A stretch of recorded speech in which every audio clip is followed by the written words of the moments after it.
distinguished guests, ladies and gentlemen, welcome to the Forum for World Education 2022. And I'm Angel Cheng, Young Leader from Forum for World Education. And I'm Elizabeth Sadler-Linanushai as your host. Before we begin the conference, ladies and gentlemen, I would like to ask all guests to please stand up. ขอเชิญทุกท่านยืนขึ้นนะคะ For the Royal Anthem performed by the students from Concordian International School.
Thank you, all honorable guests. Please be seated. Next up, we have some special opening performances by the students of Concordian International School. And I'd like to invite the high school student government of the Concordian International School, Hui, to tell us more about the performance. Please give her a big round of applause.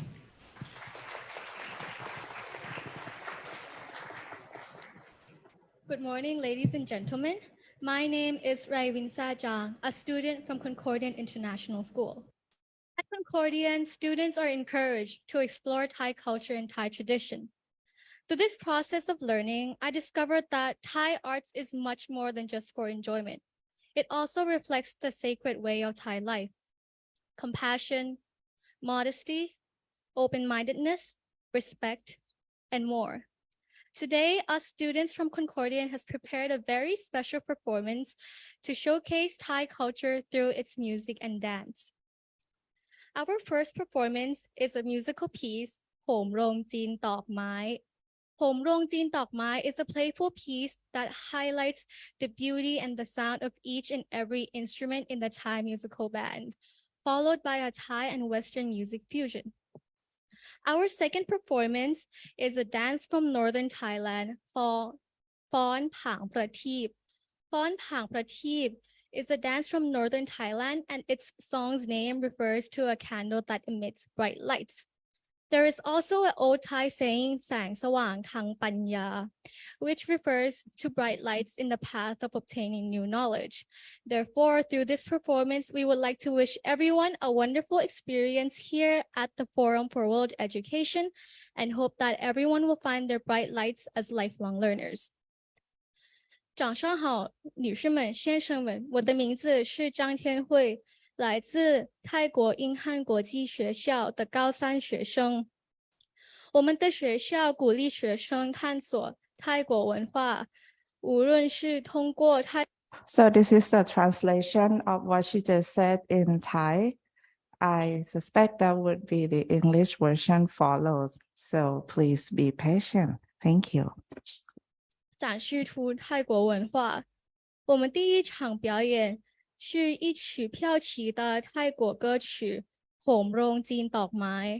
我们第二场表演是从泰国北部来的舞蹈Phon Phang Prateep。Phon Phang Prateep 的意思是发出光明的蜡烛。在泰国泰语中也有一句俗话说 Sang Sawang Thang Panya。这个俗话的意思就是获取知识的道路上总有光明。所以通过这次表演，我们希望大家在这次 Forum for World Education 有一个美好的体验，能找到属于自己的光明。谢谢大家。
Wow, what a great performance from the students of the Concordia International School, Lisa. Of course, I did enjoy the performance. I hope that you enjoy as much as we do.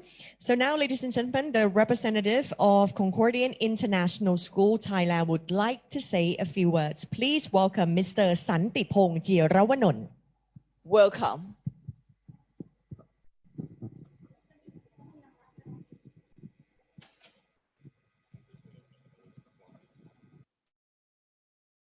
But before that, ladies and gentlemen, I do apologize. I believe that we have another very special performance that the students from the Concordian International School would like us to enjoy. So please bear with us for the speech of our executives and let's enjoy the final performance. Please give them a big round of applause.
Thank you so much. It's a very talented show by the students from the Concordian School, and it really has given us a sense of Thai culture and the beauty of the art.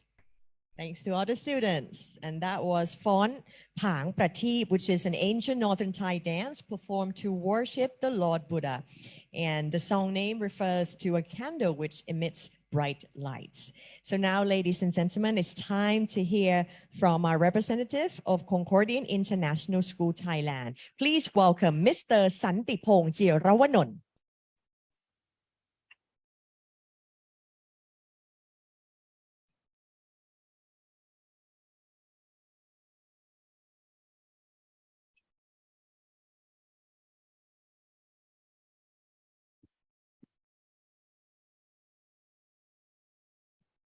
Good morning, Senior Chairman Dhanin Chearavanont, Dr. Cheng David, founder of the Forum of World Education, esteemed guests, and all participants.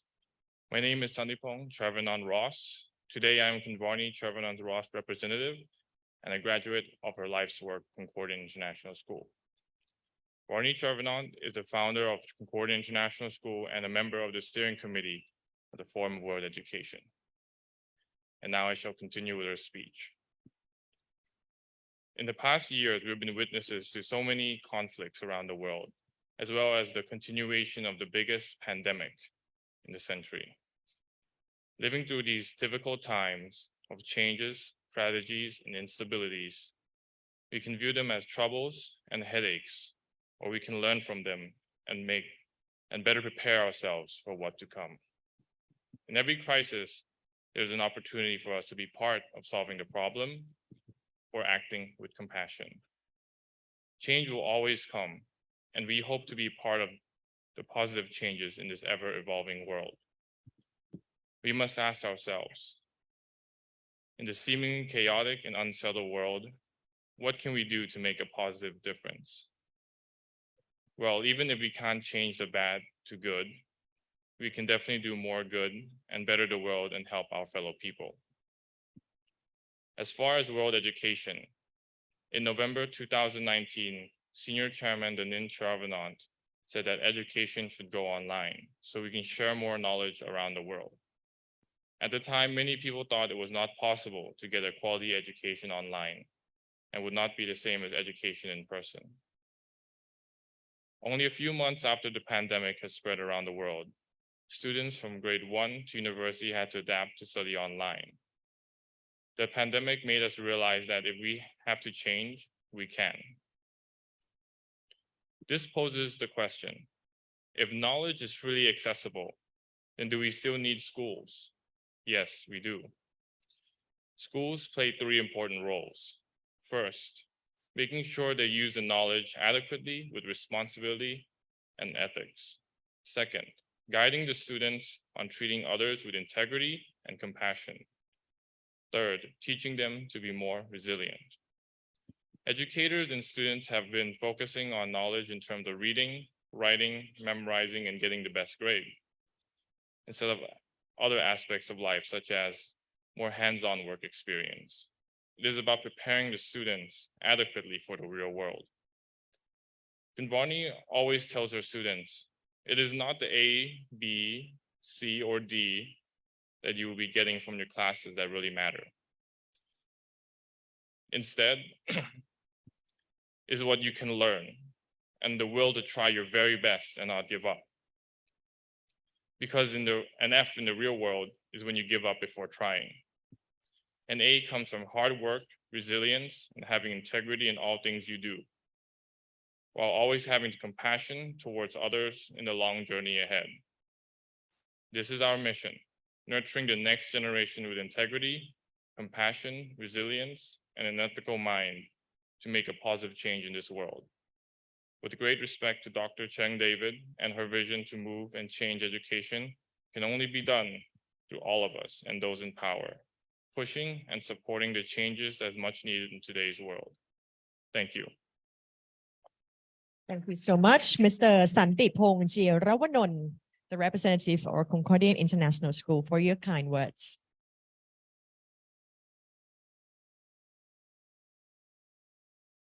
Ladies and gentlemen, welcome again to the Forum for World Education 2022. 3 years ago, we gathered together in Paris and we discovered the topic of the future for education. And today we're gathered here in Thailand to continue this ambitious topic, the future for education.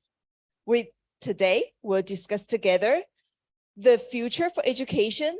How do we equip the youth with better skills so that we have better jobs, better lives, and a better world? We really appreciate everyone who tried so much of your efforts to come here to Thailand and travel all the way so that we can be here together in this room. Lisa, I have a story to share. Yes. We have a young leader actually coming here today. He got COVID about a week ago. And in order to make his efforts come all the way here, he had like 10 eggs every day, 10 bottles of juices every day in order to come here so that he could get well as soon as possible to get here. And he's actually here with us today, flew all the way from London. And I do think that it's a great example of how we all appreciate the mission of the Forum for World Education. He's also one of our sponsors. Stand up, Tony. I think you deserve a round of applause. And I think everyone deserves a round of applause because we traveled so far to come to Thailand for the mission to deliver the message of FWE. Definitely. So thank you, Tony, for making the hard effort, and we wish you good health and all of you here as well. So I would like to thank you everyone for your work on promoting the mission of FWE and embrace education. And now we will hear from the co-founder of FWE, Mr. Guangfa Wang, who will join us virtually in this video. Please take a look. 尊敬的严正主席谢国强先生 ，OECD 安德烈先生，首先，我作为 FWE 创始人之一，祝贺本次凝聚智慧的论坛会的召开。这次论坛会的主题是我们如何塑造教育的未来，以适应全球经济的趋势。Please wait a moment. So the screen is not showing. 信息化、经济、贸易一体化、教育跨境创新发展，未来培养国际化人才的精准专业标准，随着人类文明的进步，不断地在发生重大的变化。人才掌握支撑，论天下之事，应天下之变，适应联合国宪章人类命运共同体的新载体的要求。教育改变一切的未来，未来只有教育改变世界。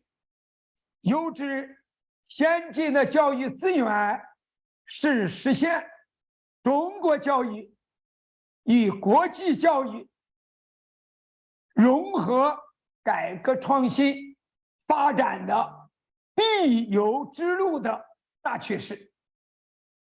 引进来走出去，实现国际教育资源的公平，优质先进教育资源的公平竞争，实现移动教学，改变世界教育的公平，全面发展。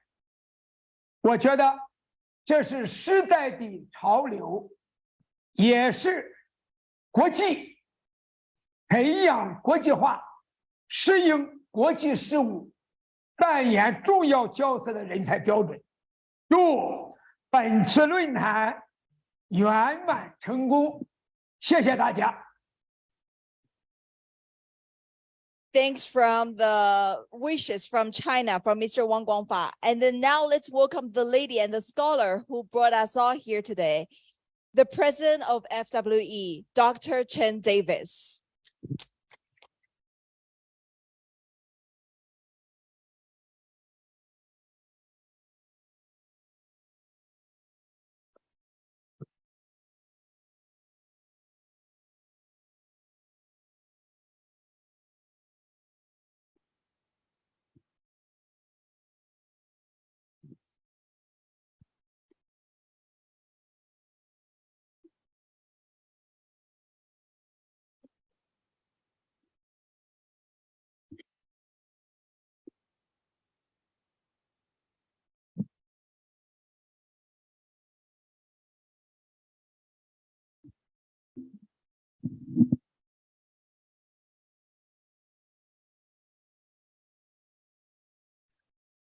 I'm so excited and I don't know what to say.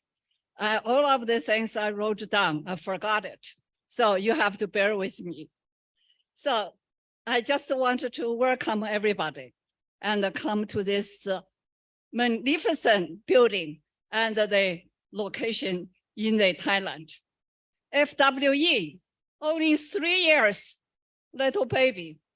We built up, and why we built up this FWE is because all of us believe the power of the education. Only education can make the world better. No one can destroy our country. But if you don't have the good education, you destroy yourself. This is why we are here to promote the education.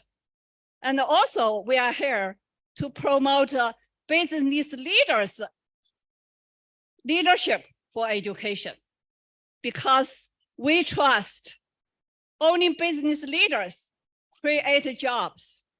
Business leaders make the country's economic growth. So they know much better. They know what workforce quality will be.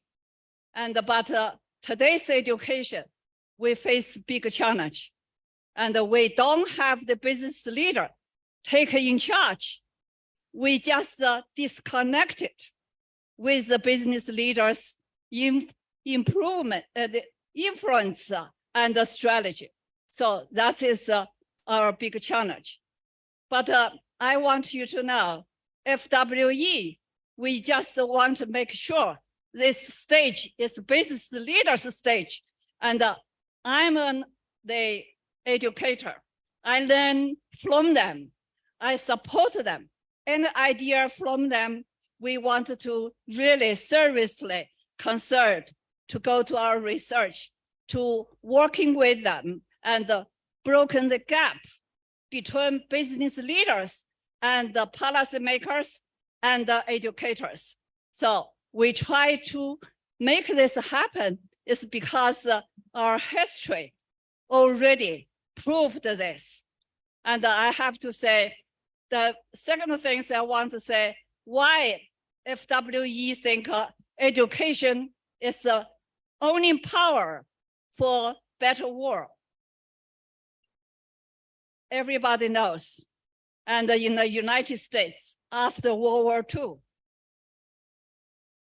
President Roosevelt, he focused on the education. That's we have our America, have tons of the young leader become the engineer, become the scientist. So they built up fundamentally for America have today. Then we can say in Singapore, and I have a privilege to meet with the former president of Singapore, Lee Kuan-yew. He told me, I asked him, why you invest so much on education?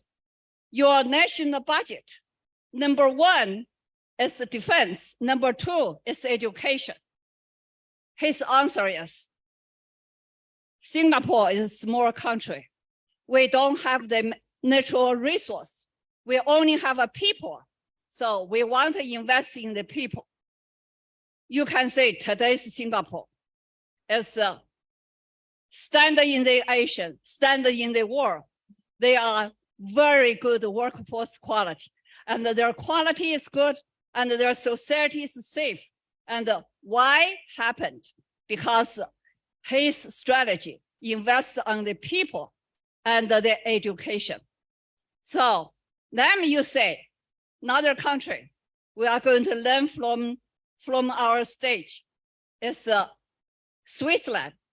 You can ask us, why Swiss population, 84% do not go to college. They only go to vocational schools because that system make the people in Switzerland has the topest scale, and the innovation in their company is very standard in the world. So, and you have to understand, though all of this successful experience, you will hear from our conference. We invited 75 speakers and 58 in person, and we also use technology to online the rest of the speakers. And I just want you to know, and you will have the very rich conference. You will work with us for today. And at the same time, we will say and how we can look forward for future. So now I want to make the thank you. First one I want to thank you is CPRI, great professional team, and the president of the CPRI, and the K and the CPRI is good, but you have to forgive me. I cannot pronounce your name very well, so I better not say it, just say your position, okay? So, but I really, really admired your work with us. And you can say this conference, we only spent 3 months and to planning this conference. And you did a very good job with us. And then I want to thank you and the OECD director and the Andreas Schleicher. And he is a world scholar. And his research leading FWE to say how we can make the better life for our young generation. His significant research and leading all of the country and in the world to learn from his research data, and particularly his data and was a wake-up call for us and the developing countries, and how much we behind for another country. We want to catch up, but we thank you his outstanding work. Today, you will meet with him. And I want to thank you, FWE and the steering committee members. And you work so hard and to make this happen. And you work very well and with everybody in the world. But you never ask what FWE can give to you. You always say what you can do for FWE. So, and I want to thank you, all of you. And finally, I want you to know, very important person today is the senior chairman and CP's senior chairman. I want to say his name in Chinese, 谢国明先生. And we want you to know why we choose this place. It's because of him. And he is not just a world business leader, built a CP, become the top of the Asian company, and stand in the international and very important company.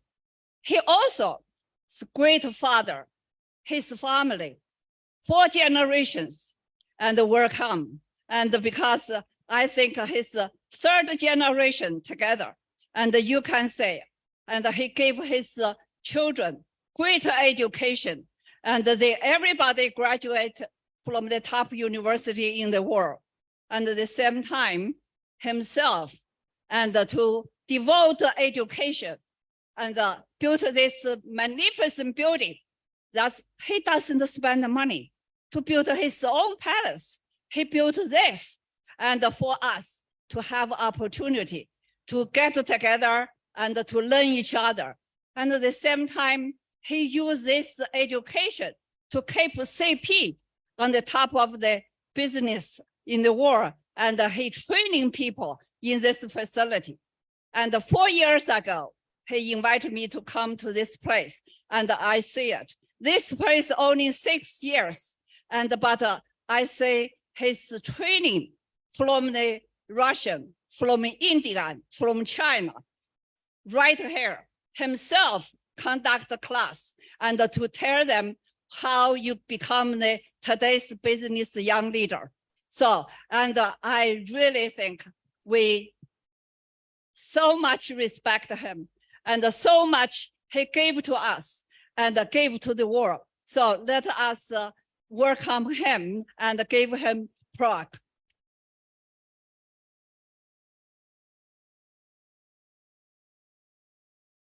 I want to talk one more point, international education.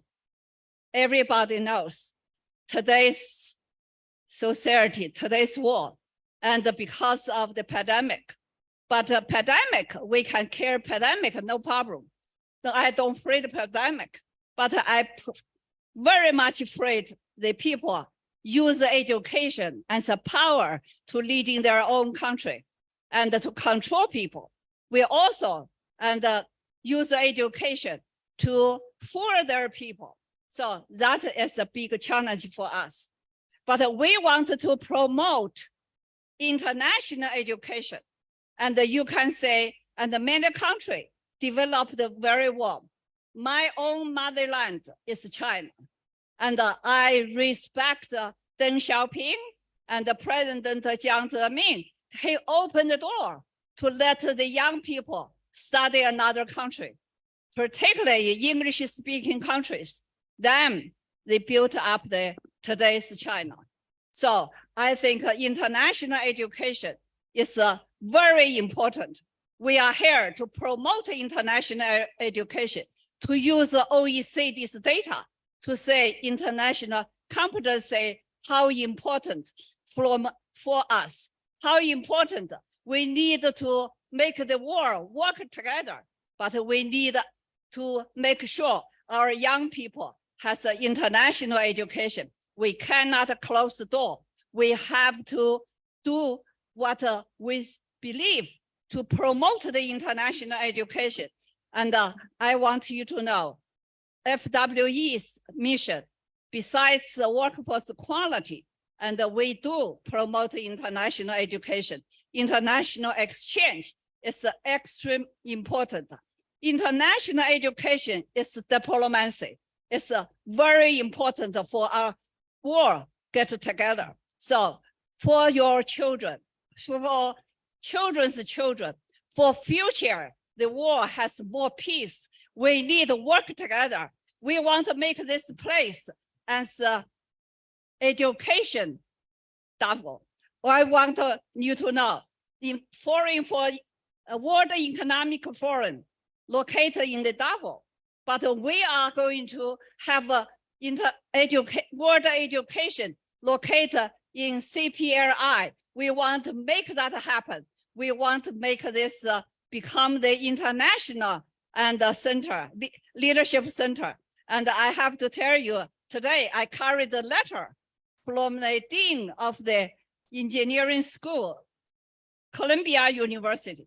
And he told me, Cheng, please help me deliver this letter to senior chairman, CP, Mr. Xie Guoming Xiansheng.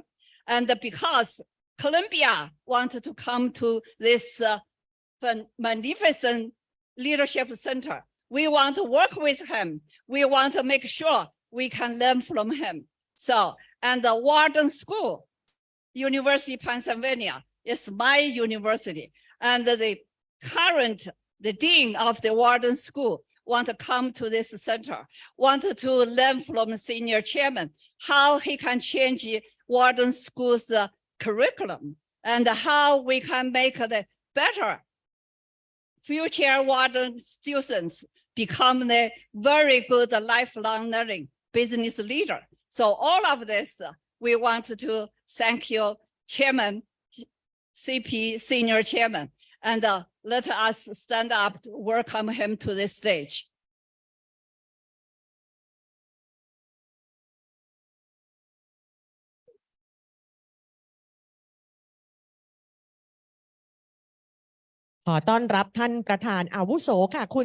So may I invite our senior chairman, Mr. Dhanin Chearavanont from the CP Group. In Thailand. Not that we acknowledging him today, but he will also do the honor by addressing us. He will now joining us on the stage to address us on challenge and opportunities for the new chapter of education. Let's give him a round of applause and welcome him to the stage.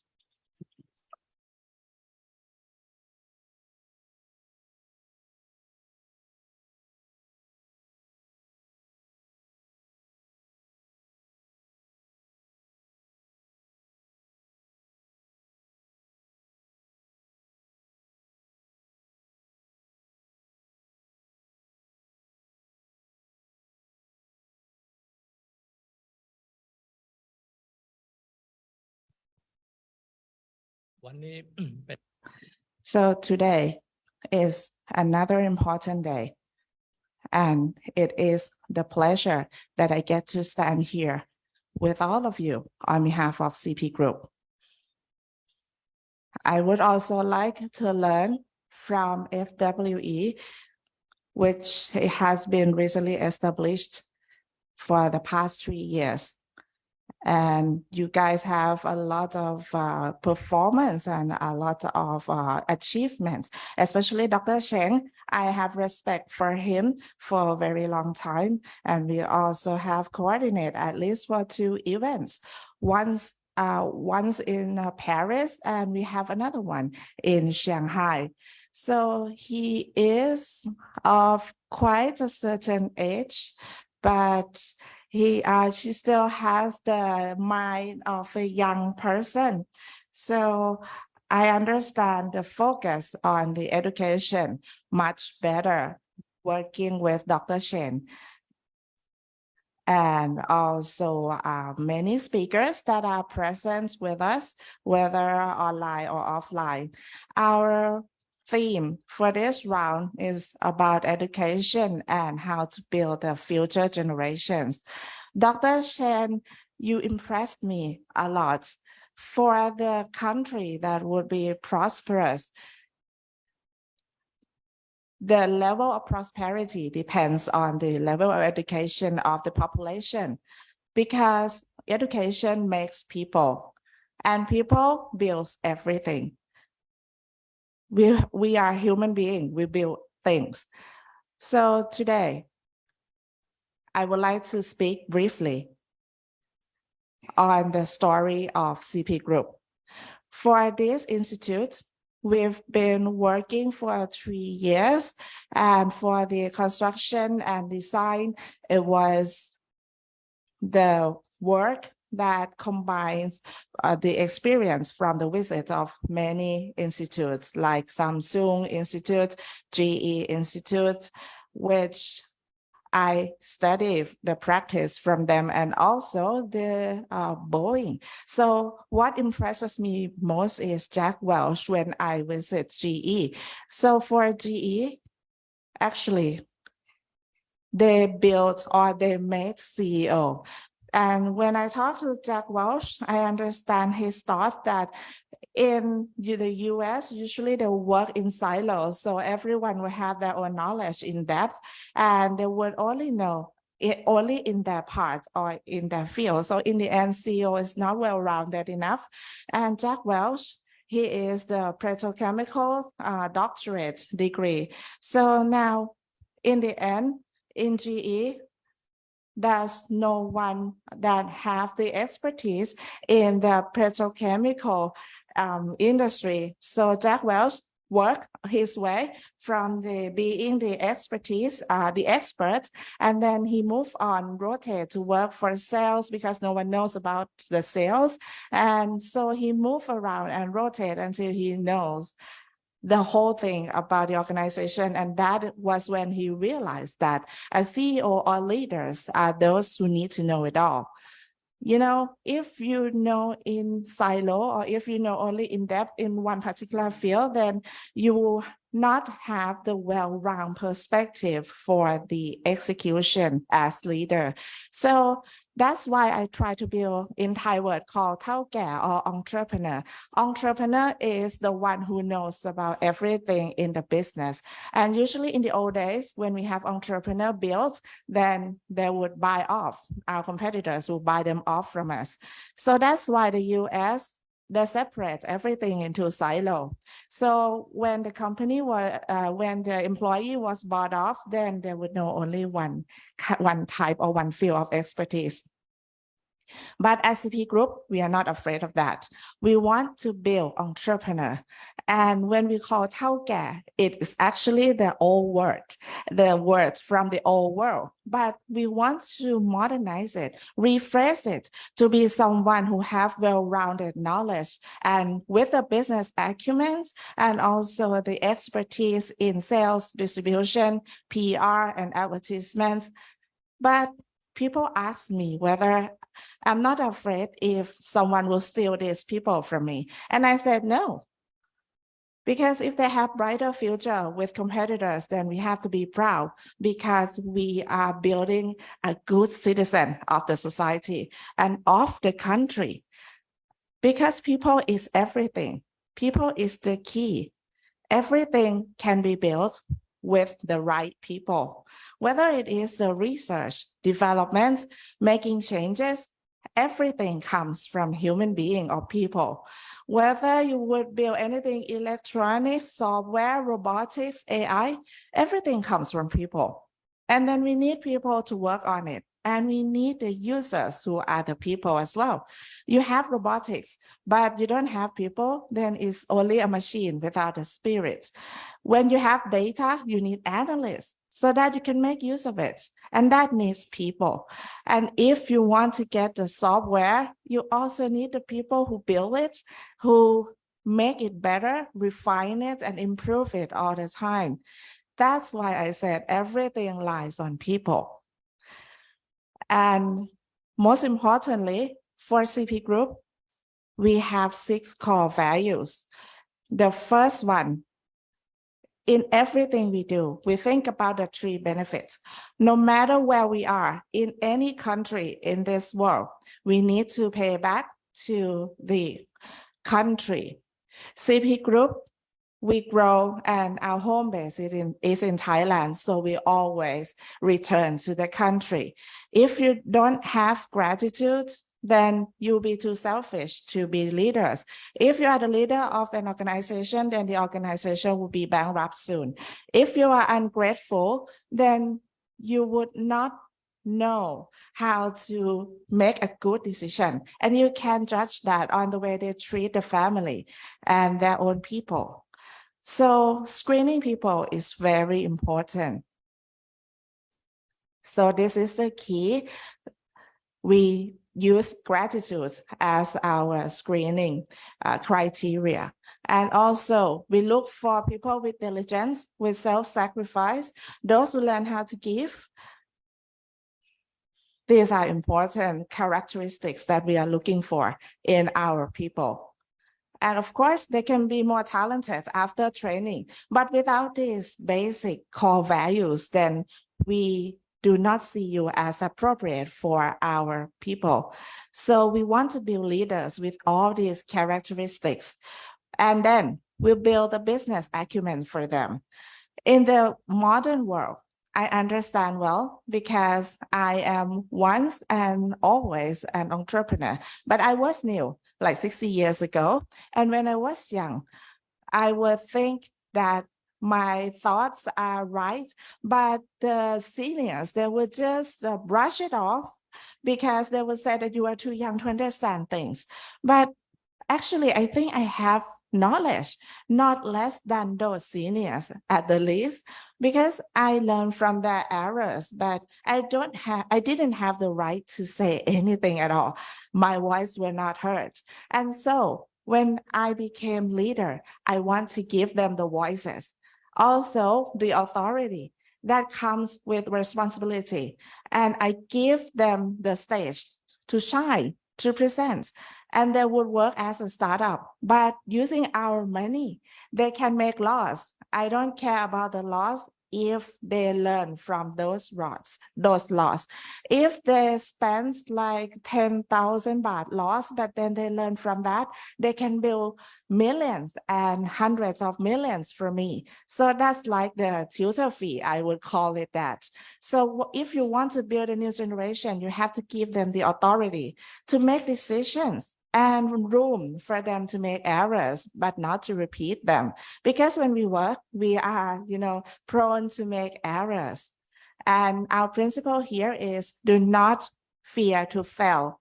But what I fear is the fail and fail again in the same mistake.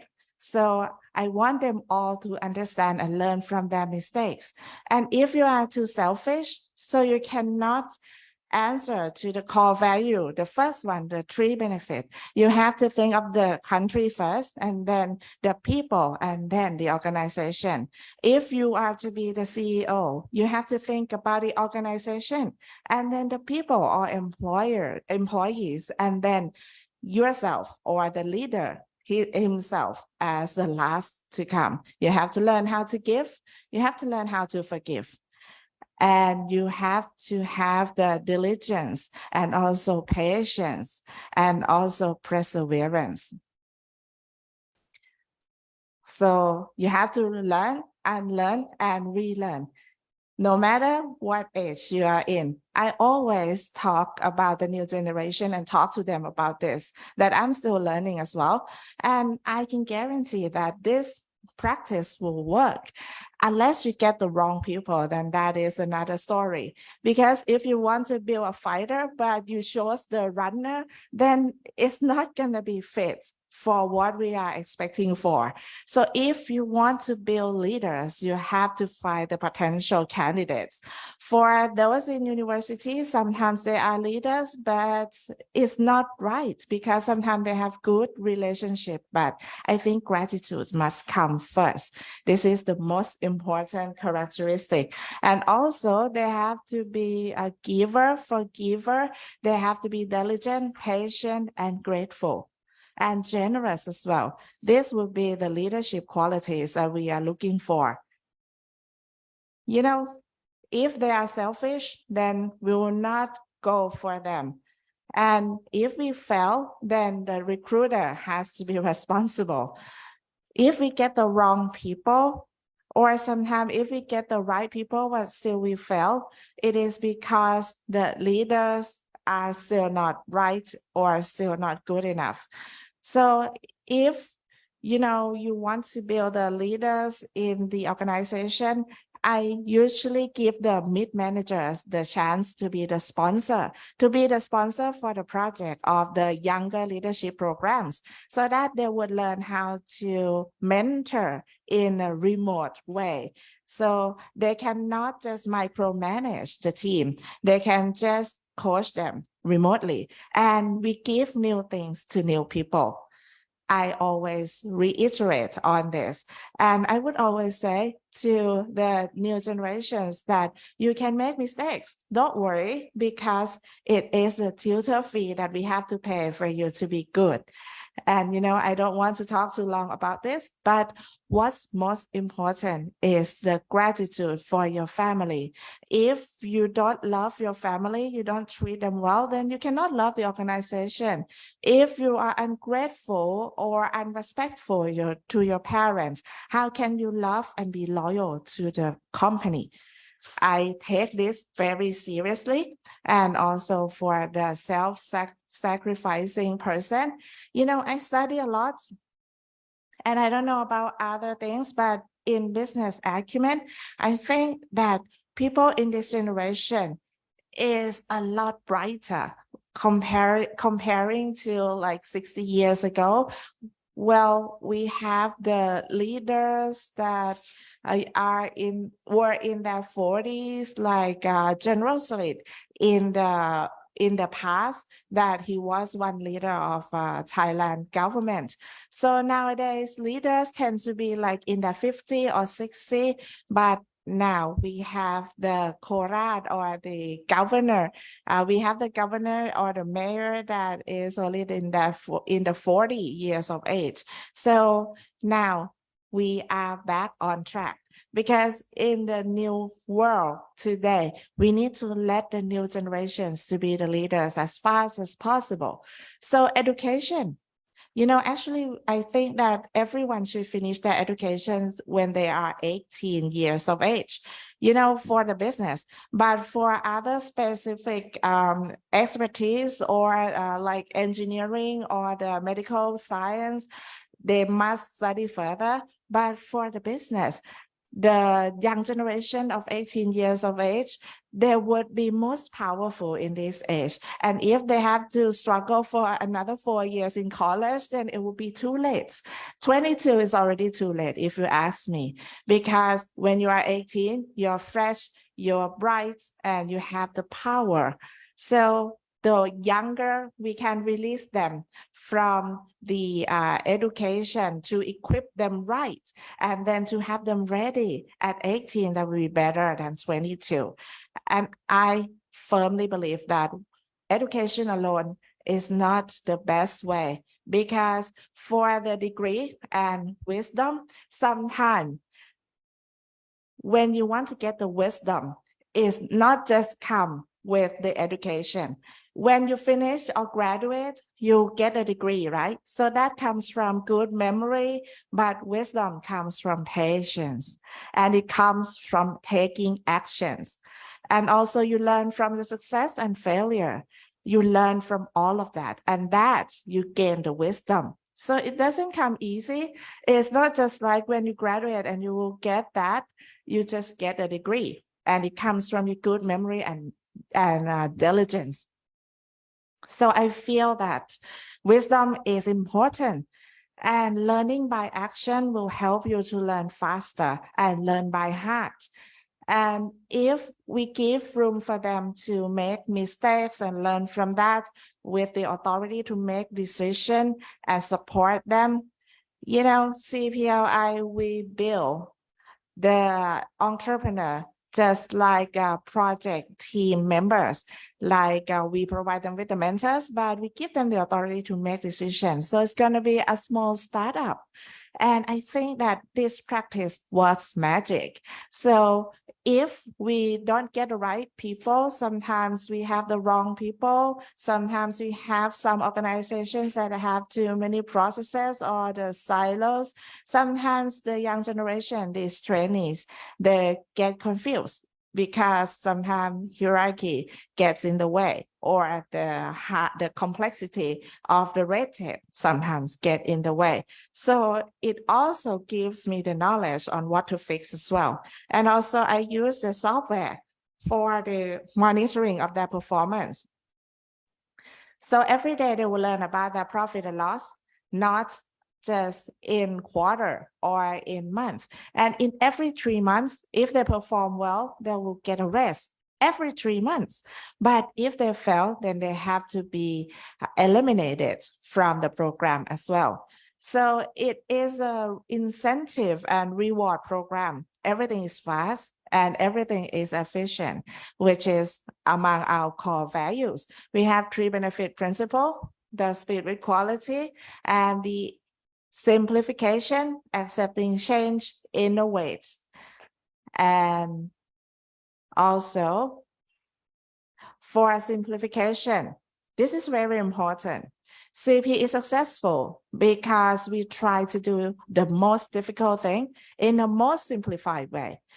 We need to make it easy enough, because for difficult things, people would not want to mess with it. And we want to make it a simple task that we can achieve. So all the 6 core values, especially the last one, integrity. You need to be honest. You need to be grateful. You cannot be only talented. You have to be grateful. You have to be grateful for the country that you grow and also the family that you grow from. And then the company, if they want to be the leader, then they have to learn all this by heart and live by it. So this is all that I prepare for today. So lastly, I would like to emphasize one more time. In my life, I never celebrate any success or achievement because I am satisfied only for a day. That is my principle. You know, when you work in a great task, the most difficult task, you will have a lot of challenges. For the smaller challenges, there will be less problems. For bigger attainments, there will be more challenges. You know, if it is too big, it can go international in terms of politics, geopolitics, or issues that may be global. And, you know, when I get into more mega projects, then people will say I go monopolize. So I never celebrate because I learn from all this experience that the bigger the challenge, the bigger the obstacles, the bigger the problems. So if you would work on bigger projects, then you have to be prepared for that too. The more you work, the bigger you work, there will be more obstacles and more difficulties for you to go through. So thank you for the opportunity, and thank you, Dr. Cheng, for being with us today and also to give the CPLI a chance to be the venue for the event. I am always take pleasure in helping and driving for more support. And I appreciate Dr. Cheng a lot because she told me that for a country to prosper or to fail, it depends on education. If it goes wrong, from the mega power, you can become the country of nothing. But if we have the right education, the poorest country can be the superpower. So I believe in this with all my heart, that education is the key, especially to build the future generations. So I actually talk about something that is not my expertise, but I talk with experience. So thank you very much. Thank you, Mr. Senior Chairman.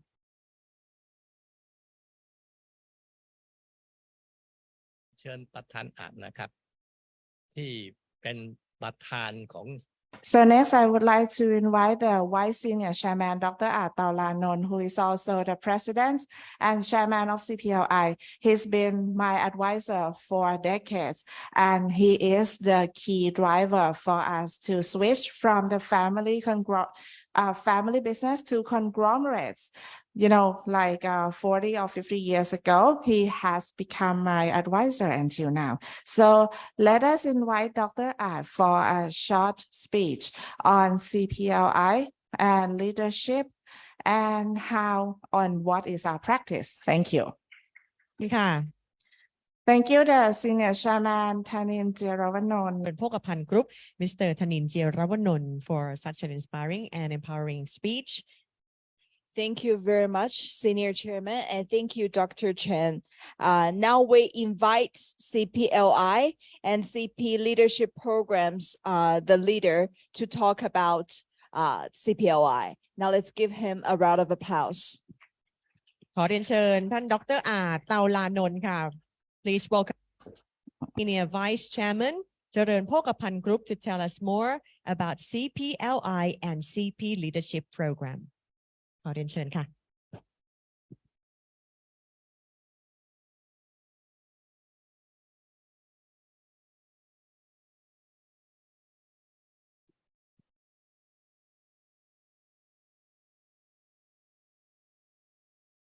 Good morning, Dr. Chen Davis, Senior Chairman Dhanin Chearavanont, honored guests, ladies and gentlemen. Good morning. I would like to welcome all of you to our CP Leadership Institute. I hope you have a happy stay here.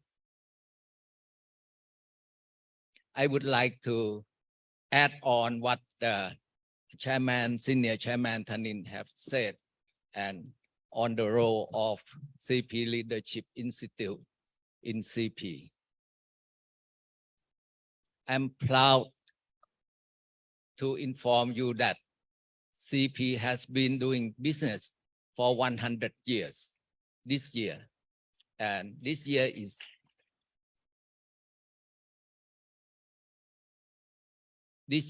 the beginning of the new century for CP. We are looking for the challenge in the new centuries. CP have started business from a small selling vegetable seed in Chinatown in Bangkok. And from vegetable seed, we developed into animal feed business.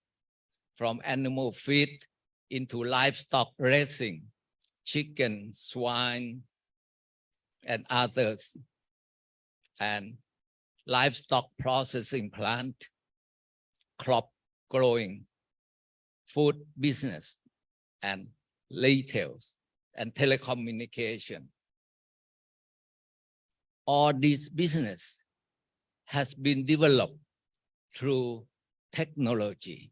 We acquire technology developed through innovation. Technology and innovations come from people. Human beings made technology and innovation. So we realize that human resource is the key success, is our futures. And this is very important for us. We need talent. We need new people.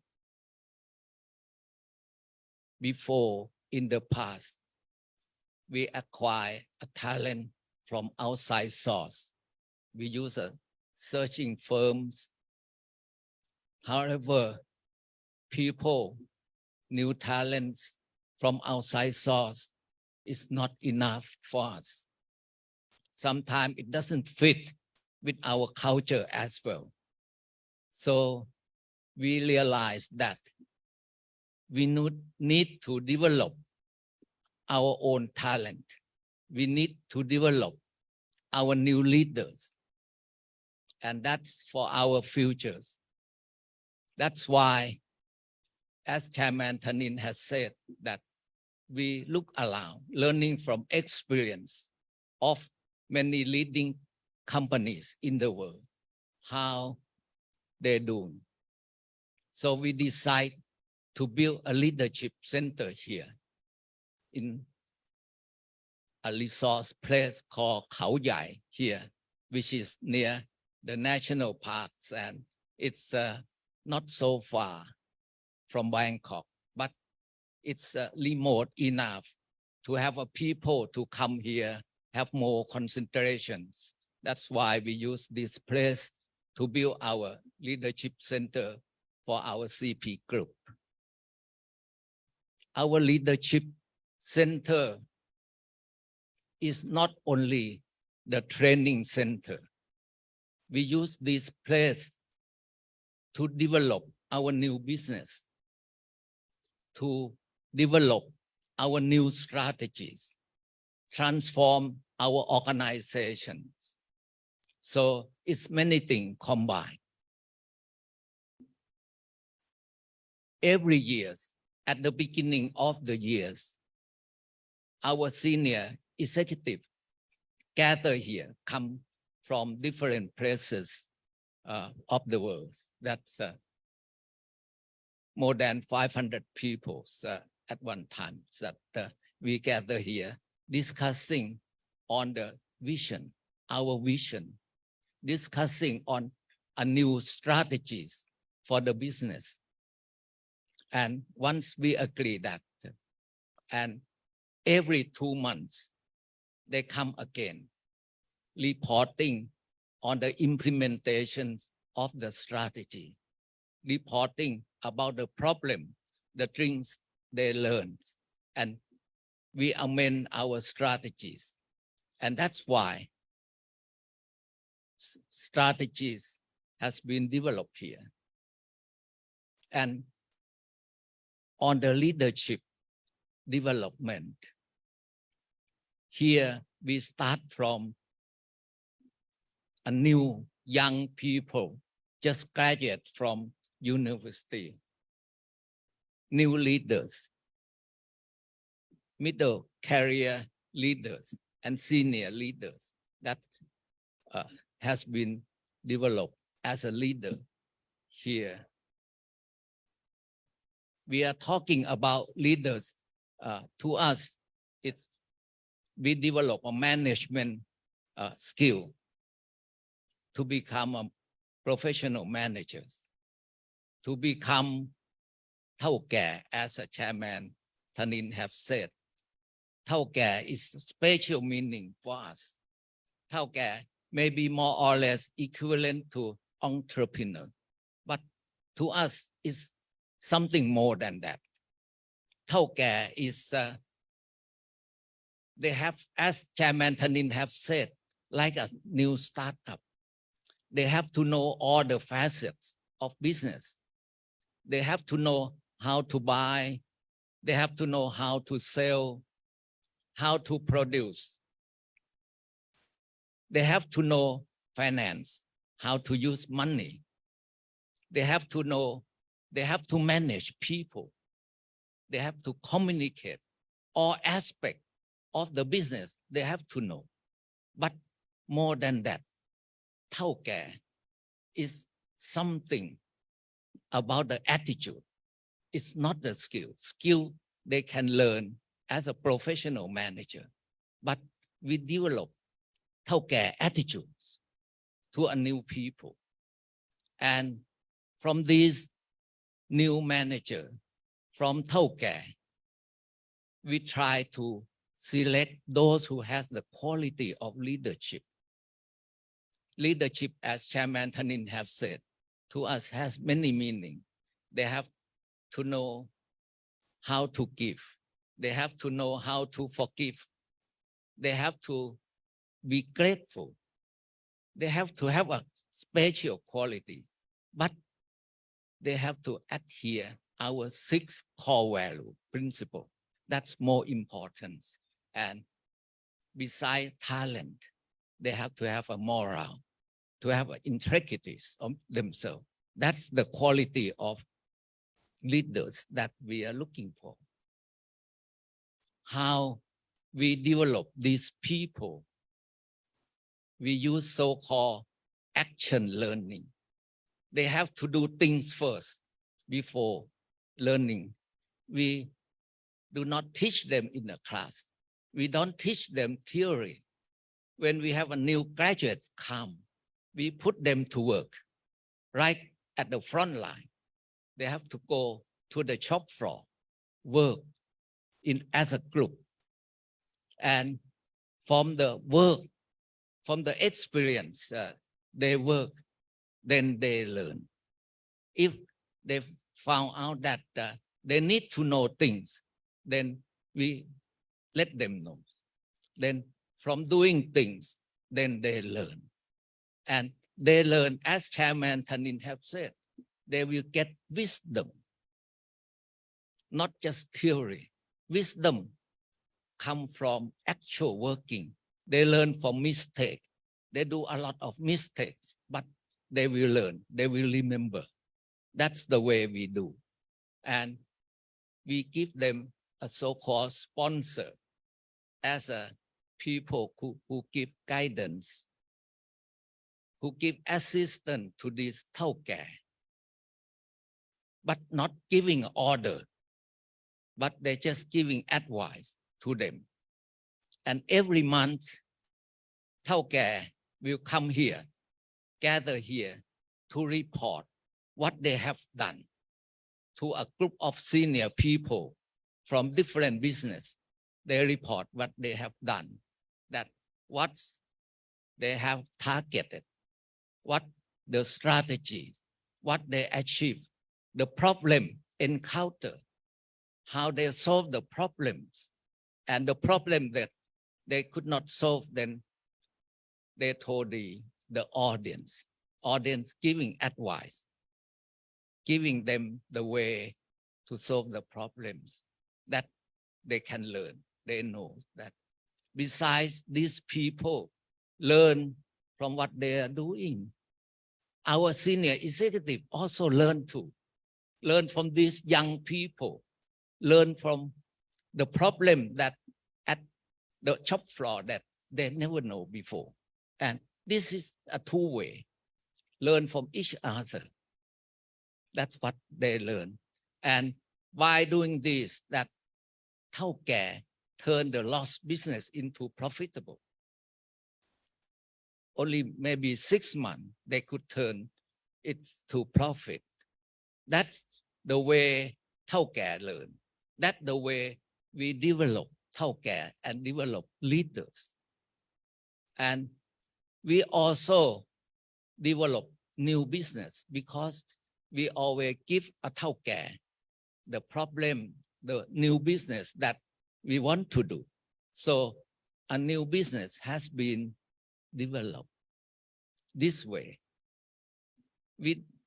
And by gathering together the new generation, the old generation, we create a synergy in our group. We create a synergy, a new synergy.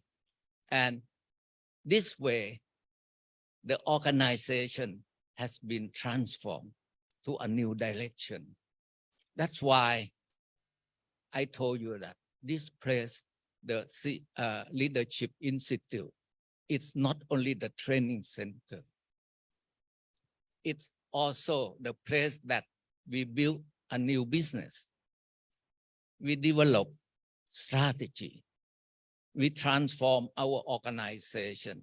So it's many objectives in one's institute.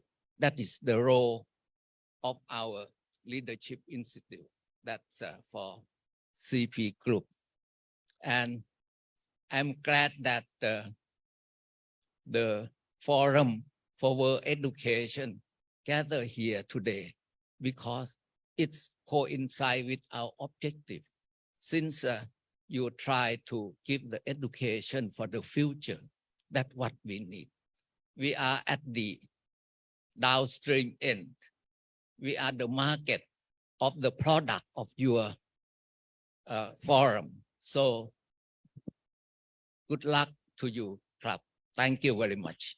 Thank you so much, Dr. Dhanin, Senior Vice Chairman, Cheeravanont Group, for telling us more about the story behind the success of CP and also the story about CPLI, where we are here right now, and also the CP Leadership Program. And thanks for letting us know what leadership really means at CP, what we can learn from the younger generation, and the way CP develops and transform its business. Very interesting to learn. Exactly. Actually, 3 years ago in Paris, Jack Ma said that he's the CEO of the company, not just the chief executive officer, but the chief education officer. I think that was really inspiring and really recurring to what we're talking about today is the business actions that are creating jobs and encouraging wisdoms of the world. And then thank you again, CP. Let's welcome the messages from Thailand about the importance of education in preparing our workforce for the future. Now let's hear it from Professor Dr. Anek Lauthammathat, Minister of Higher Education, Science, Research and Innovation, who will join us virtually in this video. สวัสดีครับท่านผู้เข้าร่วม Forum for World Education ทุกท่านผมในฐานะ Good morning, all participants. I'm on behalf of Ministry of Higher Education, Science, Research and Innovation of Thailand. Would like to emphasize that to developing our country in this era, the most important thing is about education for higher education, science, research and innovations. For Thailand, during the past 3 years, the education, we already have the development, many of the criteria. We give an opportunity for the society, economy to giving enforce to our organization. We also have a sandbox curriculum.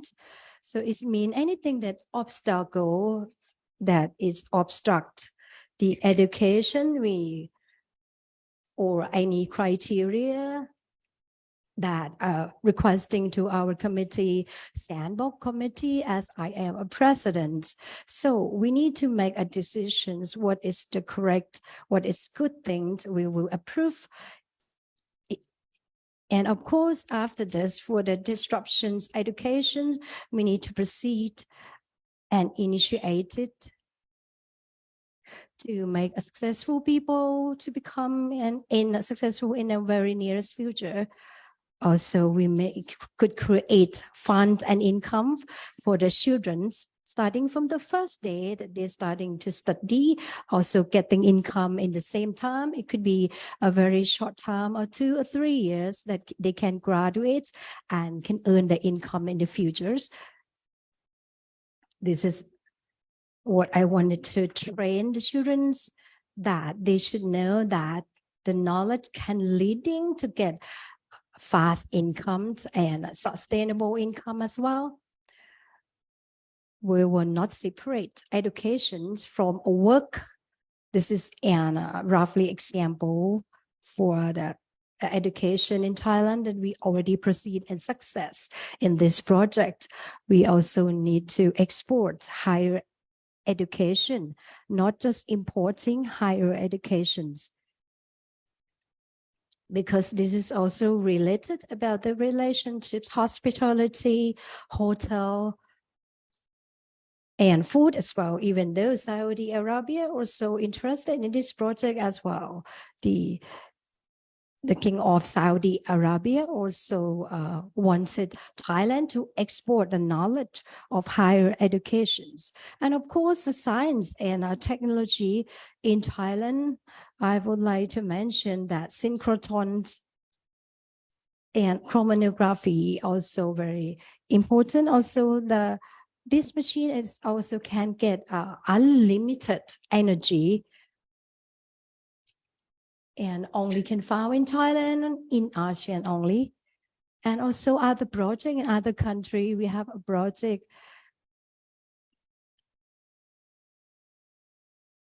to sending people to the moon without any obstacle. And of course, we also coordinate for experimenting for the nuclear physics project with a very small particle that we call CERN Research Institute in Europe, which is the World International Experiment. The Thai people also getting involved in this experiment as well. This is our strategy for to cooperate with international sectors. So how can we get winning our heart for our both our countries in our regions? So we also are the giver as well, and also having a good attitude and good gratitude to them. And also we're getting the developed country to support Thailand as well. So because we are grouping as the alliance of the centers in this area. And I hope that the higher education in this world will be in progress, unlimited. Thank you so much.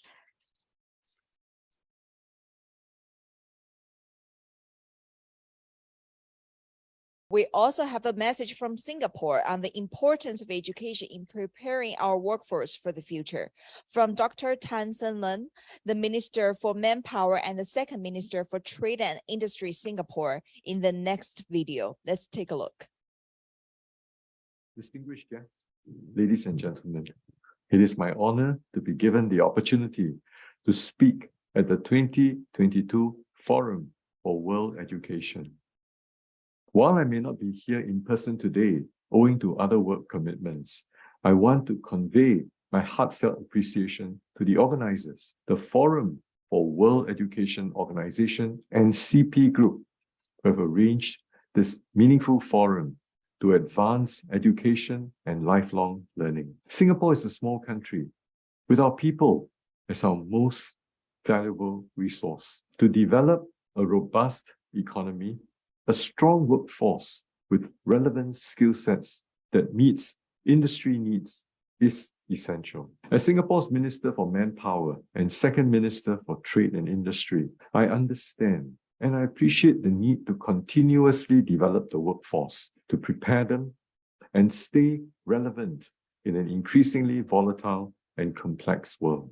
Singapore believes that effectively developing the workforce starts from a young age. Our education system emphasizes the development of values and 21st century competencies. These competencies include critical thinking, civic literacy, global awareness, and cross-cultural skills, which have become ever more pertinent today. The recent years of living with COVID-19 pandemic has also underscored the importance of lifelong learning to ensure our workforce remains adaptable to unpredictable circumstances. It is for this reason that Singapore continues to invest in our people at every stage of their lives, in tandem with enterprise transformation. We continue to help as many displaced members of the workforce as we can by encouraging them to be persistent and to enable them to be effective in their job search. This includes constant lifelong education, training and upskilling to keep pace with the requirements of the economy and technology development. Our longer-term economic vision is to keep pace with disruptions through the industry transformation maps, or ITMs, and job transformation maps, JTMs, which empower our workers to continually elevate and enhance their existing skill sets. It heartens me to see that initiatives such as the Forum for World Education are actively taking steps to address these needs at an international level. I would like to commend the FWE organization and the CP Group for jointly organizing this year's forum. The forum provides a useful and encouraging platform where we can come together to discuss how we can better prepare our younger generation and workforce. This is a meaningful endeavor. I hope that it continues well into the future. I wish all a productive and enjoyable forum today. Thank you very much. Thank you so much, Dr. Tan Sen Lun, for your kind remarks. And ladies and gentlemen, you know that it is really a challenge to have all of you here in person at this conference. Indeed, Lisa, especially during the COVID times, it's very hard for us to get everyone here from all over the world fly together to come to Thailand to join us at CPOI Institute.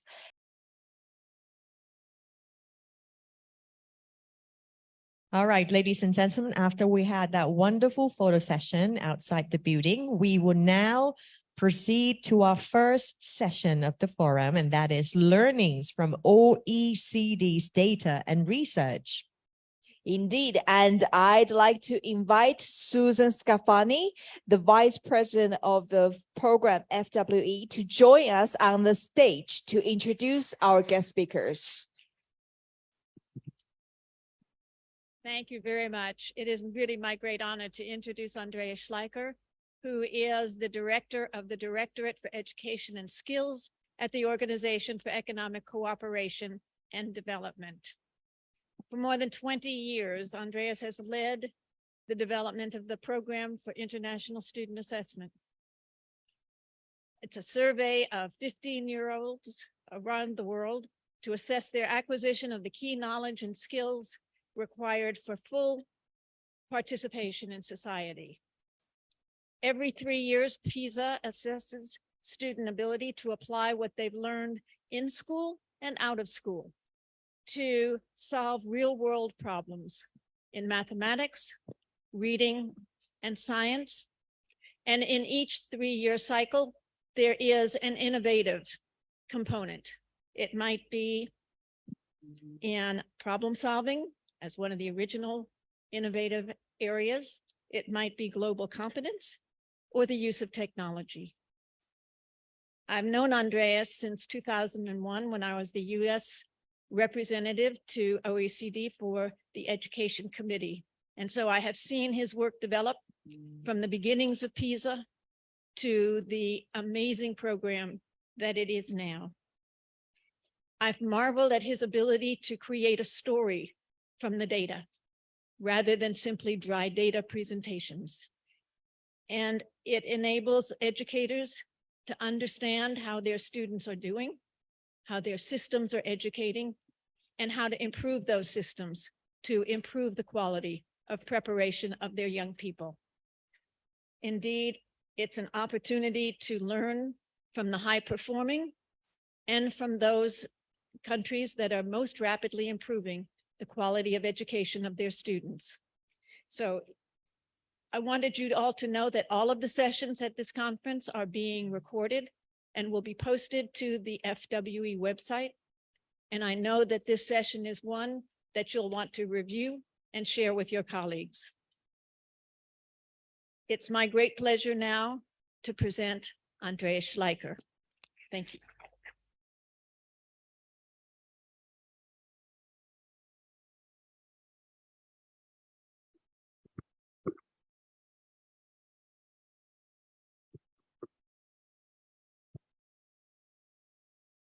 Deputy Minister, Senior President, and Dr. Cheng, ladies and gentlemen, colleagues and friends, it's such a pleasure to join you here to talk about the future of education. At this moment, you know, our eyes are still very much focused on the pandemic that has deeply disrupted our ways of working in education. But it's also been a time of incredible social and technological innovation in education, maybe more over the last year than over the last 10 years. And we need to address so many social challenges. The world has left us with some really fundamental disconnects, the disconnect between the infinite growth imperative and the very finite resources that we find in our planet, between the financial economy and the real economy, between the wealthy and the poor, between what we call our gross domestic product, the way we measure progress, and the well-being of people, between what is technologically possible and the social needs of people, between with the way we run ourselves and the voicelessness of so many people. The Sustainable Development Goals have become the glue that can hold this together and build the future. But the extent to which we reach the Sustainable Development Goals will depend on nothing more than what happens in today's classrooms, schools, vocational centers. That's the reality in which we live, and the future will always surprise us. The pandemic was just an example. You know, climate change is going to disrupt our lives a lot more than the pandemic, and artificial intelligence puts our education really to the test. We know how to educate second-class robots, you know, people who are very good to repeat what we told them. But what's going to make us human in a world in which the kind of things that are easy to teach and easy to test have also become easy to digitize, to automate? Those are the questions that we need to ask ourselves today. You know, some people have called this a race between education and technology. You know, before the first industrial revolution, neither technology nor education mattered much for the majority of people. But then The Industrial Revolution pushed technology ahead of the skills of people and left so many people behind. People were not prepared for that. Then we built schools, making people compliant with the norms of the industrial age, and it created generations of prosperity. But today we find ourselves in exactly that same situation. The digital revolution, once more is pushing technology ahead of the skills of people. And it no longer rewards people just for what they know. Google knows everything. The modern society rewards people for what they can do with what they know. Senior chairman highlighted this really well. It's about how you can make sense of what you know, apply your knowledge in novel, unfamiliar situations. So we have to move education once again ahead of the technologies of our times. And that's what I will be talking about. The dynamics are not very difficult to understand. We're seeing a decline in routine skills. If you have a job that you can explain to someone else in the kind of a formula, well, someone else is going to do that job through a computer. We're seeing a rise in technology intensive tasks, and you put the two things together, this is the future of work. Some people say, well, technology is going to destroy jobs faster than it creates them. Other people say the other way around. We do not know the answer to that yet. But what we do know is that the driving forces, the decline in routine cognitive skills, the rise in technology intensive tasks are going to be the way forward in our societies. And of course, climate change, artificial intelligence are just a few of the fundamental forces that shape the world around us and that shape the future of what we need from education. So in that context, 20 years ago, we started to get those little devices into our hands that put the knowledge of the world at our fingertips. Now, a few years later, the virtual world and the real world became integrated, and everybody got connected. And that has created amazing opportunities. Technology is connecting people, cities, continents in ways that vastly increase our individual and our collective potential. But, they've also created a world in which it is much harder to navigate. When I went to school, literacy was very straightforward. It was just about extracting knowledge from prefabricated texts, understanding what other people have written. When I was a child, we had a few television anchors who told us about the world. We had a few newspaper editors who wrote the stories up for us. We needed to understand them. When I had a question, I could look it up in an encyclopedia, and I could trust the answer I find to be true. Today, people look up things on Google and they find 100,000 answers to their questions that nobody tells them what is right and what is wrong, what is true and what is not true. Literacy is no longer about extracting knowledge. It's about constructing knowledge, navigating ambiguity. Very different skill set. And I just said, how wonderful it is that technology connects all of us. But technology connects you typically with people who think like you, who work like you, who look like you. It's creating these echo chambers that amplify our own perspectives and often insulate us from different ways of thinking, different perspectives, different cultures. Fundamental role of education today, and we heard this already this morning. How do we help people see the world through different perspectives? Appreciate different ways of thinking, understand different cultures,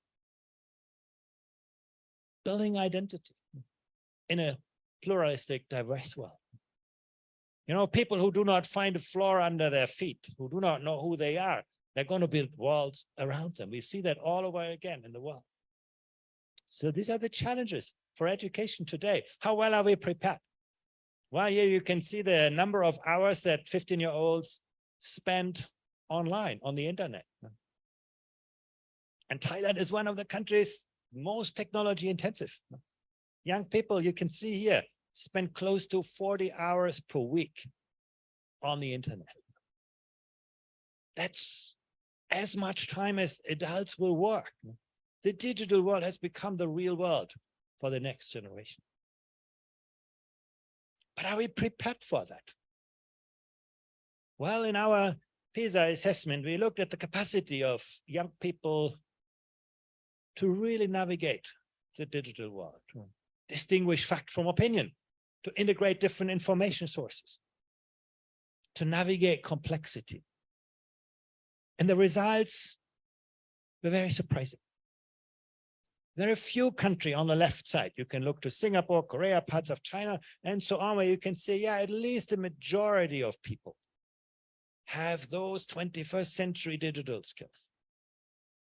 In most other countries, it's a minority. The majority of young people are born into the digital world, but they are not digital natives. Digital natives, we have to create. You're not born as a digital native.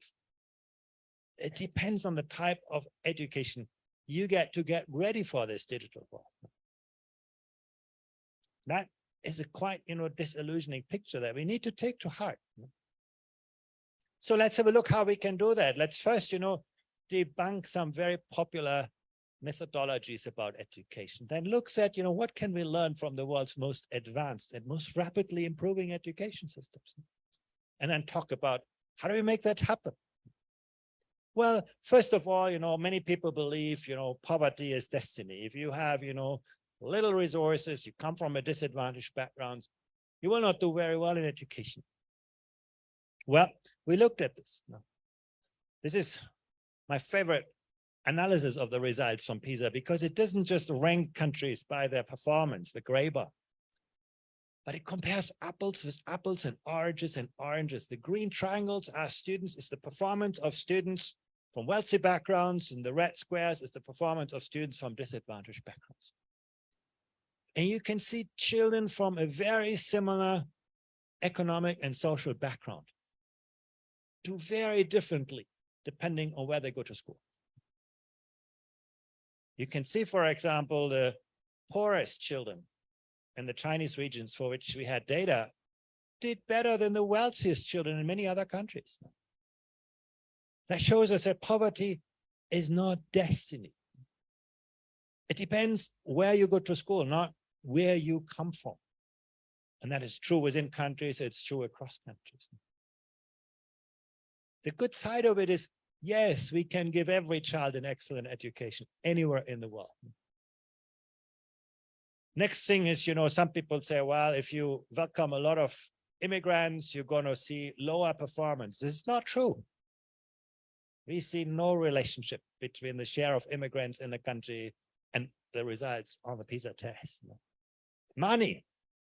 Yeah, money makes a difference. You can see here on the vertical axis, the success of countries on the PISA assessment, and on the horizontal axis, you can see the amount of money they spend per student. And you can see if you spend relatively little, Thailand is a good example, investing more in education is going to be a very good investment in your future. Money will actually be one of the ingredients of success. There's no better investment you can make than, in the knowledge and skills of your population. But, there comes a point when you get to the right side, and many of the countries I work with very closely in the OECD have reached that point, you can no longer make that argument. From some point on, how you invest your resources is going to be much more significant than just the volume of resources you invest. And actually, the same is true with time. Here you can see the number of hours that students spend studying, in blue in school, and in yellow out of school. Tutoring, homework, things like that. And you can see there are huge differences now. You can compare the United Arab Emirates, where students learn close to 60 hours per week. And you contrast that with Finland, where students learn only 37 hours per week. Huge differences in the hours of learning. But that's the surface. When you look at productivity, how much do students actually learn for every hour they are taught? You get a very different story. You can see students in Finland or Germany or Switzerland or Sweden or Estonia. They learn a lot in very little time. Whereas students in the United Arab Emirates, they spend a lot of time and learn very little. So it's not the hours that you invest in learning or the money you spend, it's the quality of the learning environment that truly matters. The relevance of learning. If you do not inspire young people, if you do not make that learning relevant to their lives, they're not going to actually come out even with a lot of hours of instruction. So how do we invest our resources? How do we spend them? Here's an interesting picture. On the vertical axis, I show you the number of teachers for every 100 students, the student-teacher ratio. And on the horizontal axis, I show you the size of classes. And you can see countries make very different choices. I show you here the two largest economies for which we have data, China and the United States. They spend a similar number of teachers for every 100 students. So basically, there's a similar level of resources going into the school system. But you can see in the United States, classes are very small. In China, the classes are very large.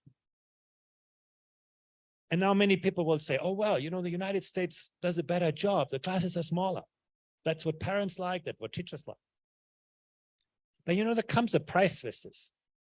It means that teachers have to run from one class to the next. They spend a lot of time teaching. They have very little time to do other things than teaching.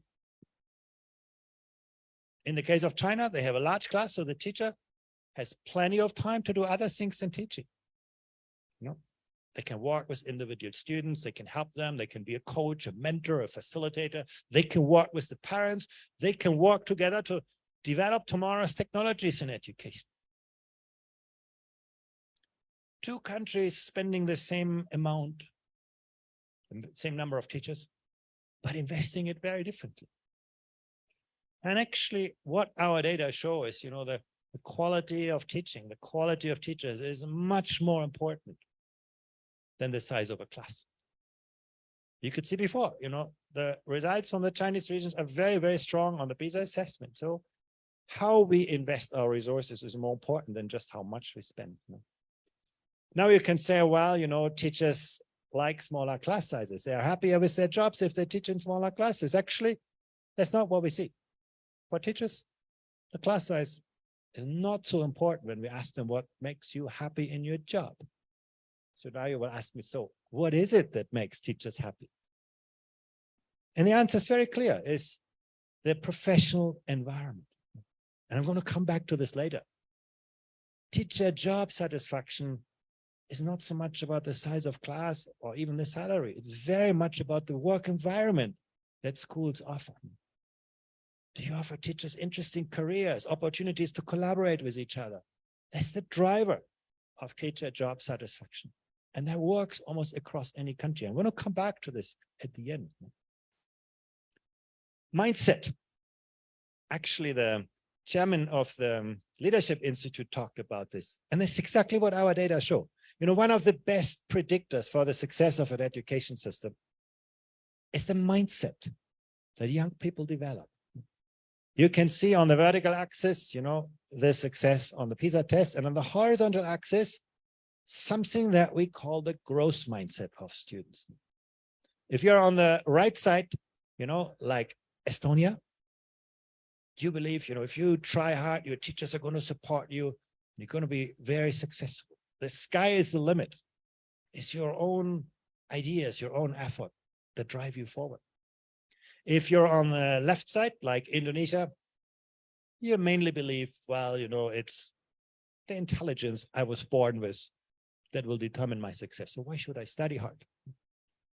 And suddenly you see, actually, there is a very strong correlation between the success in education and your mindset. And it's not just about scores on the PISA test. You can see actually that students with a growth mindset were more motivated to master difficult challenges. They had a greater sense of self-efficacy. They were less afraid of failure. Remember this morning. If we want young people to be creative, imaginative, we have to give them space to experiment. If they experiment, they take risk. If they take risk, they will make mistakes. If our education systems are not very good in helping students learn from and with mistakes, maybe our young people will not become so creative. So keep that in mind. Mindset is as important as performance, and the two are very, very closely related.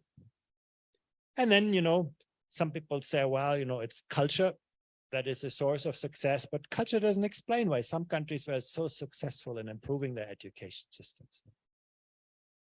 So let's have a closer look at what actually makes an education system successful. I want to start with something that, is intuitive, but not well regarded. One of the most distinguishing factors of high-performing education systems is that people value education. Parents in Singapore, China, Japan invest their last effort, their last resources in the education of their children, which is, the future of their country.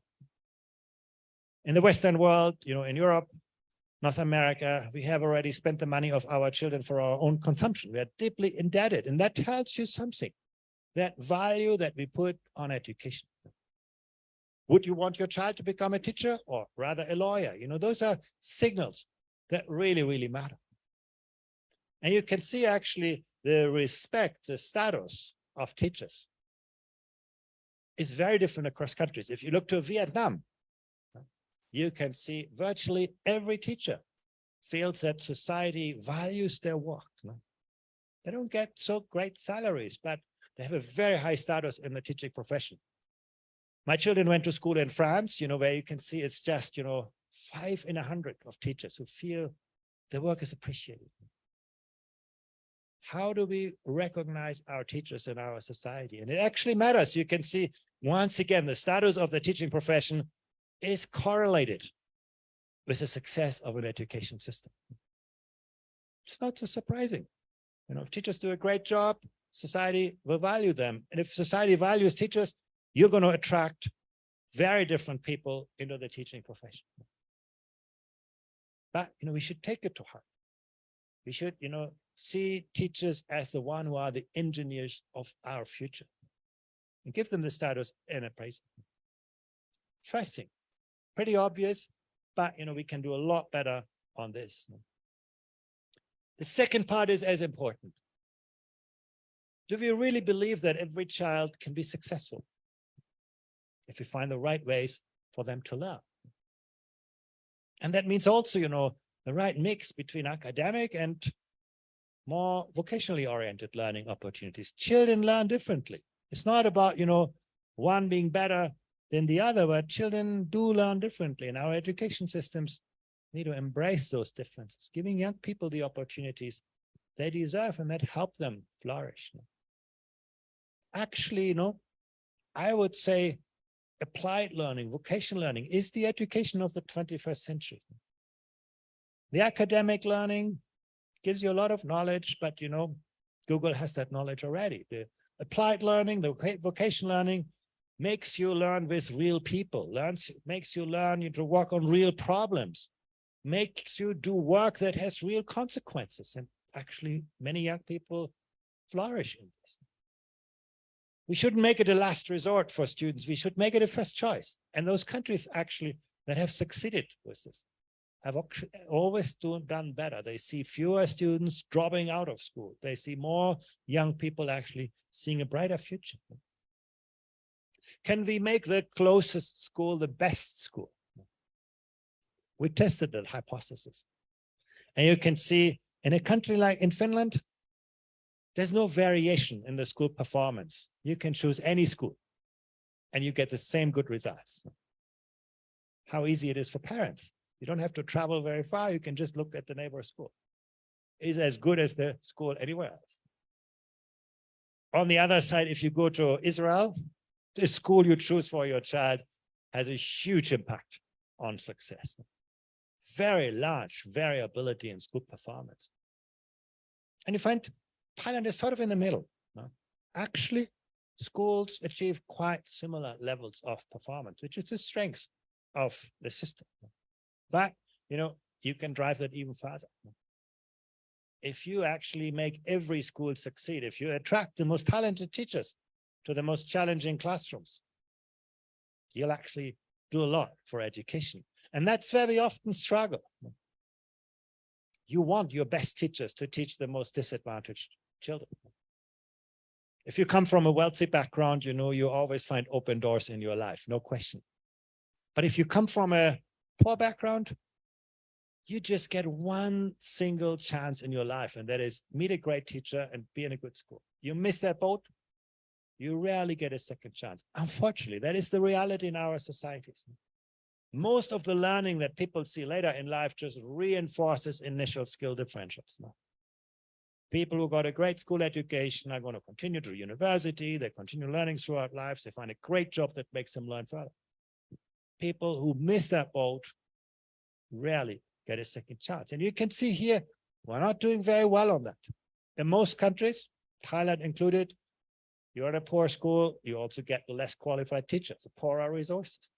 But some countries show us, actually, we can do better. We can more intentionally align resources with needs. And it makes a huge difference. If you come from a wealthy background, your teacher and your school doesn't make such a difference for you. If you come from a poor background, it makes all the difference. So, something to work on. Having high expectations. We often hear, well, if we have too high expectations on children, if we have too much pressure on them, they will, depreciate their well-being. So there's actually very little evidence for that. I can tell you, the higher the expectations of parents, the higher the expectations of teachers, the more successful the students. And actually often also, the stronger the psychological well-being.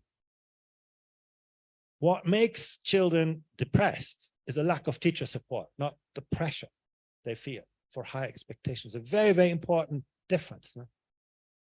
Having education with a high degree of rigor, with cognitive demand, is crucial.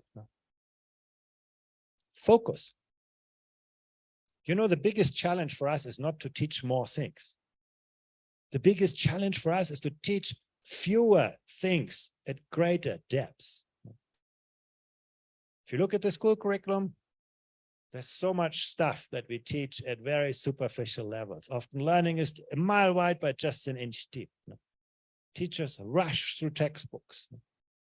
If you look at the highest performing education systems, they teach fewer things at greater depths. They focus on deep conceptual understanding. Not have you calculated, 100 exponential equations, but do you understand the concept, the idea of an exponential function? Not whether you know all the names and places in your country, but whether you can think like an historian. Do you understand how the narrative of a society has emerged, how it developed, how it advanced, and sometimes how it unravels when the context changed? That is thinking like an historian.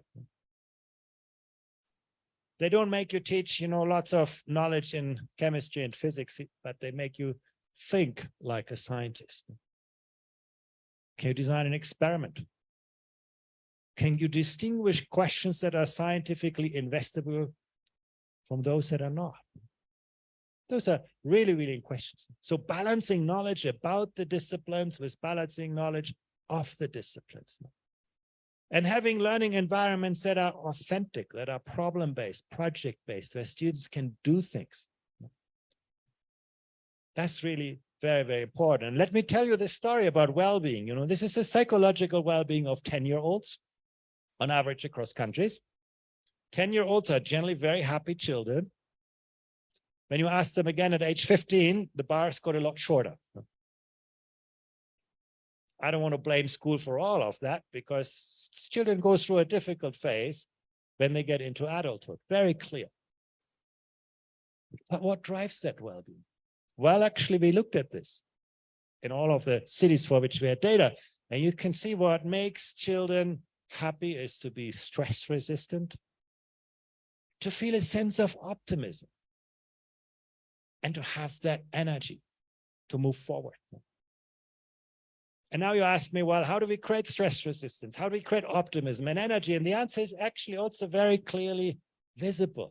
It's the quality of student-teacher relationships, where you have students who understand that their teacher cares for them. The teacher cares who they are, who they want to become, and helps them on their journey. You have students who feel that stress resistance, that energy. And you can also see that it works for many other kind of dimensions, their perseverance, their energy, their trust, their tolerance, their curiosity, the courage.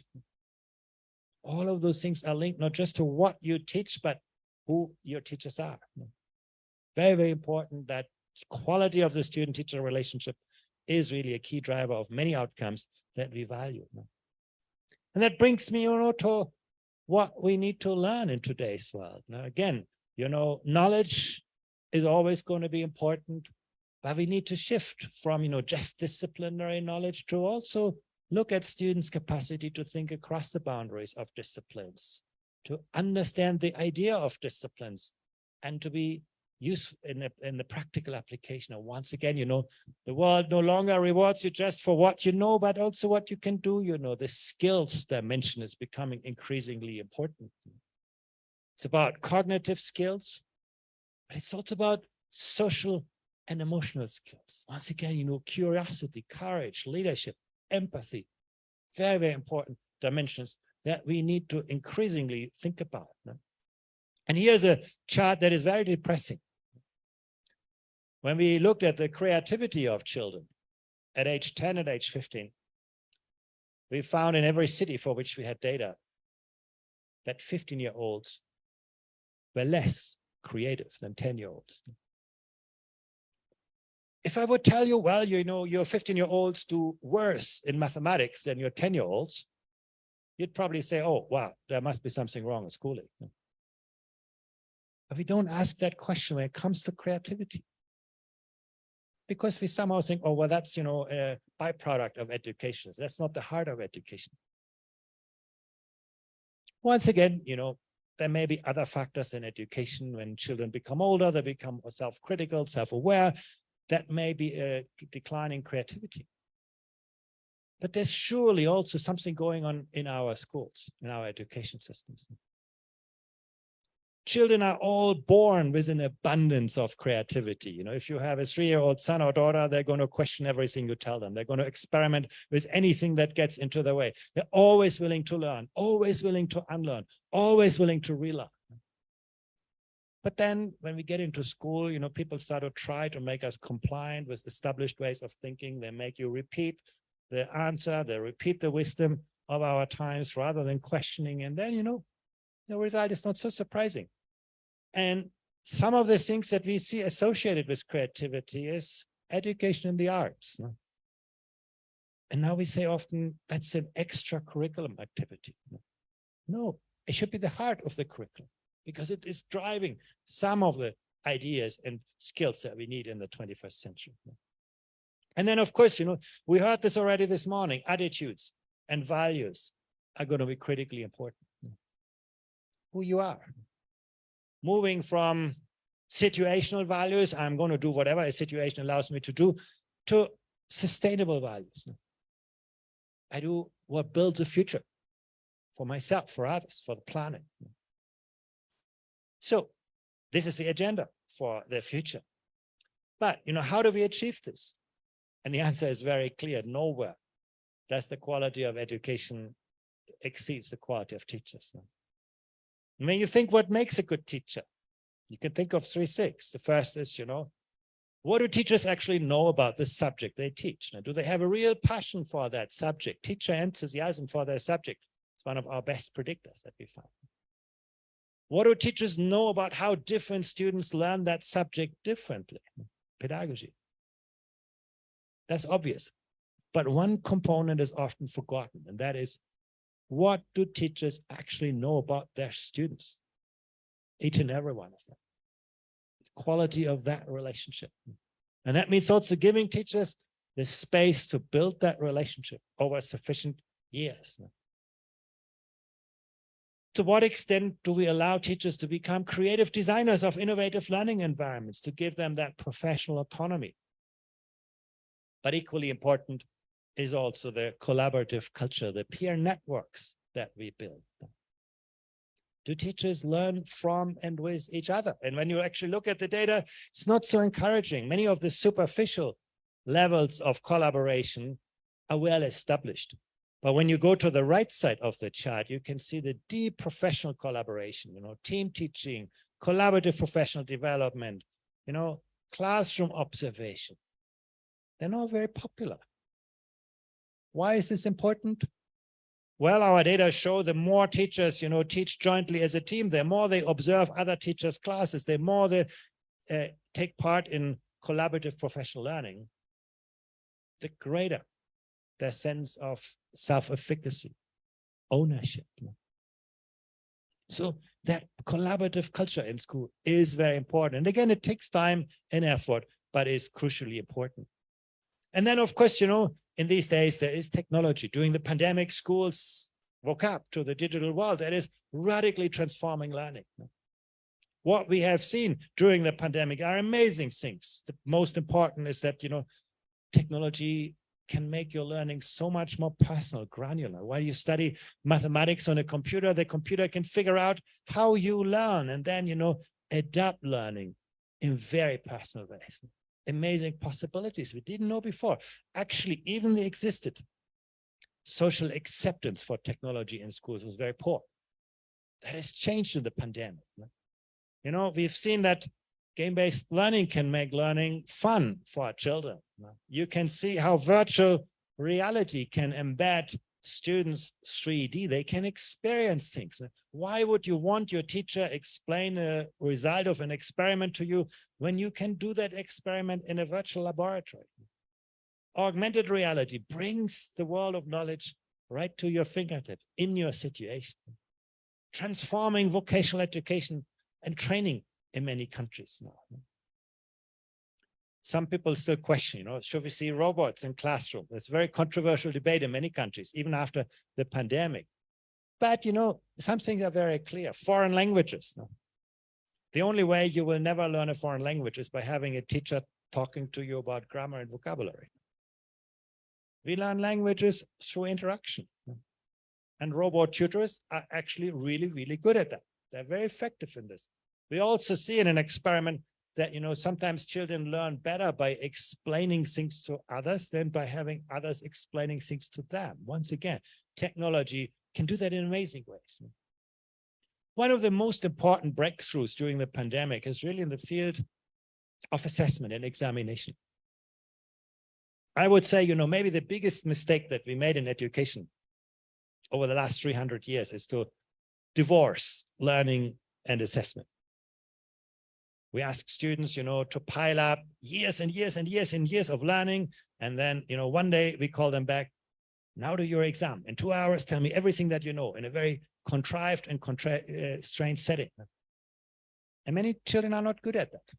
And leads to very superficial learning, very superficial teaching, sometimes up to early childhood education care.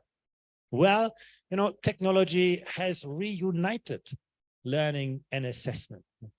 Technology can give you real-time feedback on your learning, can tell teachers, in learning analytics, how different students learn differently and engage with them. This is what the pandemic has shown us. And we can actually see in the data that most countries will not give that up. They actually reinforce those efforts after the pandemic. But, people get too easily overexcited about technology. Our data also show that often technology intensity relates negatively to schooling outcomes. There is no automaticity. Having more technology, better learning outcomes. In fact, a lot depends on how we will bring teachers into the equation. That's very, very clear that technology is always only as good as it is actually being used by the teachers. And you can see here in the chart, in some countries, teachers are very familiar with it, but in other countries, still only a minority of teachers who do that. Now, smart education is not about technology, but about a fundamental reimagination of how we can super empower teaching and learning through technology. It's not about technology, it's about learning activity. It's about, making devices, technology present, but not actually so visible. Actually, technology should not distract from the nature of learning, but it could be present as sensors, who tell you, give you feedback, all of this. Artificial intelligence should empower learners and teachers, not disempower them, not make learning more scripted, but make it more interactive. And we can do about this. We can cultivate a more innovation-friendly environment and create a more level playing field for technologies. There's a lot that we can do in our countries to give young people the kind of tools that make their learning really, really better. And the last point I really want to make is about the kind of incentives that we provide for change, for innovation. When we survey teachers, you think that if you are more innovative in your teaching, the system will recognize you, will appreciate your innovation. You can say, well, 1/4 of teachers say yes, but 3/4 of teachers say no. My school is not really an innovation-friendly environment. If we do not change those beliefs of teachers, we will never change the reality of classrooms. And you can see actually that is the same in most countries for which we have comparative data. So my final point is really, often the big obstacle to change is not, that we have too many teachers who are not sufficiently well educated, but we don't take the courage to think about the world of tomorrow. How do we educate learners for their future rather than our past? What is the knowledge and skills, the attitudes and values that the future will demand? How can we design the learning environments around those knowledge, skills, attitudes, and values? How we can create a good balance between different types of learning, academic learning, vocational learning, applied learning. And then ask ourselves, what are the people? Who are the people who can help that make this happen? What do we expect from the teachers of tomorrow? To be great instructors for sure, but also to be good coaches, good mentors, good facilitators, good evaluators.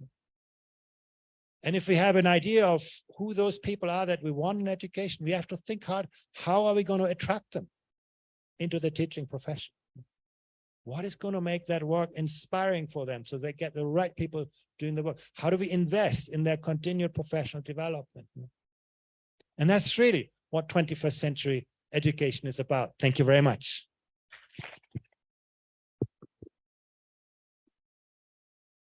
Thank you so much, Andreas, Director of Education and Skills at OECD. Thank you for sharing with us all the insights on what makes education systems successful. And we learned a lot. Yeah, we've discovered a lot from OECD's data and research today, a lot that we can do to improve education.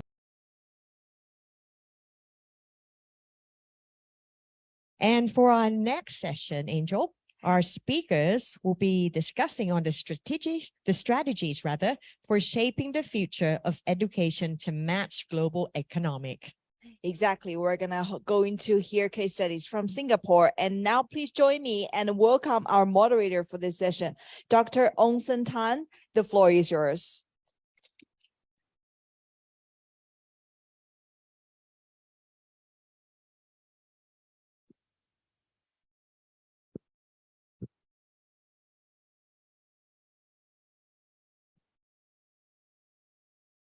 Good morning, everyone. I hope you've had a very fruitful and engaging morning thus far. Today's session will be moderated by Professor Tan Eun Sing, Director of the Center for Research in Child Development at the National Institute of Education, Singapore. Professor Tan is an elected fellow of the International Academy of Education, which comprises a select group of distinguished professors worldwide. He has delivered major addresses at some of the best global universities, including Harvard, Tsinghua, Nagoya University, and Seoul National University. He has also been a consultant to many government bodies, including Denmark, Italy, Bahrain, UAE, Japan, as well as international organizations, including Japan International Cooperation Agency, Asia Development Bank, World Bank, UNESCO, and OECD. May I invite Professor Tan on stage, please?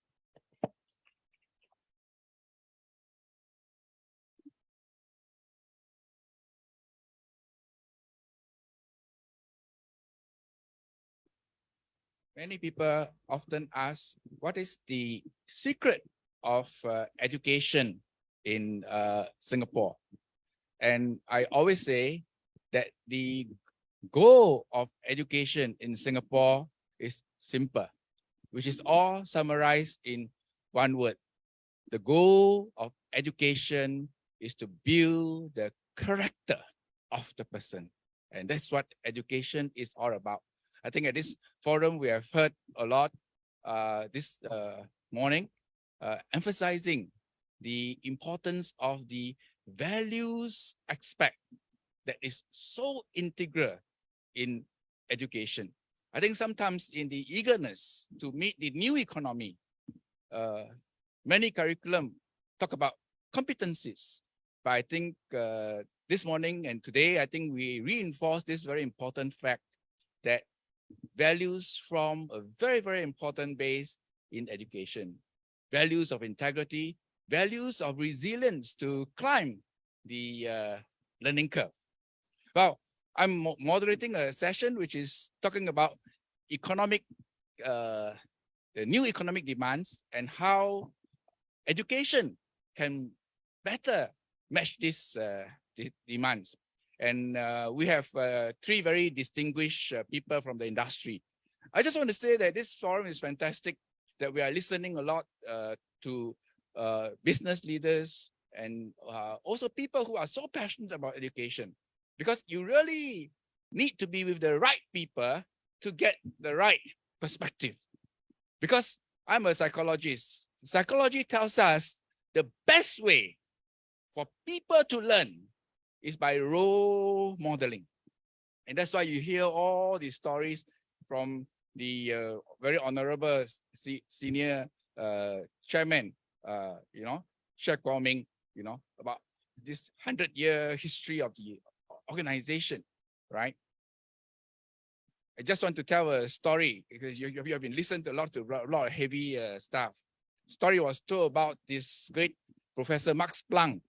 In the early days when Max Planck discovered the quantum theory, then of course, as the Nobel Prize winner, he was brought to all the universities in Germany and Europe. Everybody want to listen to this speaker.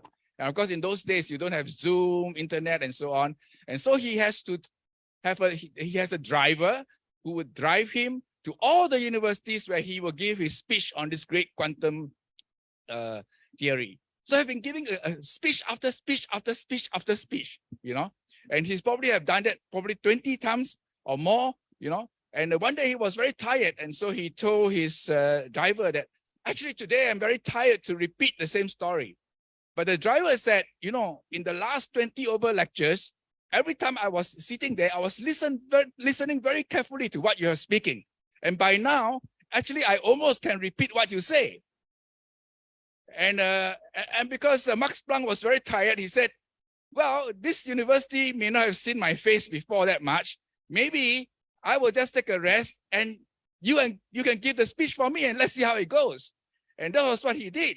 And the driver went up and he started giving his speech, and he was fantastic. He was able to repeat almost very accurately what Max Planck used to say. The problem came in only at the end of the session where it was question and answer. And this particular university have some very brilliant physicists. And this guy came up and asked a very difficult question to the driver. And this driver said, oh, that's easy. That's a very easy thing. Even my driver can answer it. And he told Max Planck to answer the question.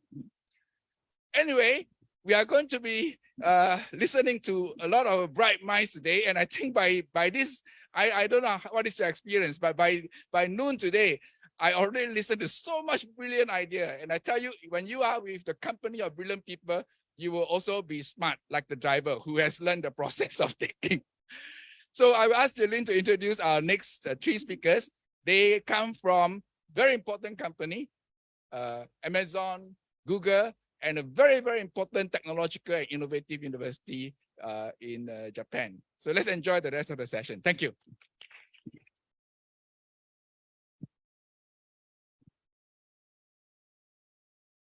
Thank you, Professor Tan, for that introduction. I will now introduce the speakers for today. So our first speaker is Mr. Vikram Rao. Mr. Vikram Rao is Head of Enterprise ASEAN at Amazon Web Services, AWS. Mr. Rao leads the AWS enterprise business across ASEAN, leading a sales team passionate in helping large enterprise customers across industry verticals as they innovate, transform their businesses, and underpin socioeconomic growth in their respective communities. Based in Singapore, Mr. Rao joined AWS in 2018 to set up and lead the AWS marketplace business across Asia Pacific and Japan. Mr. Rao has worked extensively in the AI, digital, big data, and analytics domains for industries such as telecommunications and banking. May I invite Mr. Vikram Rao on stage, please? Thank you.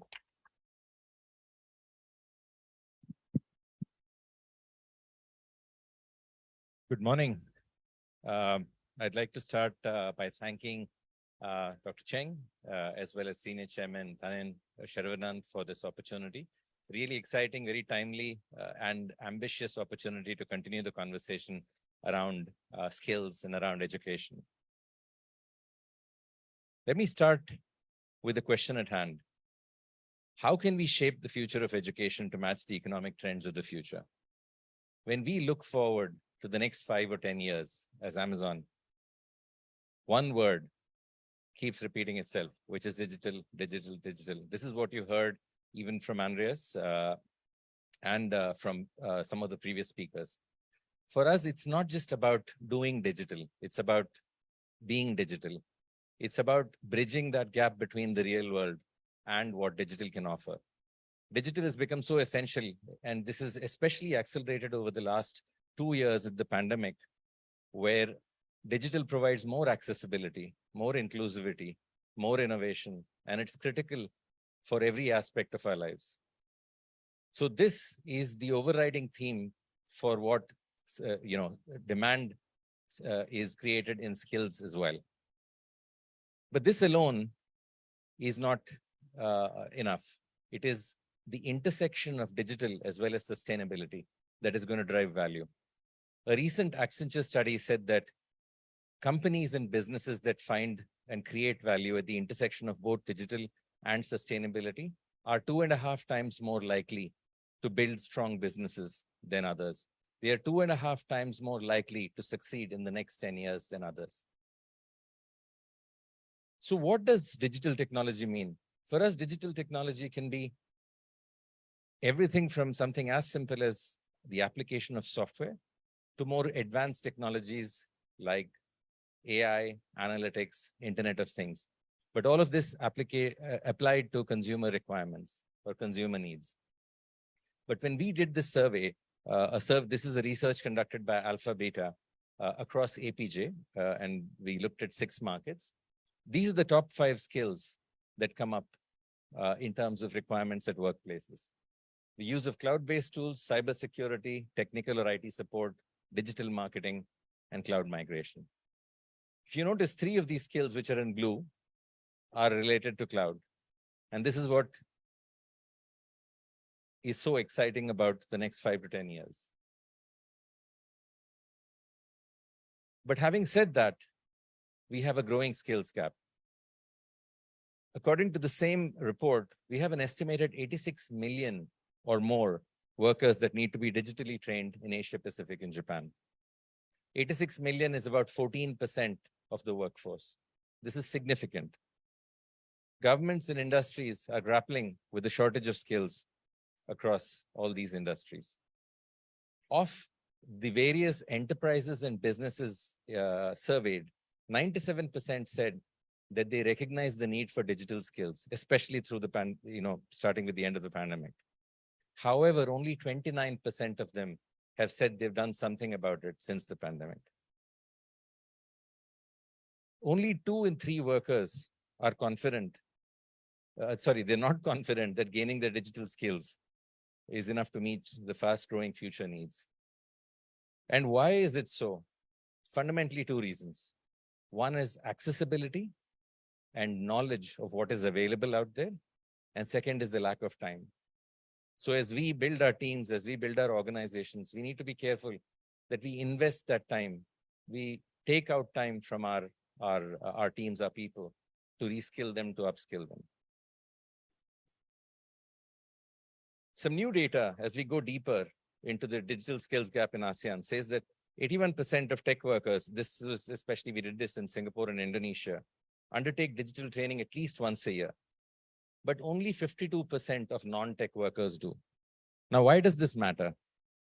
This matters because, as I said before, it's not important to only do digital. That is just a tick box. It is important that we are digital, we become digital as businesses. And in doing so, if the businesses and these enterprises want to move with speed, you have to have not only the tech workers, but also the non-tech workers equally adopt these skills, or at least be knowledgeable about these skills.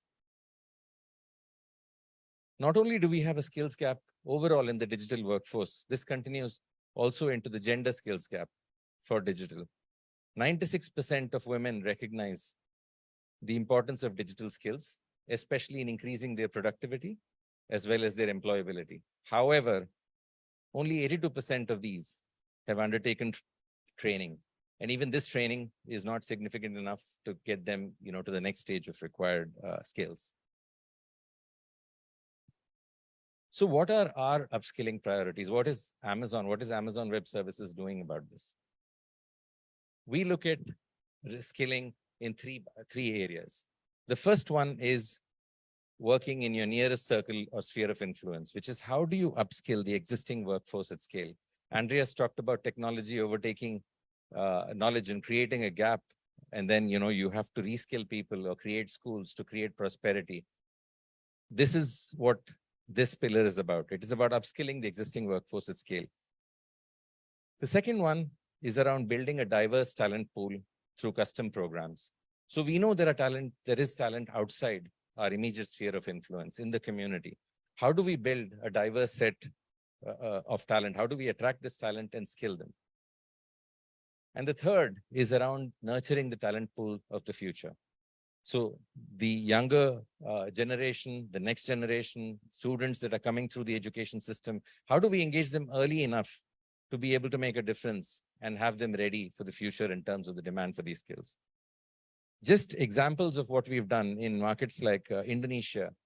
In 5 markets actually across ASEAN, we've launched the Restart program, which is a 12-week free program that takes individuals through reskilling them to make them ready for cloud skills.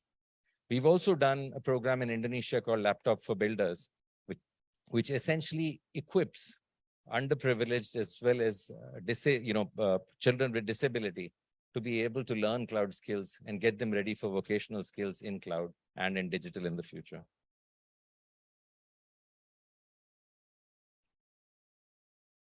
I'll try to go through this quickly, which is AWS Academy is something where we create a ready-to-teach a future curriculum for universities to adopt. This is so they can become digital ready and for preparing university students. Another example is AWS Educate. We have 500 courses that are self-paced, which also are gamified because that's the experience that the next generation wants in being able to adopt cloud technology and adopt cloud skills. And lastly, we have programs specifically targeting women in tech. We are pleased to say that since 2017, we now have skilled over 700,000 plus people in ASEAN with cloud essential skills. But there's still a long way to go with 86 million. So there is a lot of opportunity for us to collectively work together to build that and bridge that gap. Some examples of what we've done is in Department of Polytechnic and Community Education, College Education in Malaysia. We've actually worked to launch what we call a RoboNeo AWS Deep Racer Challenge in the eastern states of Sabah, And the reason for that is we wanted to introduce to Polytechnic students the interest, spark their interest in cloud technology. So using a racer league and using artificial intelligence or machine learning to actually improve that racing is a pilot project that we've undertaken there. With the Digital Economic Promotion Agency in Thailand here, we've also worked with King Mongkut University to run a boot camp and a job fair for more than 200 students. In Vietnam, with USAID, we are modernizing the curriculum of 7 universities with cloud-based curriculum. And with Singapore Management University, we are working with their Women in Tech department to drive specific skills for women and girls to adopt cloud skills. Just closer to back home in Thailand, we do programs like AWS Tech Exchange, where we actually get together young professionals and share more about what it takes, what are the skills available, what are the courses available, what are the hands-on programs available to drive this fluency. We've also, as you see at the bottom, with universities, this year, I'm already going into next year.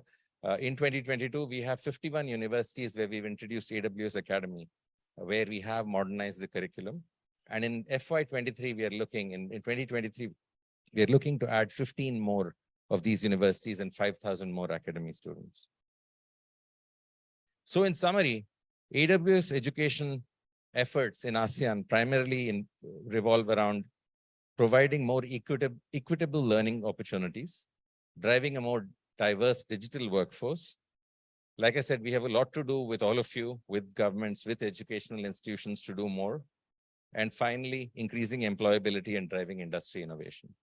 I'd like to leave you with just one thought, and this is something that Senior Chairman spoke about earlier, which is really close to my heart, and it's only reinforced with what I've seen at Amazon and have worked with Amazon for the last 4 years, is that our legacy, our only legacy as leaders, is defined by the values and capabilities that we instill in the people and communities we leave behind.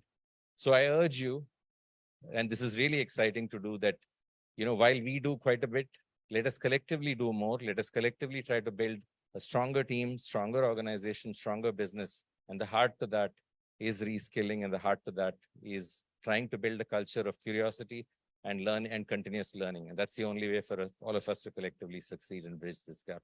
So I thank you. Thank you again for the opportunity to be here. And I'll meet you in the course of the day. Thank you.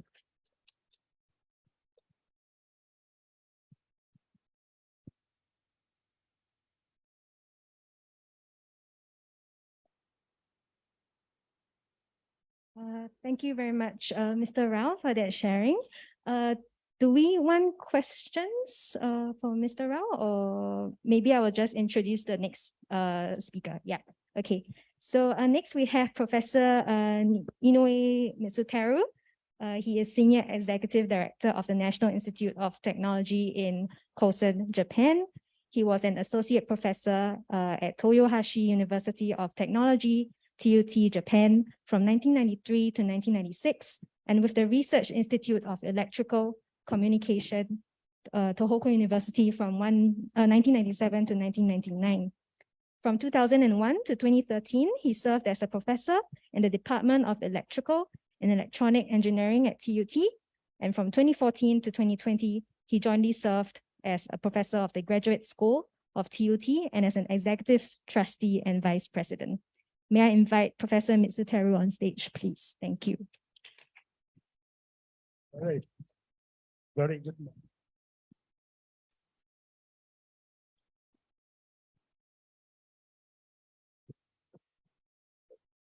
Very good morning. Do you hear me? Yes, that's good.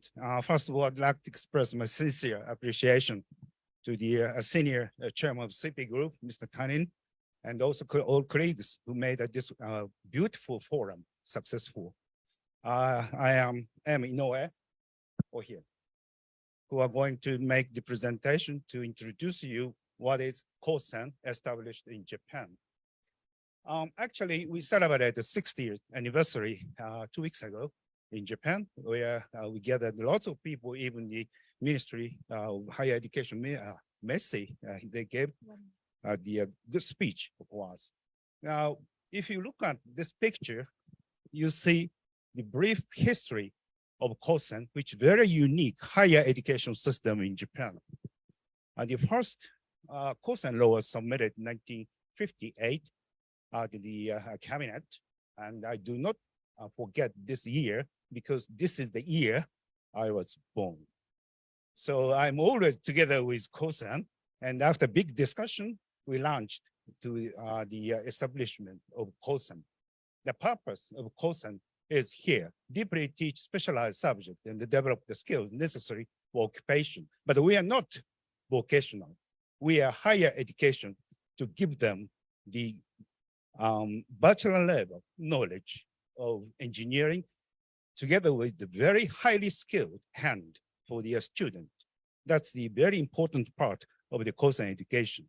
So since 1962, many Kosen has been established, particularly national Kosen operated by the government, and the student graduate after 5 years entering the Kosen after finishing the junior high school, so at the age of 15. And then they are quite good students, and they want to continue, if they want to continue their study to get PhD. There are 2 special national universities are provided in these days in Japan. But anyway, the number of the Kosen are so increased these days, and we are the old Kosen, national Kosen, the control of National Institute of Technology, that where I am now belonging to.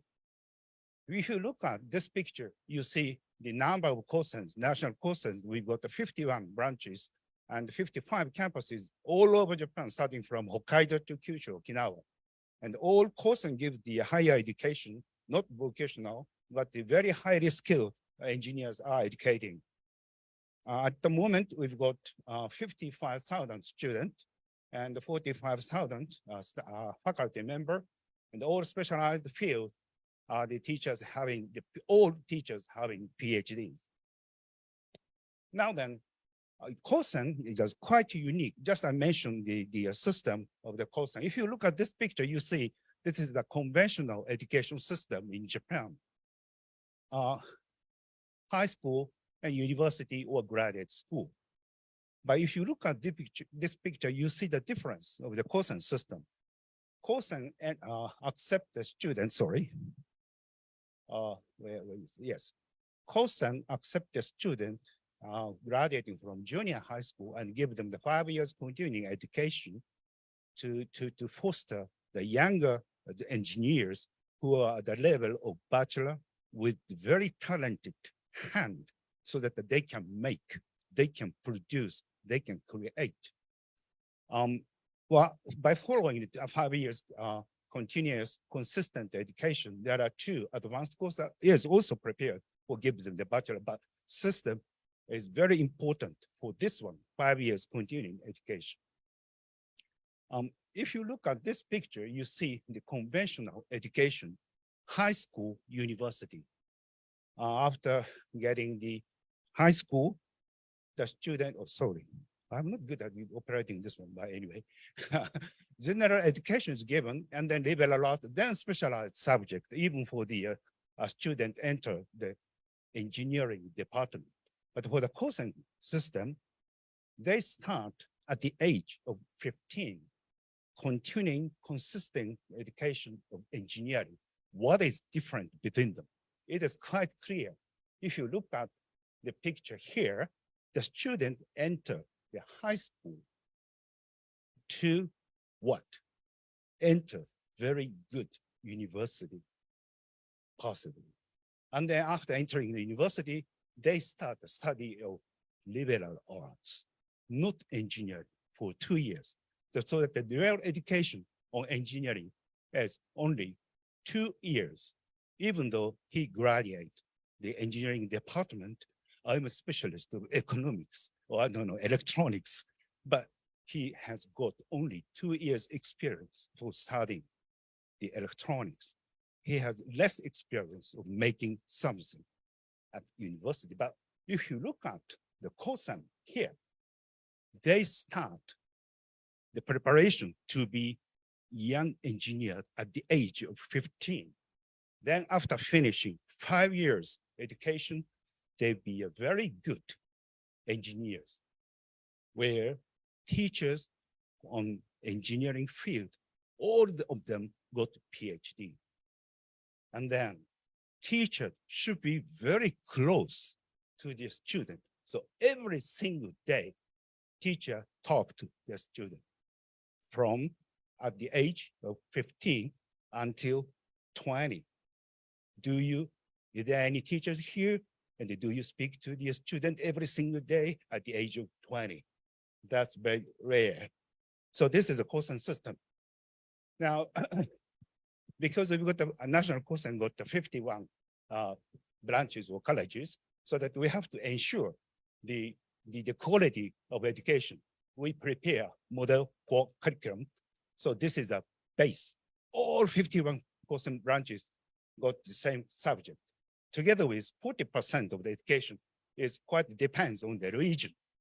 If the course is located in Hokkaido, if the course is located in Kyushu, Okinawa, requirement are different from the society, local society. So course should tune the requirement of the society by taking the 40% education for the society. Of course, local cooperation, global relation, industry relations, student activity, etc. All these things are incorporated. Of course, model core curriculum, which covers 60% of the education, covers all subjects or all departments having the same direction or target. So depending on the field, what the students are studying, they study very, very specialized field on engineering, together with the theory and hand-skilled technology. However, this is not enough these days, because the interdisciplinary problem always you can find out inside the society, so that we give them the vertical education for all departments for their students, cross-area competency requirements for engineering, general skills, integrated learning experience, critical thinking, and so on.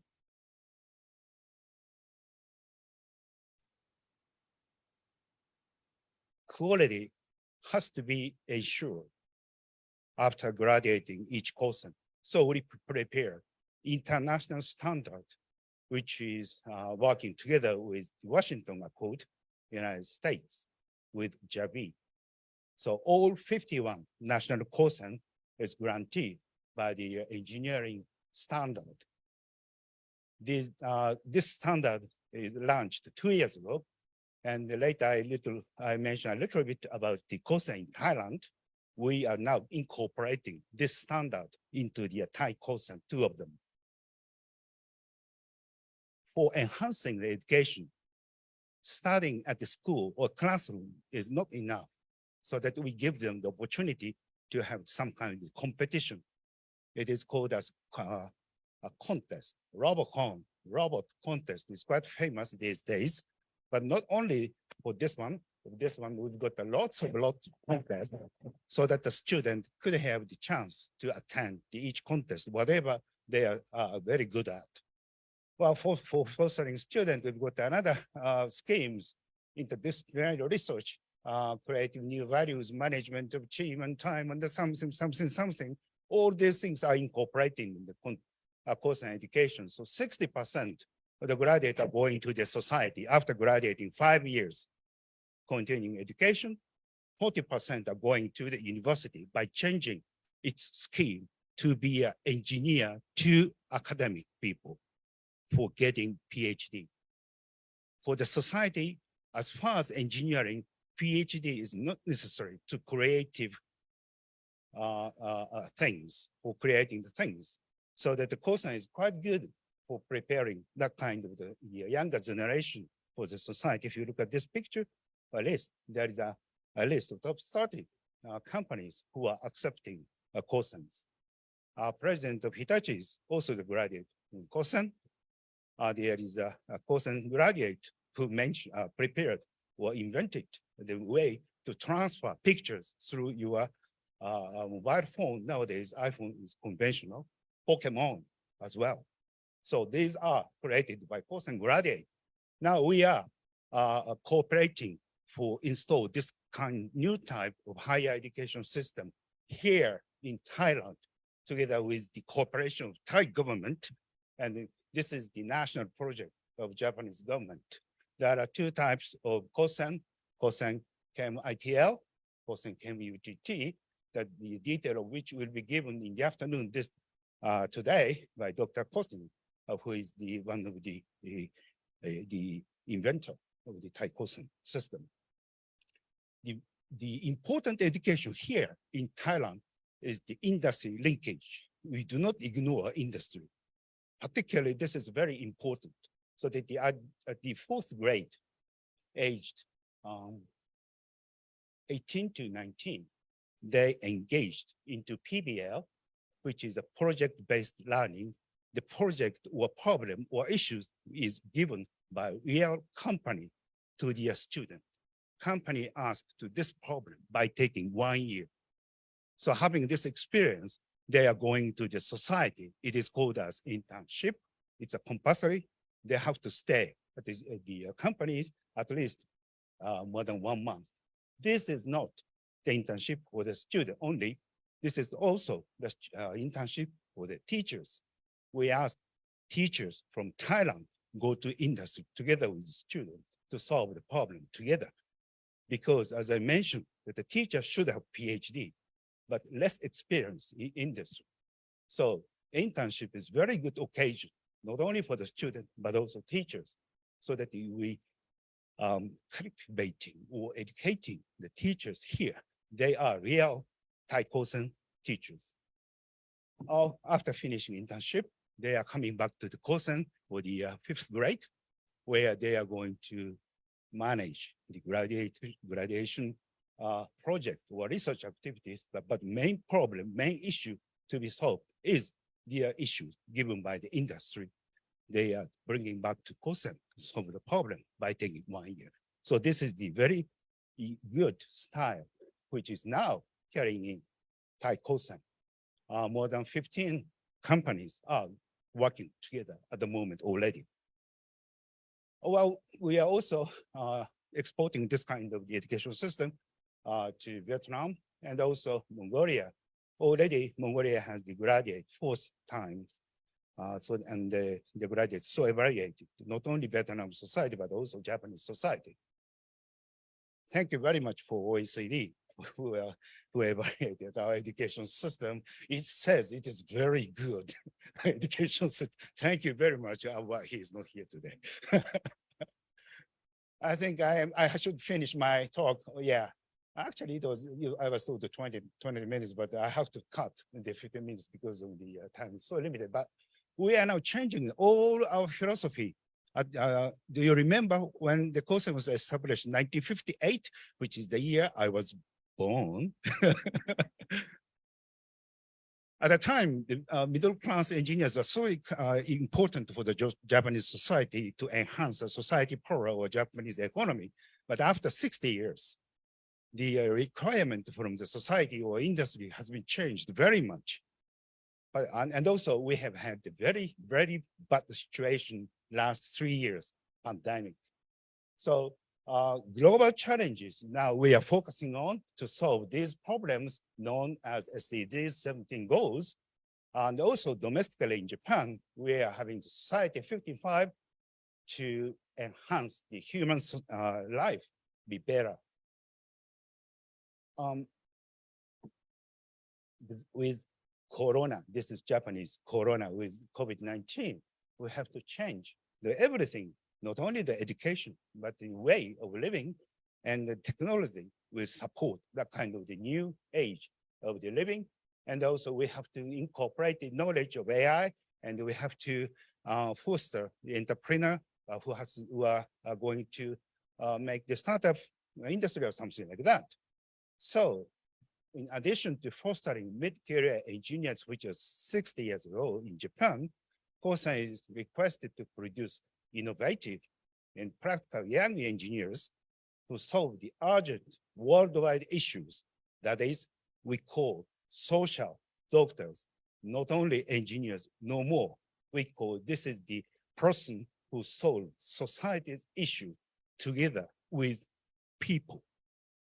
So this is the style of the CoSAN, and I hope that you could understand what this CoSAN is. So if you've got some kind of the question, please do not hesitate to contact me and ask me by through the email, something like that. Tell me what is CoSAN. I always mention CoSAN is CoSAN because there is no similar higher education system all over the world, because this was established 60 years ago in Japan. CoSAN is CoSAN. We are producing real young engineers who solve the world. And this new type of CoSAN is now established together with collaborating Thai government and Japanese government. And within 2 years, first batch students are coming, 20 of them are coming to the Thai society. We are very much looking forward to seeing their activities. So if you're interested in, please check what is the activities of the CoSAN graduate. Thank you very much for your kind attention.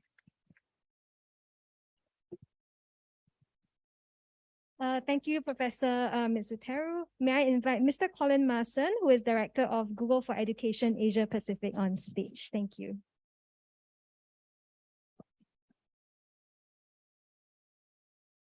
This on?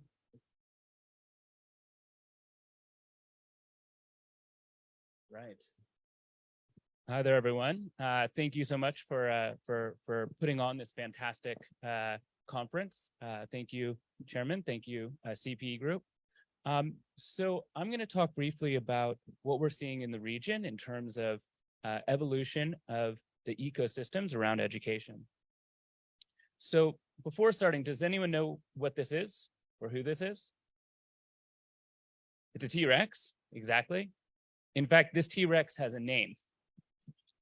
His name is Stan. So Stan lived a long time ago, but stands in the middle of the Google campus at headquarters. And really the reason that Stan stands there is because it's a reminder to us that no matter how big you are, times move and evolution needs to happen. So we think a lot about Stan, we think a lot about innovation. And, obviously with COVID and everything that's happened, there's been a lot of terrible tragedies associated with it. But it does show us that the human race is capable of great innovation. So we think about, how quickly the mRNA vaccines were created. We think about the way that the world did in some ways come together to be able to solve these global challenges. So we are seeing that disruption can breed innovation.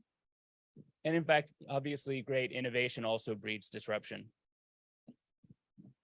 So from a Google perspective, our mission is to organize the world's information and make it universally accessible. So really, at the heart of what Google does, if you think back to search, our first sort of core platform, it's really about learning. And so we invest a lot of time, a lot of effort in supporting education, whether that's education in a school environment, whether that's education at work and supporting the way that skills can be built, or that's education at home for individual enrichment. We see that there's over 1 billion views each day on YouTube looking at educational material. We see over 1 billion searches every day on education-related areas. So learning kind of sits at the heart of what we do at Google. And we do try and invest across the board in different things. One area that we also look at is that transition from K-12 education into the workforce. And so we've been investing a lot behind certifications. We've been investing a lot also behind scholarships. So in Thailand, for example, one of the important initiatives that we've been driving in collaboration with a number of universities, as well as with True, is the granting of free scholarships to over 20,000 Thai people. So, this is one of the types of initiatives that we try and focus on to support that transition. Now, from a global perspective, when we think about education ecosystems, we think about a number of different areas. We think about equity and access and how we can build that. We think about anywhere learning and how we can support students wherever they are, whatever kind of access they have. We think about providing agency, not only to students, but also to teachers. We think about the health, mental well-being of students, particularly over the past several years. That's become a very important issue. And we think about data, we think about privacy, and we think about how that data can be used for good, so helping to identify students that are at risk, but also how we need to put in place the right kind of measures so that we've got good security. So across the region in APAC, we've seen a number of examples of educational institutions and sort of broader education systems that have managed and are in the process of managing transformations. So that cuts across both developed economies as well as emerging economies. For me, some of the most interesting transformations that we've seen are, first of all, Japan. And so obviously there's interesting things happening in the higher ed space, but we also saw that the Japanese economy and there's a big transformation obviously happening just in terms of demographics. So the Ministry of Economy, Trade and Industry in Japan a number of years ago recognized that, frankly, the population of Japan was aging, the size of the population was shrinking, and so they needed to go about making a transformation in education. They needed to create a new form of education that supported the development of 21st century skills, development of higher productivity, and in particular, investing behind getting coding and computational thinking, not just as a single subject, but across the board in terms of how it gets integrated into education. So there was a significant investment there that looked at a number of these different areas in terms of equity and access, in terms of everywhere learning, et cetera. And so they were able to push through about 3 years ago and really transition from a very traditional education system, where literally the best way to communicate with a Japanese school was by fax, to a place where they now have a one-to-one environment for all students. And they've really started introducing coding across the board into their educational system. So it's still a work in progress, but it's been really exciting to see how some of these educational systems have transitioned. I think the second one that I find really interesting in the region is Indonesia, where, as many of you may be aware, the Minister of Education actually comes from the technology space. So he was one of the co-founders of Gojek, the largest unicorn in Indonesia. And when he came into office as the Minister of Education, he looked at exactly the data that Andreas was sharing about Indonesia, some of those challenges that Indonesia faced around the growth mindset, around how education was taught. So he was able to do a significant transformation in terms of the content of education, as well as the introduction of technology. And we've seen them be able to really start moving the dial in terms of supporting teachers at scale. Now, obviously, one of the areas that is a challenge is around sort of technology adoption and safety.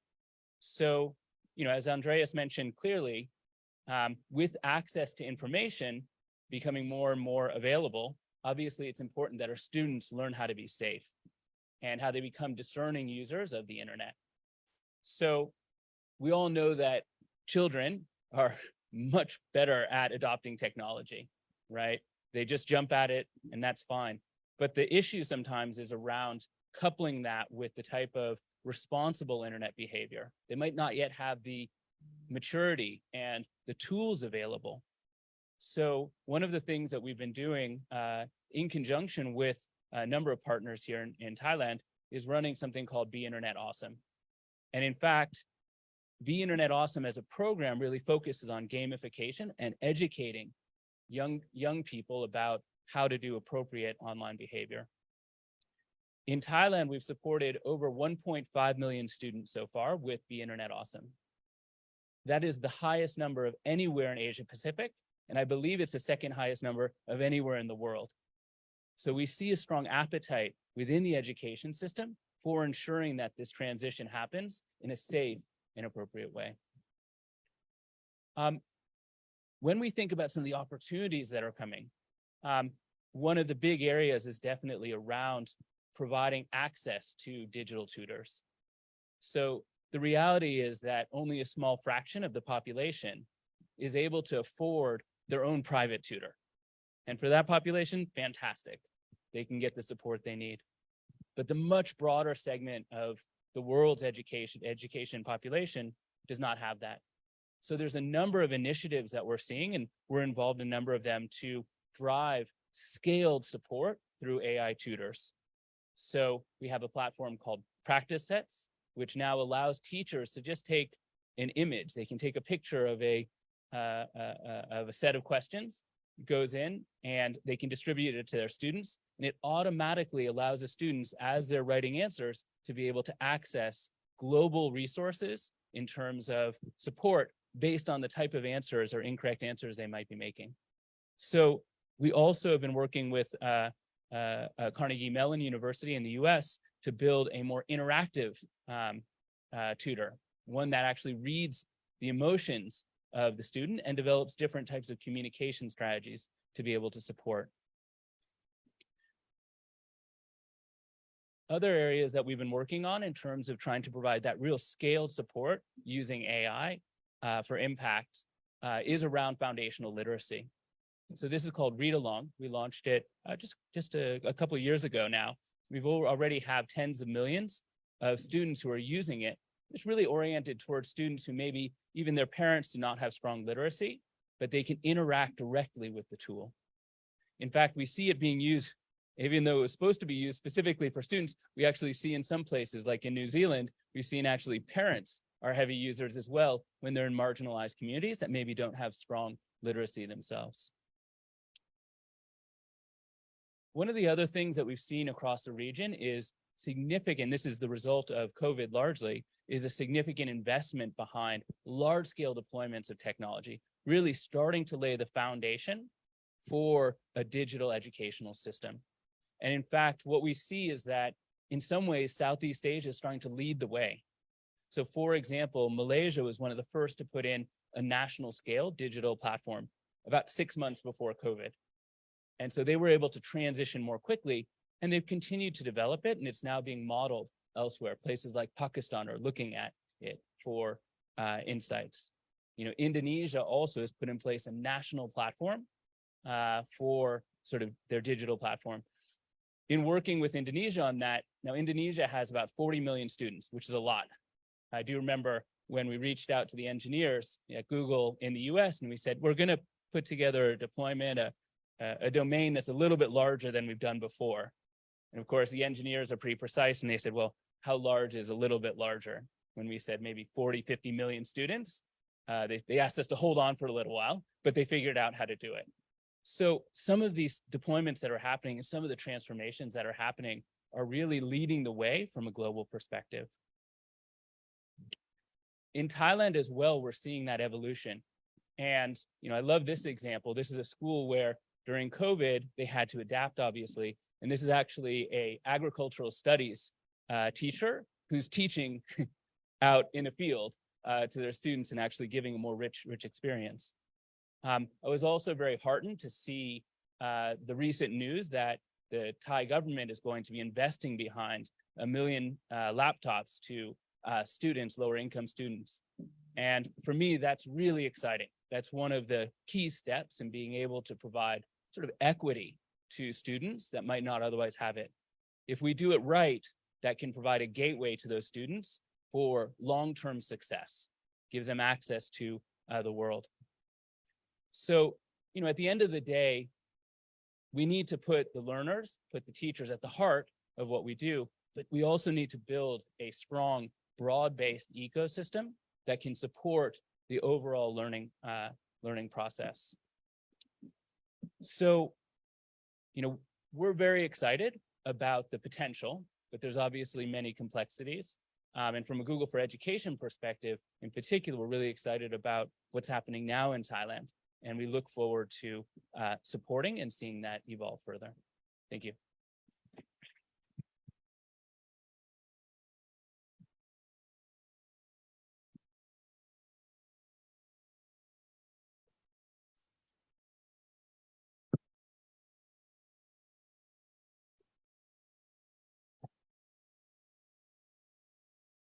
Fantastic. Three very, very important, highly innovative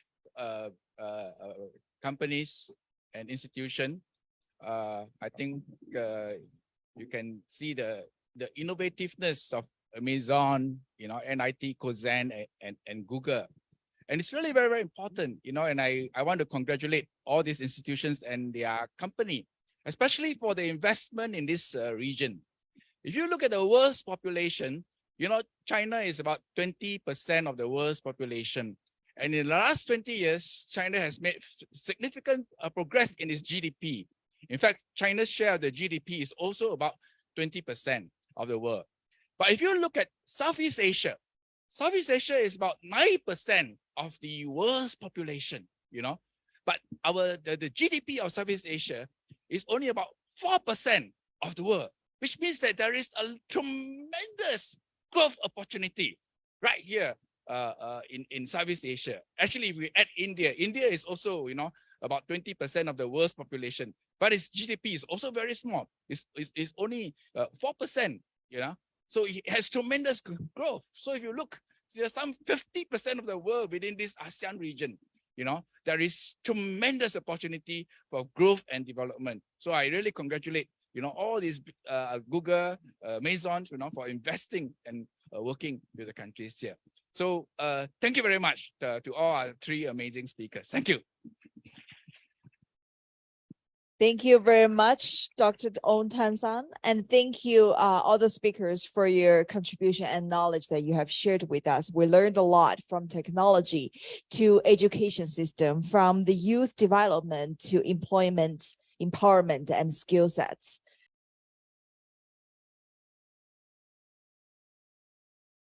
So let's hear more about educational transformation and human capital readiness to World 5.0. Ladies and gentlemen, please welcome our Senior Vice Chairman and Chief Executive Officer of Cherun Pokapan Group. Please join me in welcoming Mr. Supachai Chearavanont.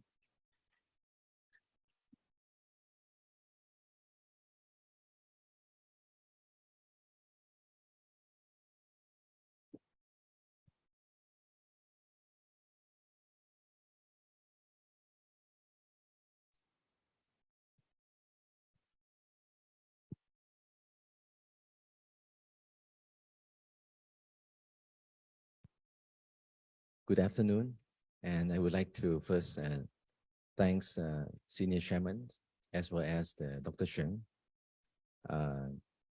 to organizing this event. Actually, my timing is not the best because I guess a lot of you must already been hungry. I'll try to, again, I'm not from the education background, but I would like to share my experience and my point of view as a private sector and some experience in the education reform. How we see the world is that the world is actually a school in itself. In fact, we are here to learn how to be happier. And we learn that to be happier, we make other people happier. And I think this is a never-ending cycle of learning because each of our lifetime is not that long, 80s, 90 years old at most. And we have the challenge in different times. And during this time, we face, for example, these 6 challenges. First is what we call inclusive capital or equality. How do you actually make a world a much more stable, peaceful, and prosperity? We are facing digital transformations. Every forums we go to, people talk about disruptive technology, digital transformations. And with this transformation, we actually attach computer to every part of our business and our lifestyles. And for that, it's an increasing consumption of electricity. It's increasing consumptions of all these computing units until we have the shortage. And we're going to have the shortage of the chipset. We're going to have the shortage of electricities. And at the same time, we also facing these complexities of sustainability issues. And the world are racing toward, for example, net zero, which is a huge issue. How we actually live in this habitat longer in the environment that is more stable and be able to pass over to the next generation a better world. Fourth is we also at the same time, with the result of many things, including geopolitics, facing these hyperinflations, result from the pandemics, facing the food security issues because of the, be it the war, be it the climate change, be it all this logistic, transportation.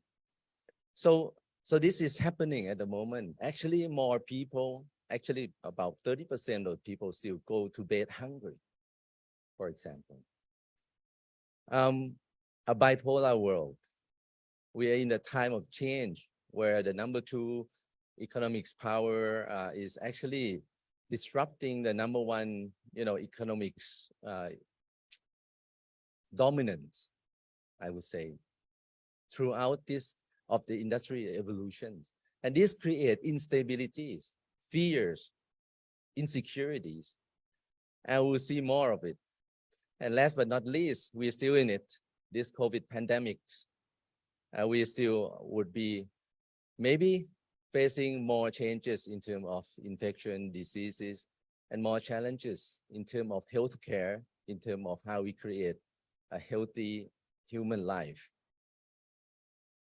So if we look at these challenges, there's so much for us to learn.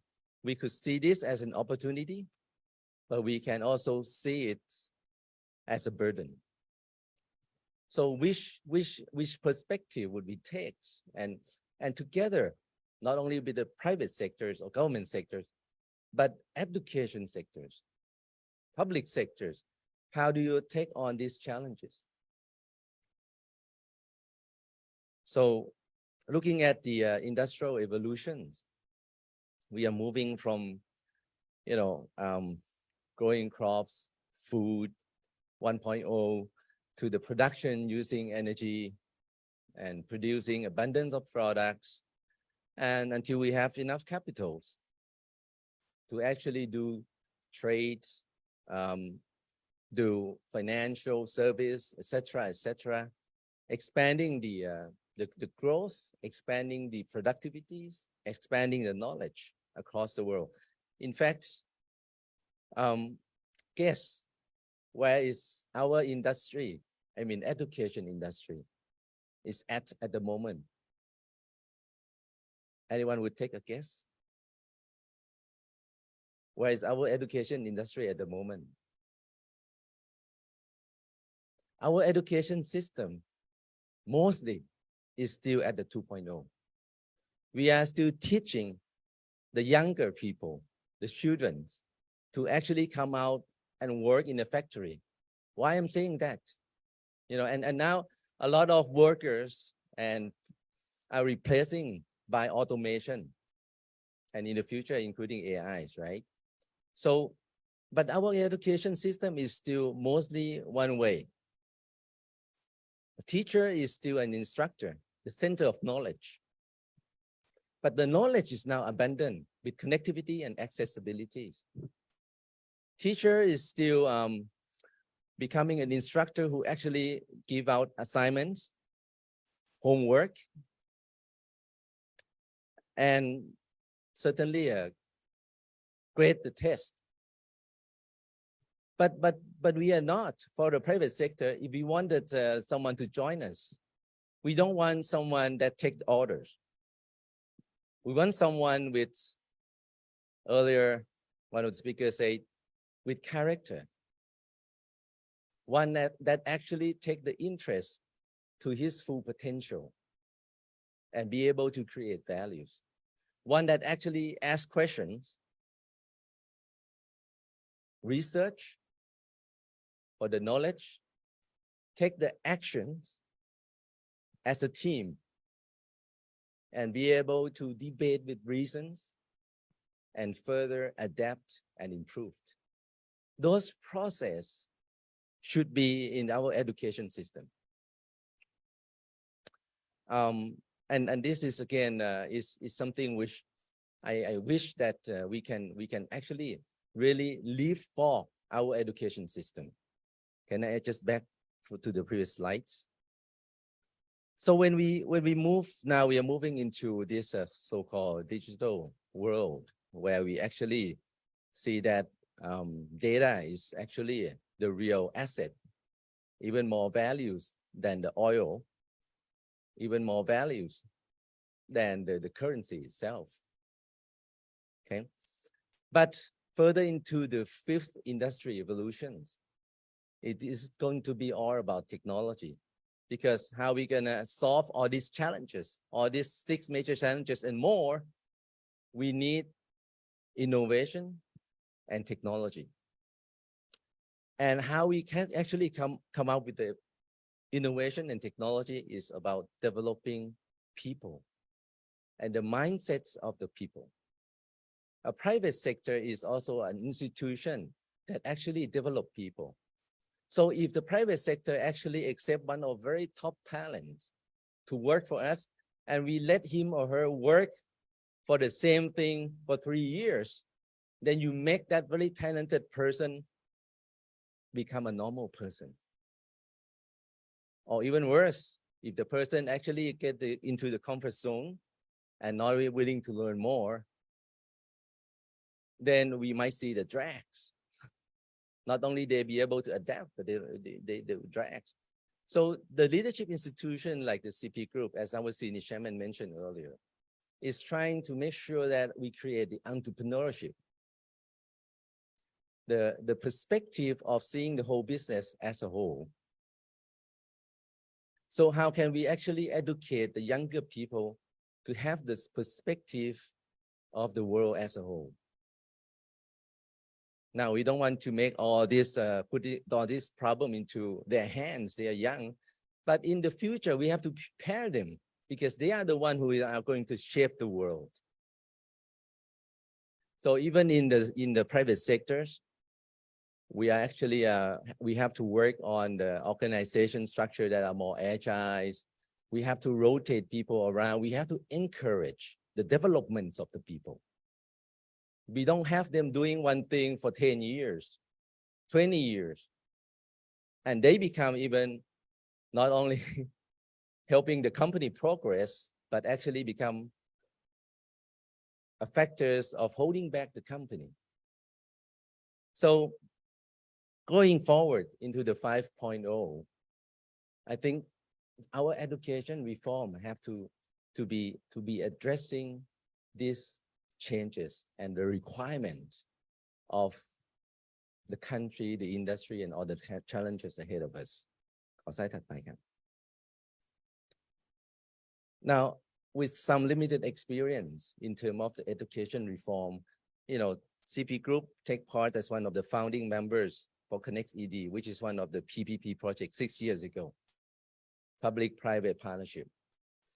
There are 5 key principles of driving the education reform.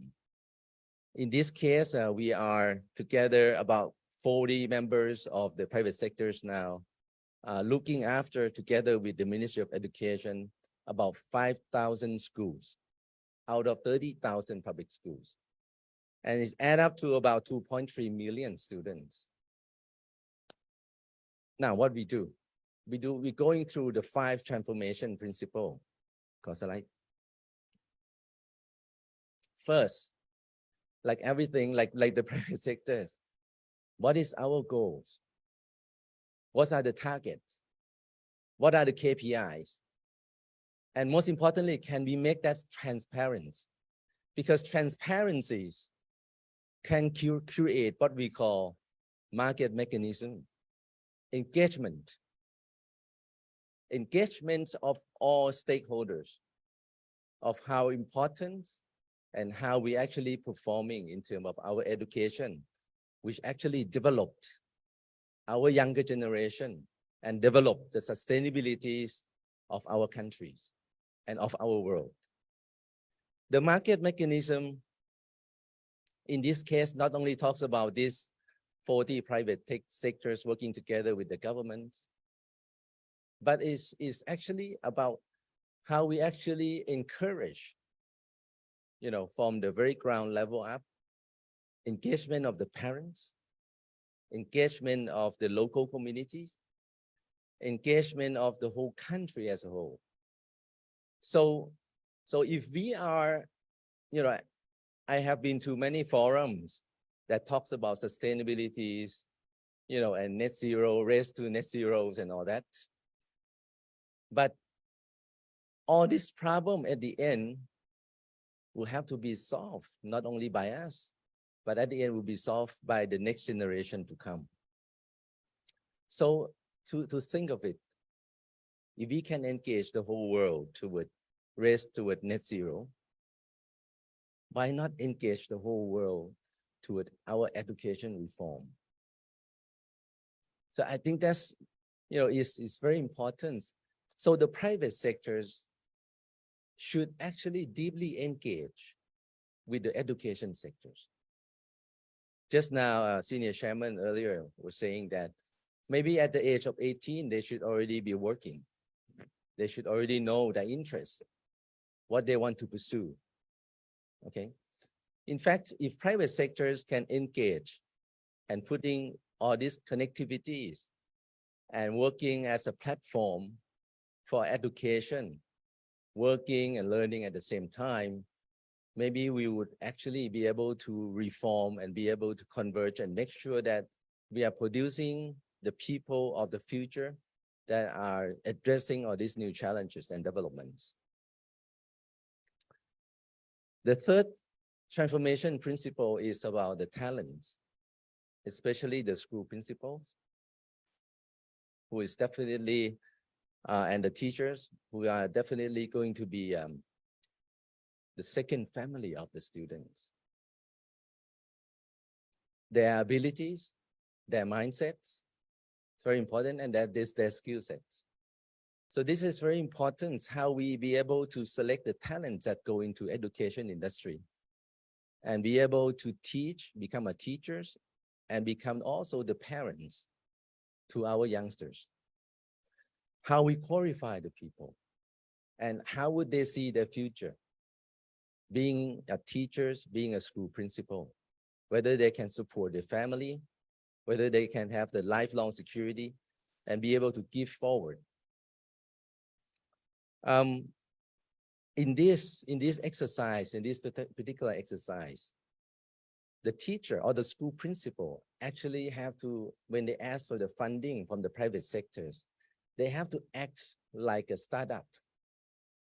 They have to show that all these spider webs of the school strength and weakness, and what are the area that they're lack of, and what the area that want to develop.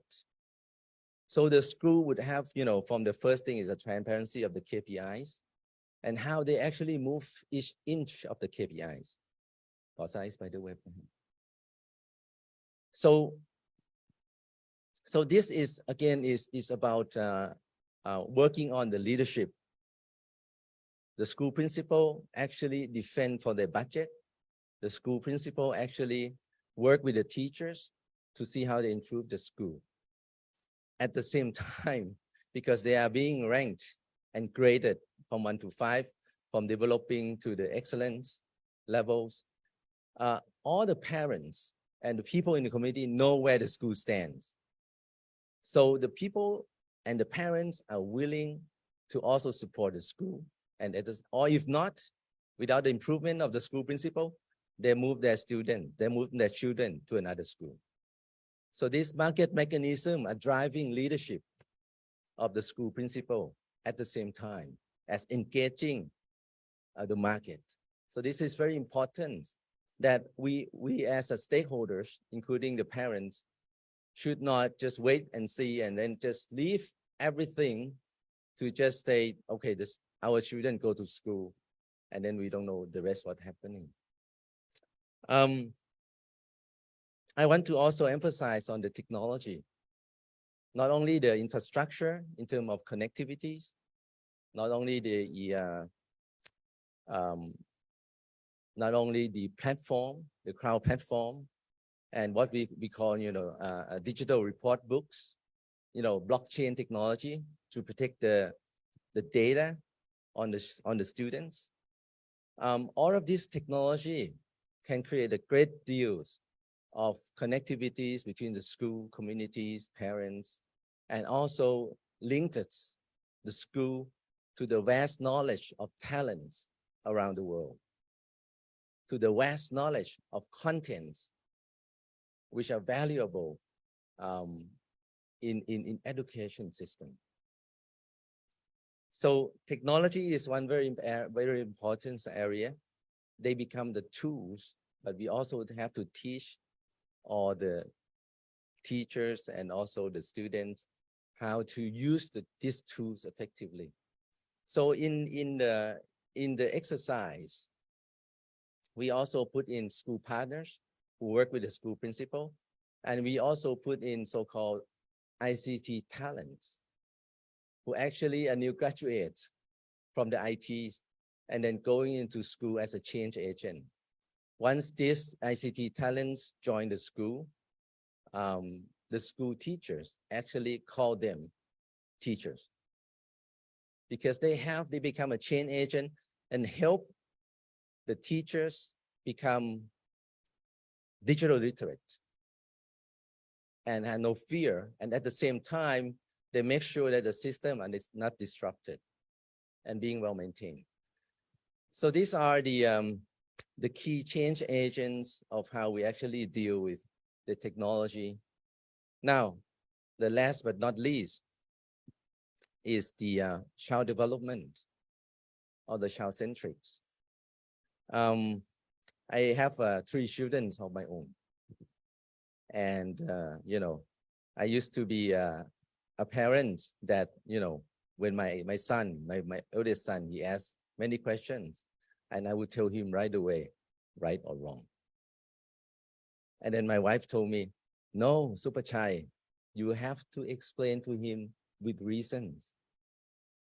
You don't tell them right and wrong. You let them ask the question and explain to them with reasons. So I think there are roles and responsibilities of teachers and also roles and responsibilities of the parents. And there are do and don'ts of how we treat the younger generation.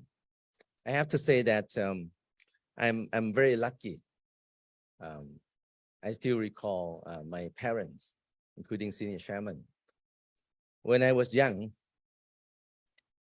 he taught me, he said that if you spend your time just enjoying and entertaining yourself, this day will pass. It will just become a dream or just a memory. But if you spend your time today growing a tree, when tomorrow comes, you actually have a tree growing and will yield fruits in the future. So you could call this, how can you use time valuably? Or you can call this a growth mindset. At the same time, the teaching of my mother,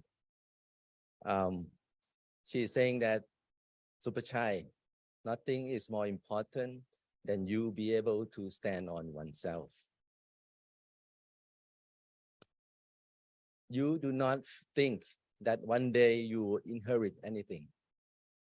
You should not think and limit yourself to whatever other people told you.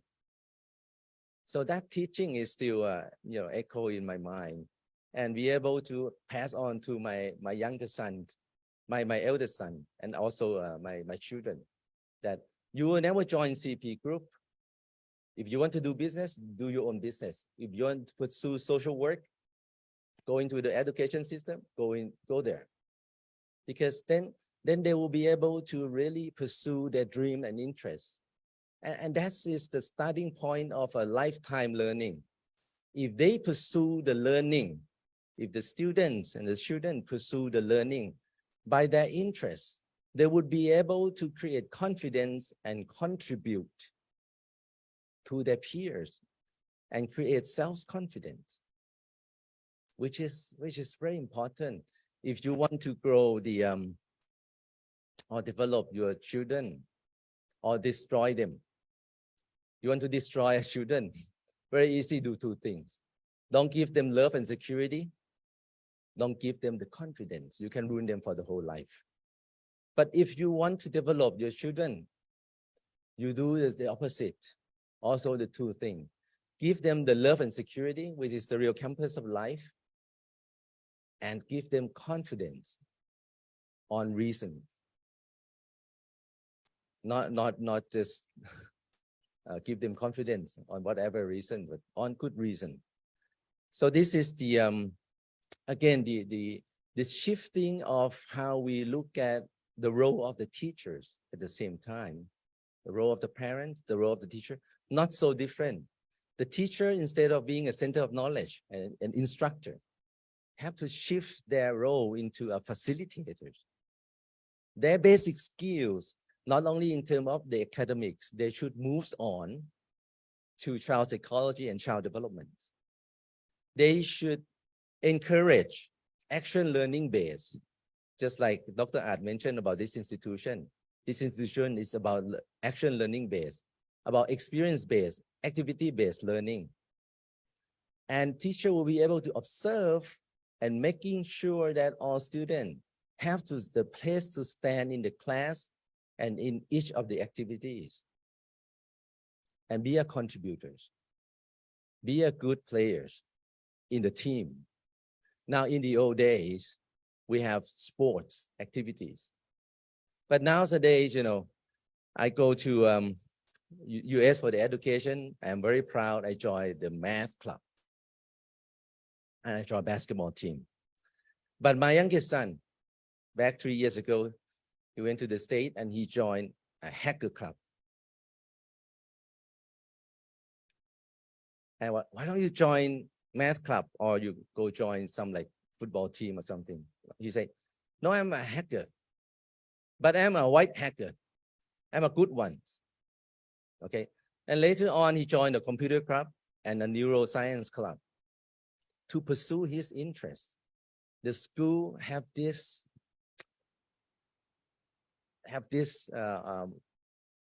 abilities, or they have this access to the student, for the student to pursue the extra curriculum.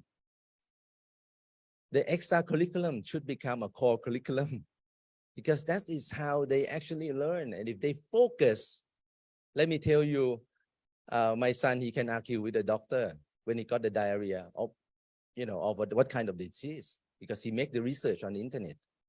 And he was arguing with the doctor, and at the end, the doctor said, you're right. So what I'm saying is that if they are focused in their interest, they will have a lifelong learning, and they'll learn so fast, and they will love learning. So this, how can we create this extra curriculum? How can we create this so-called learning centers that could help facilitate the transformations of the education, including the roles of the teacher and enhancing the new skill for the teachers? I'm not saying that the online learning, and I agree, it's not going to take over the school, because the school is the mini version of the world. It's a training ground for the people, for our younger generation. So there will be no better place, even though you can do homeschool, but it will not be the best training ground to get our youngsters to be ready for the real world. But again, all these online learning are very important. The school may not have enough resource to give access to extra curriculums but with the online and connectivities and connecting all the talents around the world, I think we can. In the retail industry, which is one of the most disruptive industry by the digitalizations, you will not guess, CP Group, we have been working on 7-Eleven, super centers and cash and carry business, retail business. We create this business over 30 odd years. But within 5 years, the e-commerce surpassed our sales. So the education system is the same, but we have to, really use it in the right way, and it will come. I would like to go into my last slides.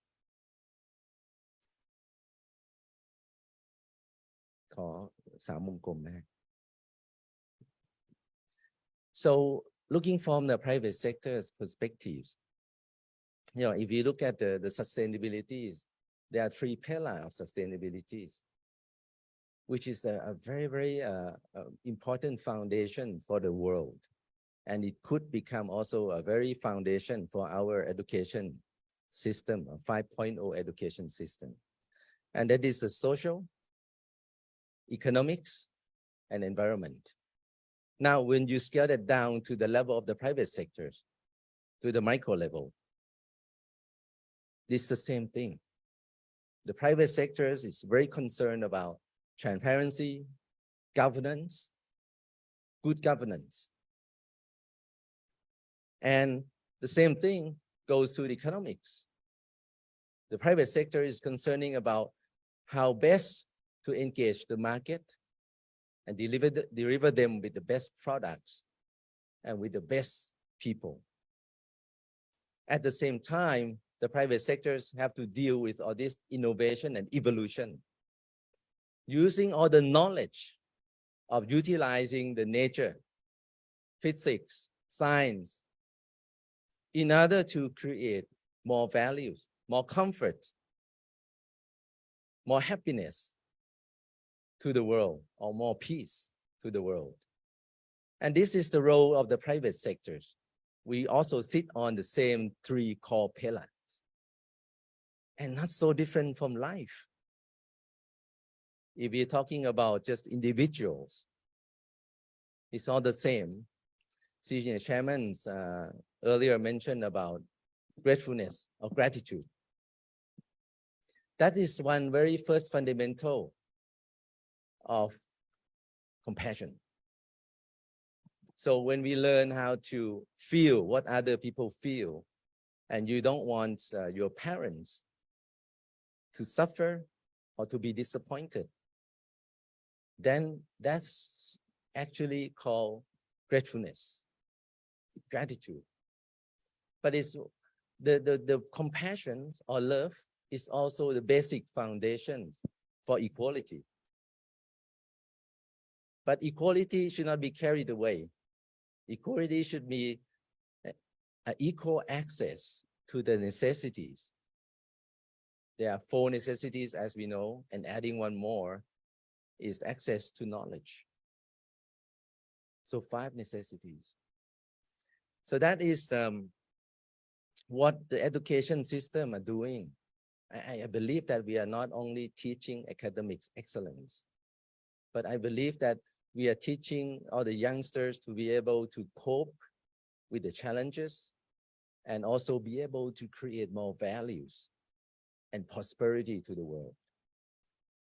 And the opposite would do a totally different things. Imagine instead of compassion, there are discriminations. There are silos across the whole industry, across different industry, across different countries, making war. Then the world will turn the other way around. It will wheel the other way around. And that could happen also. Our education system should encourage the world to move forward with compassion. And we never forget that survivability or the security of living is also very our human nature. And dreams or desire is also our very human nature. And that's how we enjoy lives. With dreams, with targets, with challenges, that's how we enjoy life.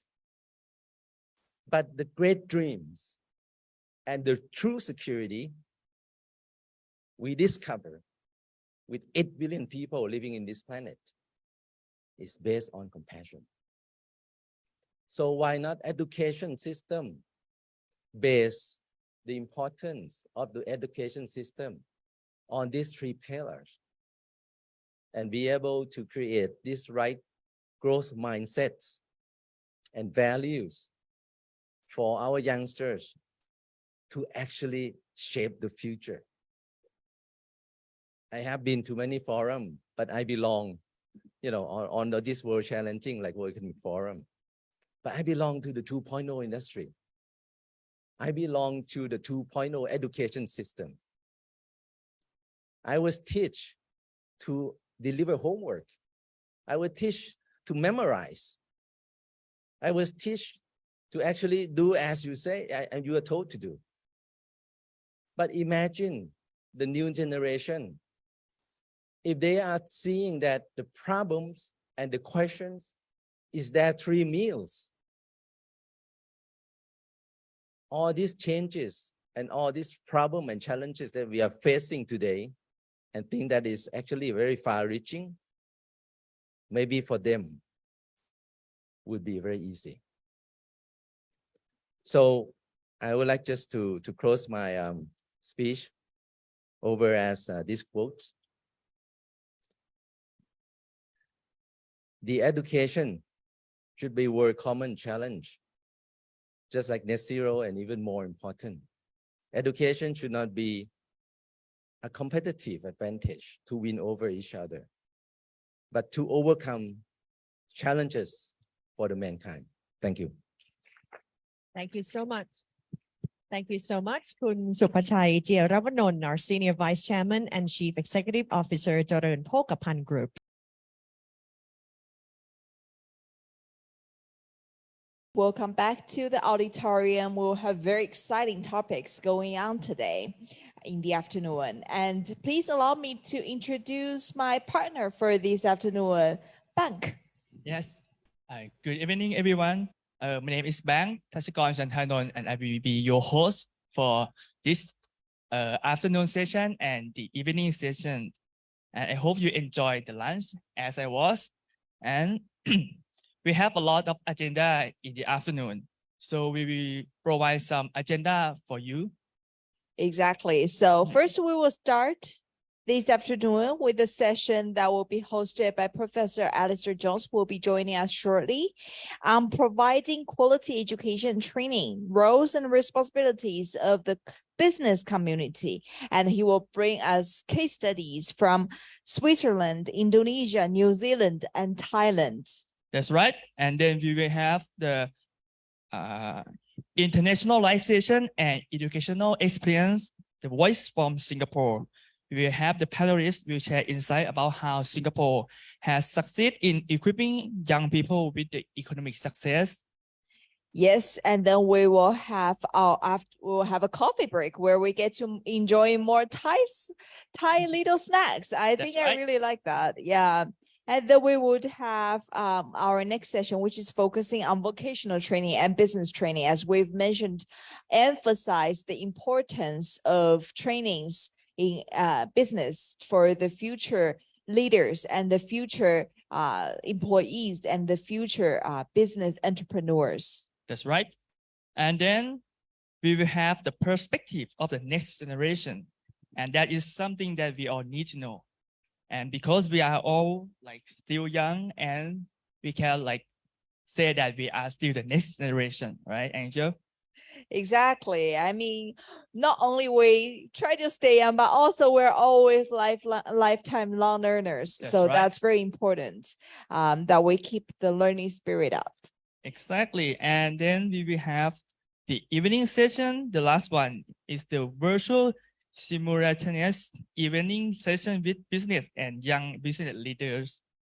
And we will have Mr. Stephen Golding as our moderators. Exactly. And we would have big names joining us, including Mr. Michael Bloomberg, who will have voices for us to share. So that's right. And if anyone still outside the auditorium, please come in and take your seat. And we still have our front row open, so please do join us. And shall we start with our first session, Ben? That's right. I'm not sure if already here. Yeah. Oh, great. Okay, sure. So let's welcome Professor Alistair Jones, the Senior Deputy Vice Chancellor from Waikato University, New Zealand. That's right. Professor Jones' main fields of research have been in science education and technology education, particularly in teaching, learning assessment, leadership, teach education, and curriculum development. So please welcome him on the stage.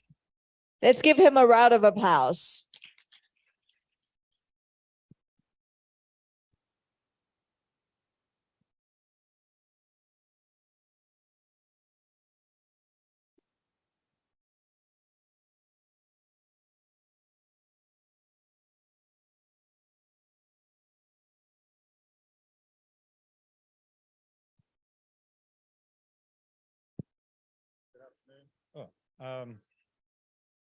Good afternoon, everybody. I've just run back from the lunch, so there's quite a few people still at lunch, so I ran back here. But it's my real pleasure to be here. Isn't it wonderful that after 3 years we can be back together again and to be able to share experiences, to be able to reconnect. I think Zoom and conference calls have been fantastic, and I know that the Forum for World Education, on the steering group of which I'm a member, we were in regular contact. Some of those calls, of course, and some of those things that seminars we were doing were being done at 3 o'clock in the morning. For other people, it was 3 o'clock at night. For other people, it was midnight. And I really want to acknowledge the people here that are here, the people that are not here, but the way I think the world engaged to try and move this organization forward. And I think what we're seeing today is testament to that, with so many people here from around the world, that we survived in many ways from 2019 in December, this time exactly 3 years ago in Paris, and to be back here past a pandemic, to be back here face to face. So we've heard this morning a lot of things about how to connect, that we should be making education more relevant. We need to think about the future of work. We need to think about where we're going. And what we want to do this afternoon is to be able to look at some case studies. We're going to look at case studies from New Zealand starting off, because I'm a little bit biased about that country. But also then we're going to look at Switzerland, who's doing an amazing country, who are doing some really interesting things. We're going to look at Indonesia, and we're going to look at Thailand. And I think we learn from case studies. We saw what Andreas Schleicher put up this morning in terms of looking at things at the system level. We've looked at things at the global level. And this session's now a chance for us to really consider how we look at applied knowledge, how we look at curriculum change, and how do we connect things.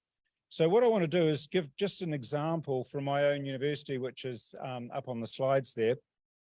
And what I want to talk about is, in the session, is really how do we bring business and education together to get better outcomes for our students, because that's what it's about. It's not about the education system. It's not about the business, although we're quite keen on that.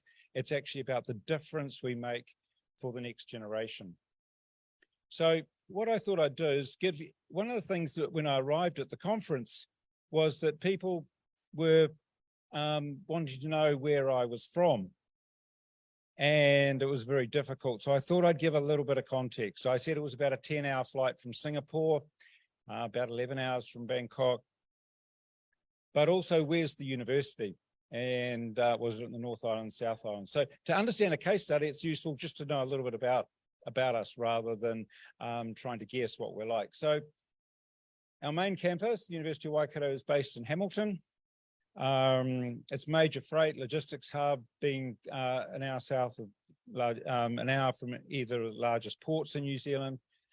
Centre for Advanced Manufacturing, agribusiness. It's in the, at the moment, the biggest field days event, the biggest agricultural event in the world is actually happening right now in Hamilton. And it's also home to some of New Zealand's leading science and technology, science and research facilities, and has the highest number of PhDs per capita in the country. The other place we have a campus, which is a new one, is in New Zealand's 5th largest city. It's growing rapidly. If you're having kiwi fruit, honey, avocado, it's probably come from there.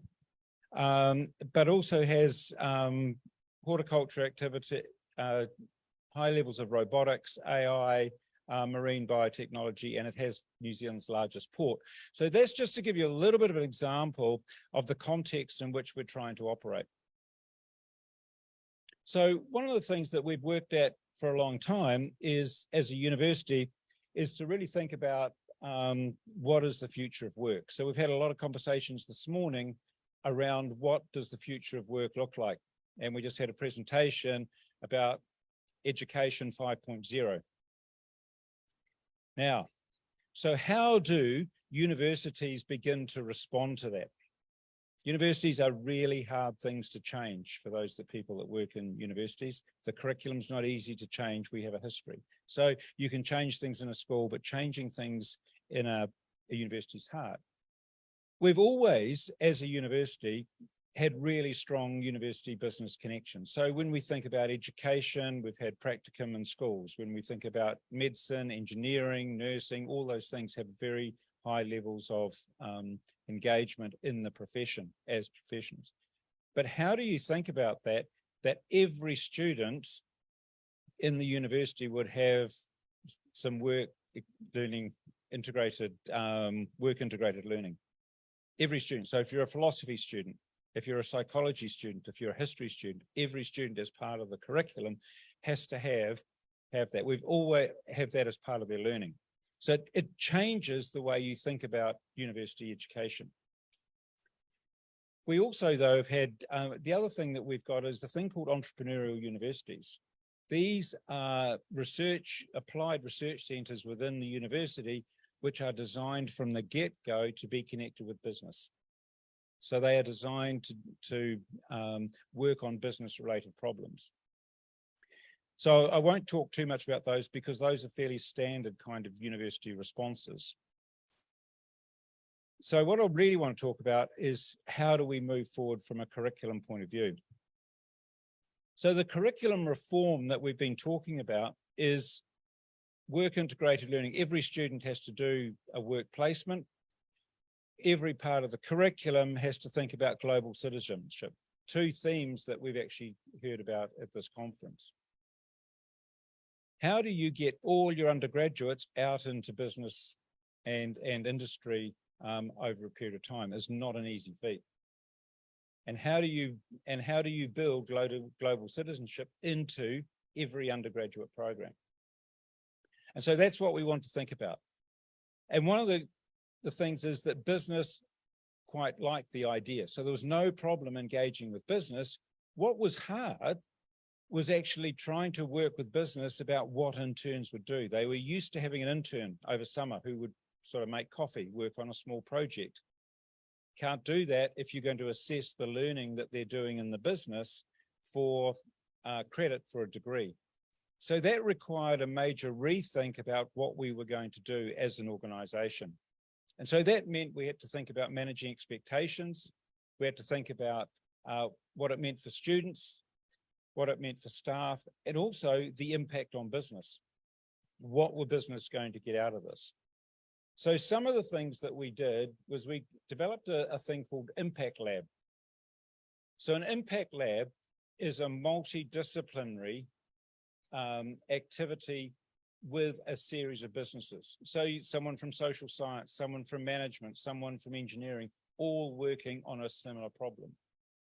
So if you take, for example, going back to Tauranga, which is one of the fastest growing cities, that has a real problem with traffic. It has a problem with roads, new buildings and so forth. So working with the city council, setting up an impact lab where students are looking at transport systems, both from an engineering point of view, social science, social impact, social housing. So you suddenly begin to develop projects which are beneficial for the business as well as interdisciplinary. We also, that was also the notion of a studio where you have students work on a similar problem, but in the university. And then New Zealand is not made up of big companies. We're a small country, 5 million people.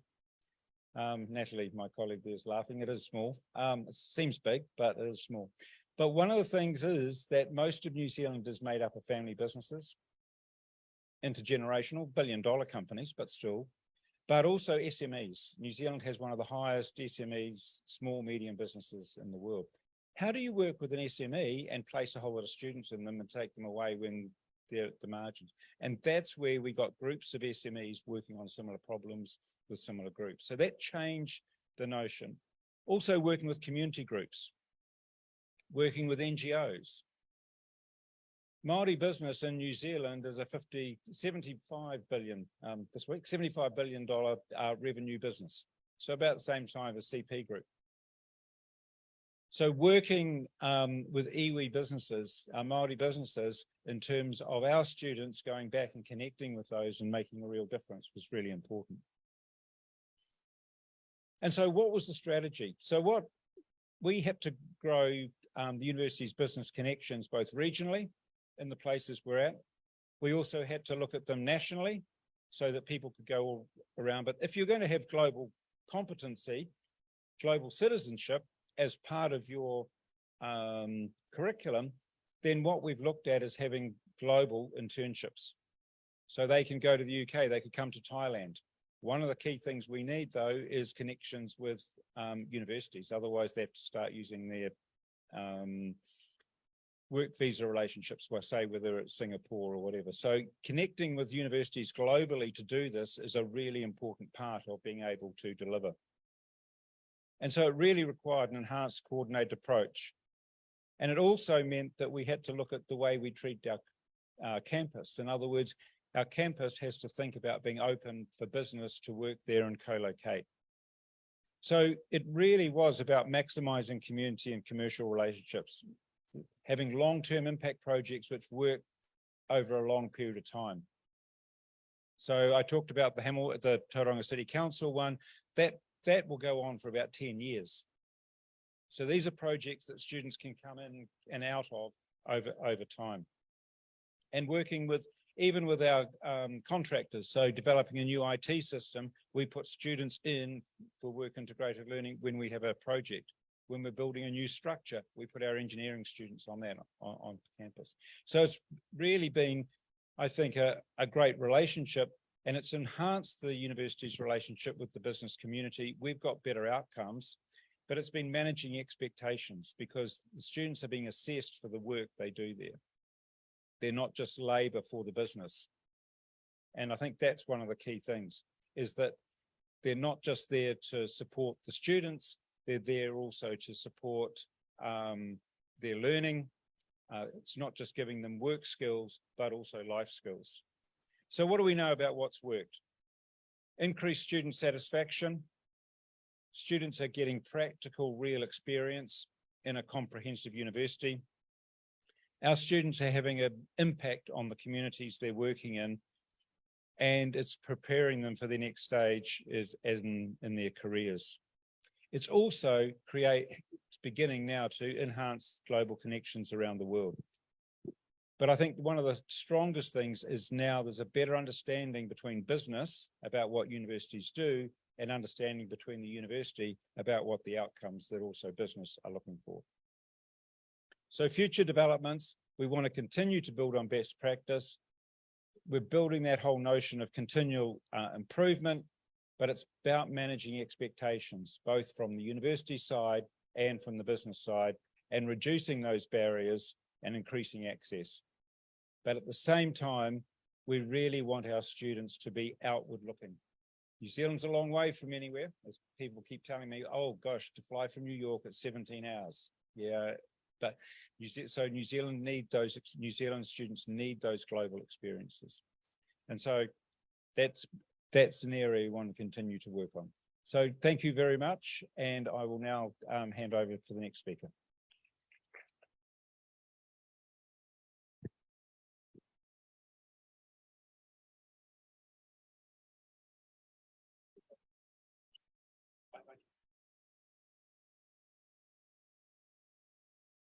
Right, Schleicher. So as I said, we're going to go through. So it's my pleasure now to introduce Celine Bradashcha. Is that I said that correct?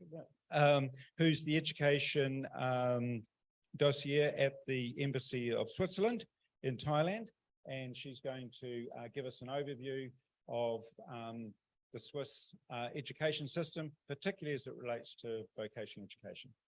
Welcome.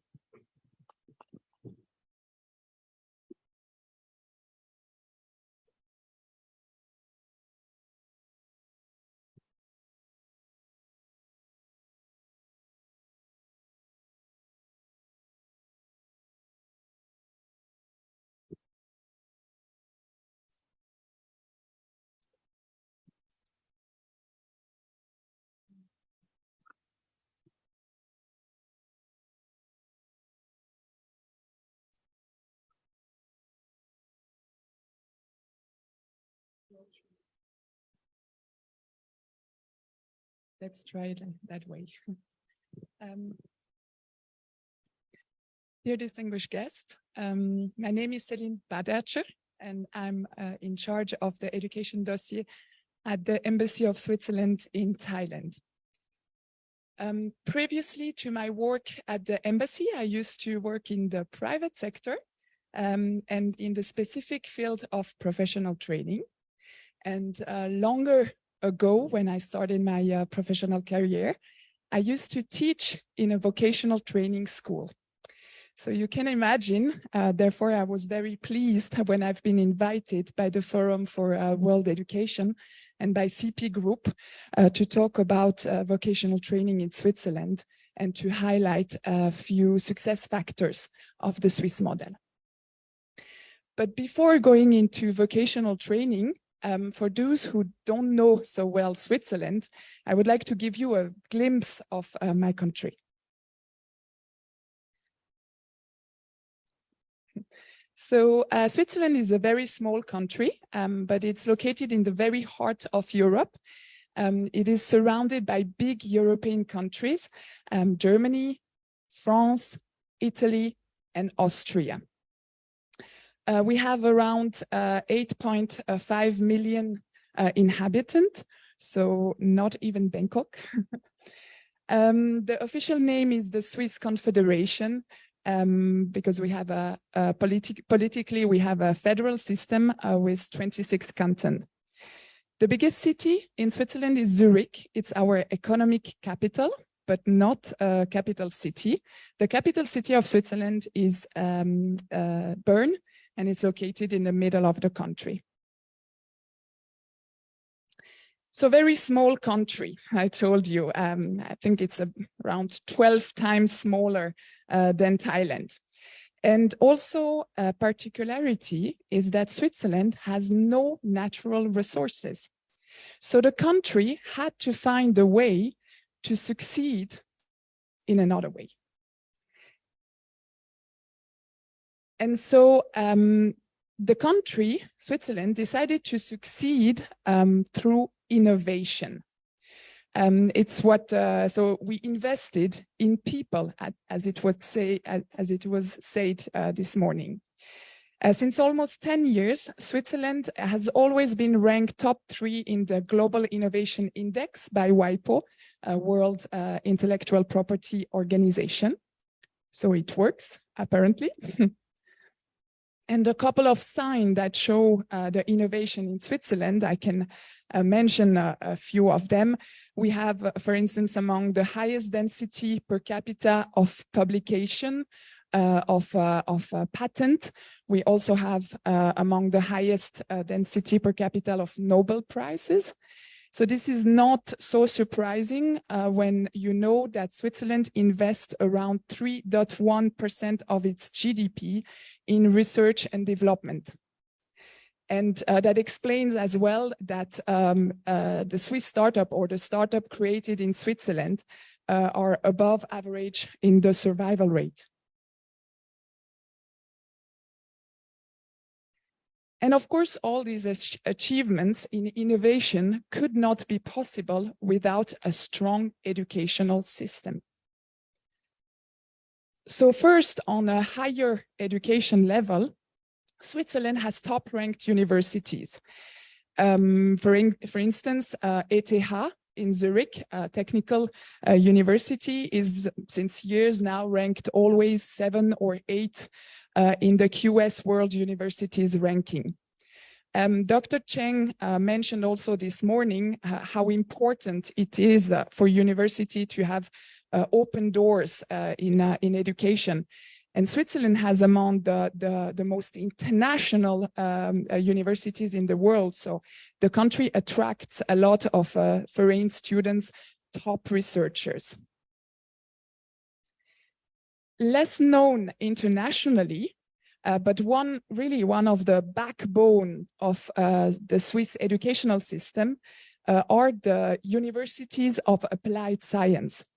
So the difference between classic university and university of applied science is that the first are have more theoretical curriculum, and the second a more practical education.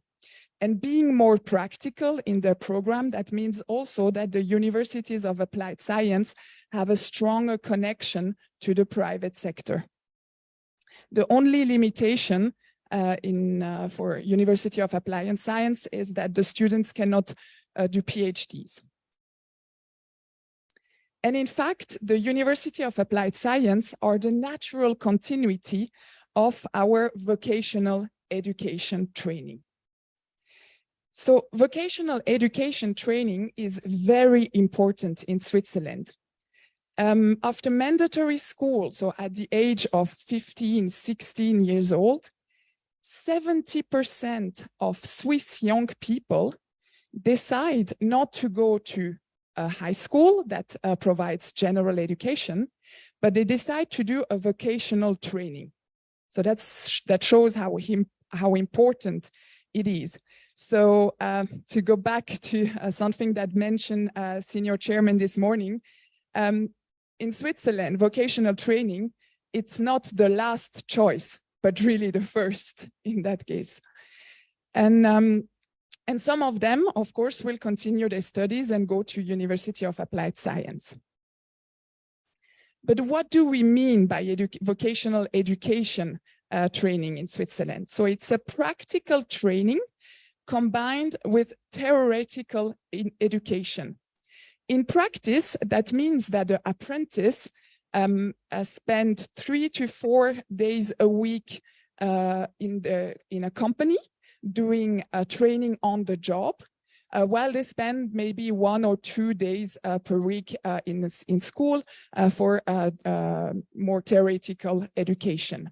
So it's a two-side education. And to go back again to what Mr. Guoming said this morning, so it's really learning and taking action. And yeah, I don't know if this builds wisdom among our younger generation, but for sure, training take an active role in the company's production processes. And this is also a net benefit for the employer. That's the reason why everybody is doing vocational training in Switzerland. So it's not only the big renowned international companies that have vocational training, but really everybody, the national companies such as the Swiss Post Office or the Swiss Railway, to the small shoe shop or plumber company. Vocational training is at every level in Switzerland. But I think most of you already know a bit what is vocational training. So today I'm not going to talk about what is vocational training in details. What I want to do today is to highlight a few success factors that explain the achievement of the system in Switzerland. And one more time, there are many success factors, so I'm not going to explain all of them. I'm going to focus on 3 of them.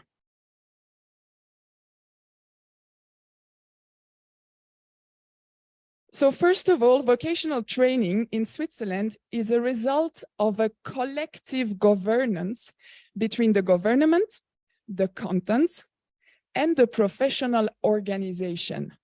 So this is very important. It means that the private sector in Switzerland is heavily involved, not only in the governance, but also in the conceptualization of the curriculum.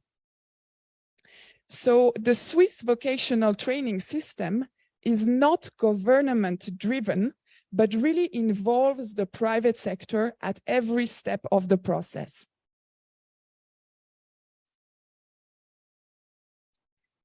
Then when we go to the content of the vocational programs, they are pretty much focused on the labor market. So that means that they focused on development of professional competences in demand for existing job vacancies. This explains that in Switzerland, there is a very low unemployment rate among younger people. So, and this is also very supported by a strong mindset in vocational training. And here I go back to something that Mr. Schleicher said. He highlighted the importance of the mindset for students in the growth culture. So for Switzerland, in the vocational training system, the mindset to train the students to become the best in their particular activity. So not in general education, but really in their particular activity is very strong.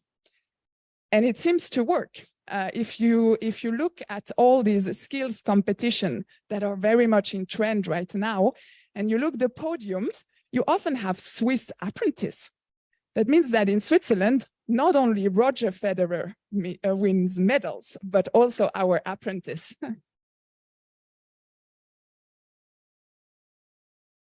And the third success factor that I would like to mention today is, I think, very important, especially in today's world, is that the system needs to remain flexible and permeable. So from the perspective of the students, it is very important to have the ability to move very easily between school and the job, but also within their education journey.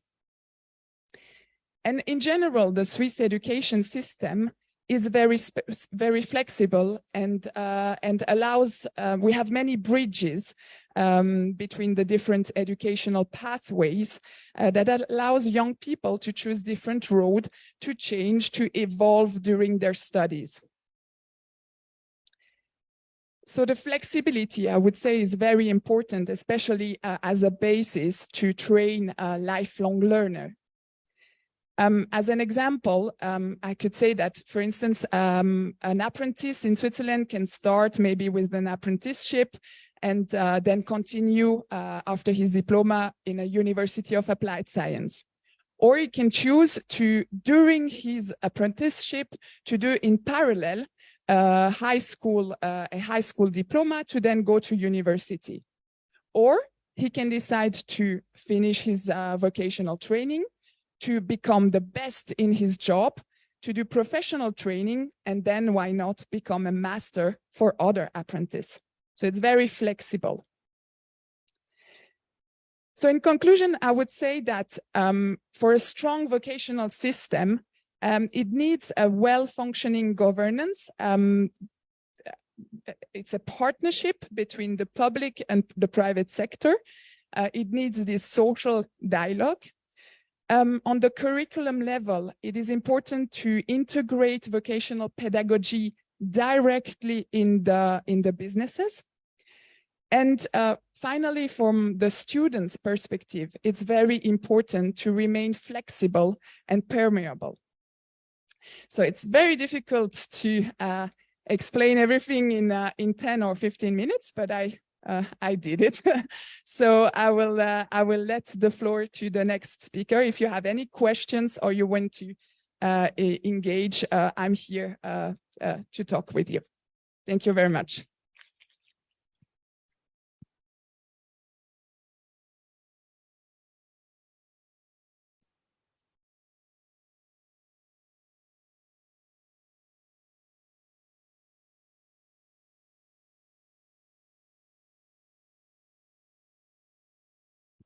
That was Swiss timing, just to get it exactly on time.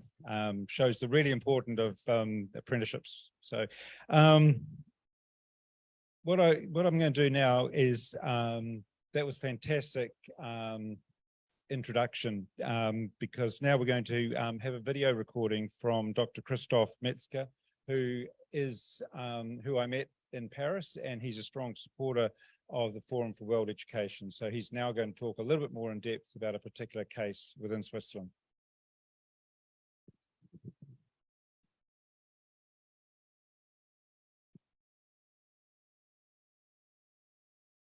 Dear audience, greetings from Switzerland. Supposing that you already got an overview on Swiss VET in general, I would like to elaborate on the company's engagement within VET. My overall statement is that companies play a decisive role within Swiss VET. The fact is that about 30% of all companies, both private and public, engage in VET voluntarily and intensely. The question, of course, is why are so many companies ready for this engagement? My answer in advance, VET is not just a company-specific on-the-job training, but the result of two interacting success factors. That means that it is two success factors is supported by both periodical quantitative and qualitative studies, including transnational comparisons. Let me come to success factor one. VET has manifold attributes. As you learned, VET is highly popular. It's the mainstream of upper secondary education. About 70% of all students at the age of 16 go through VET in the sense of an apprenticeship. VET is multiply dual regarding the competencies on the one hand side, professional domains, the specific labor market oriented competencies are taught. On the other hand, there are general, societal, and academic competencies taught. We have two main learning locations, the workplace on the one hand, where apprentices stay 3 to 4 days a week. Let's call them host companies. Sometimes there is also something like branch courses. On the other hand, the vocational schools teach domain-specific theoretical, and general education. VET is also permeable to tertiary level education, which leads to professional exams, advanced federal diploma, universities of applied sciences. And finally, within success factor 1, VET is collectively governed by the federal state and the single cantons or states, by professional organizations and individual companies, and by vocational schools. This leads to clearly defined programs, nationally harmonized assessments. Let me come to success for factor 2. VET is factual and perceived. First, there is a net benefit at the end of apprenticeship in the sense of the productive contribution of apprentices succeeds the costs. That's true for about 63%, and the costs are lower, or the productive contribution is higher in the average of about 12%. There is as well, however, a variance with regard to professions, to size, and to the branches. The companies, secondly, as within factor 2, provide employees with competencies needed. First, it's an advantage for the own company in the sense of keeping and recruiting employees. It's also an advantage for the labor market in general. We could say, you know what you get if you know that many people have gone through an apprenticeship.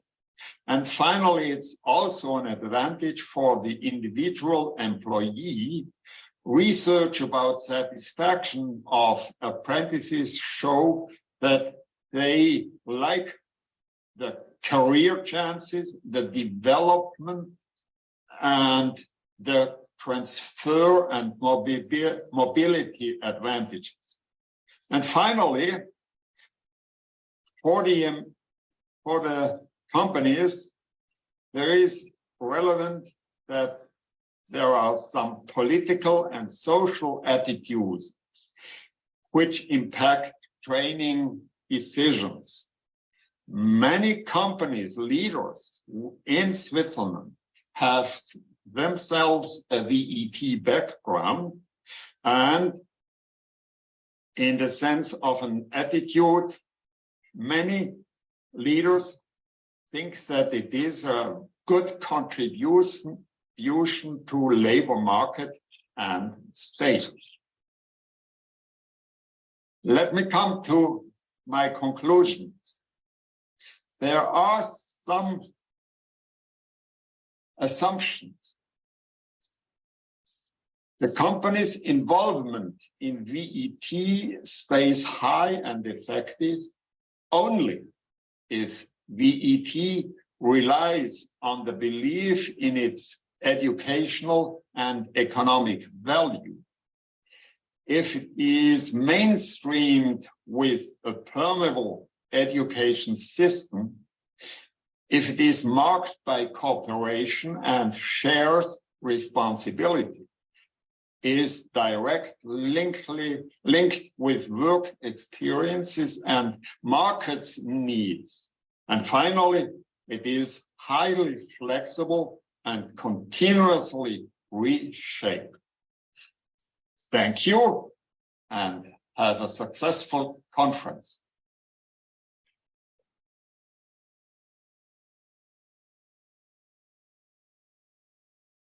That worked particularly well. It's now my pleasure to introduce someone who's going to introduce someone else, actually. So But it's my real pleasure to introduce Jalu Kayuto, who is the Education Project Specialist for USAID Indonesia, to introduce our next speaker.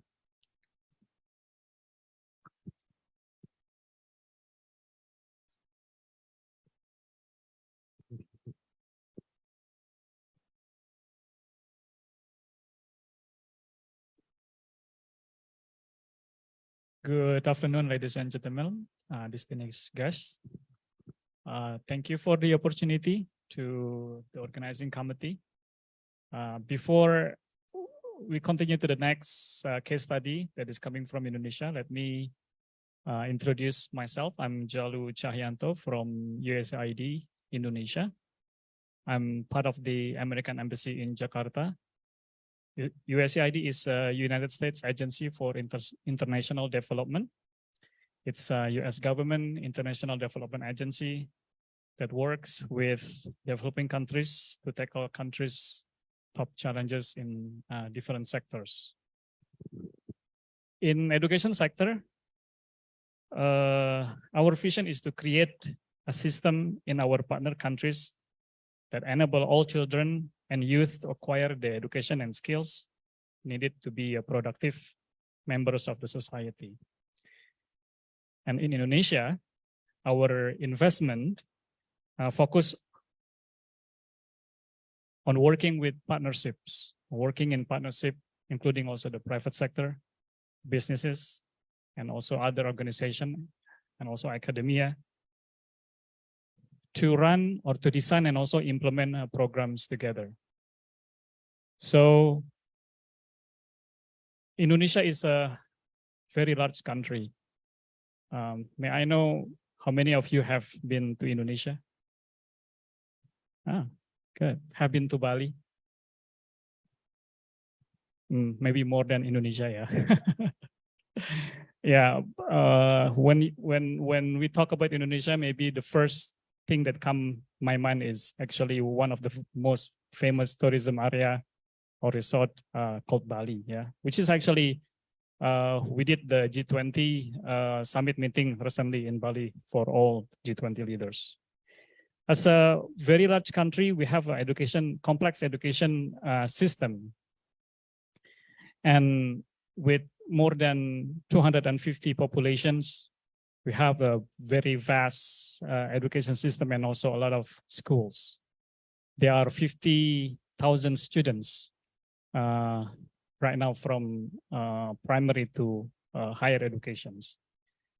With that also, we have challenges that the unemployment is pretty high, and the vocational education sector or the vocational graduates actually contribute the highest unemployment rate right now.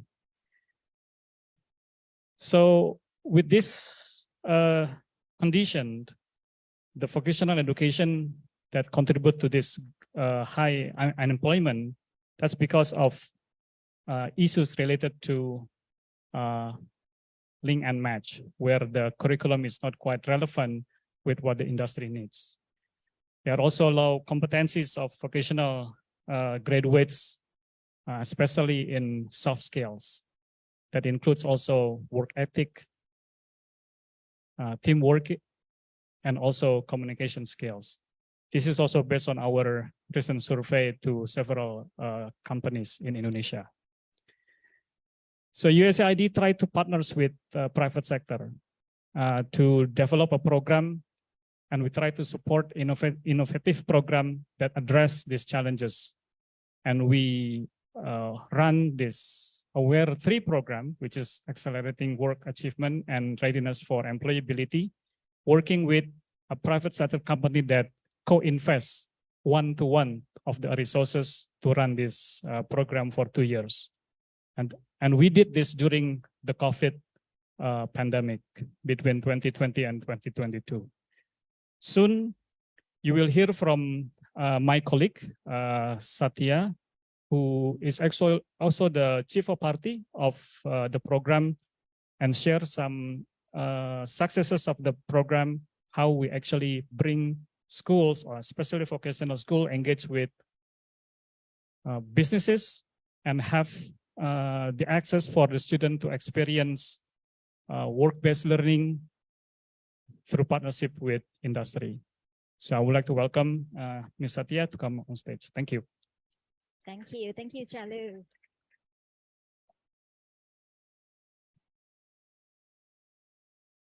So let me tell you a little bit about EDC. So EDC is a non-profit organization. We are a global organization founded 60 years ago by a physics professor at MIT. We are now working across 80 countries around the world, and in Southeast Asia, we are working in Thailand, Indonesia, Philippines, and starting a project in Vietnam.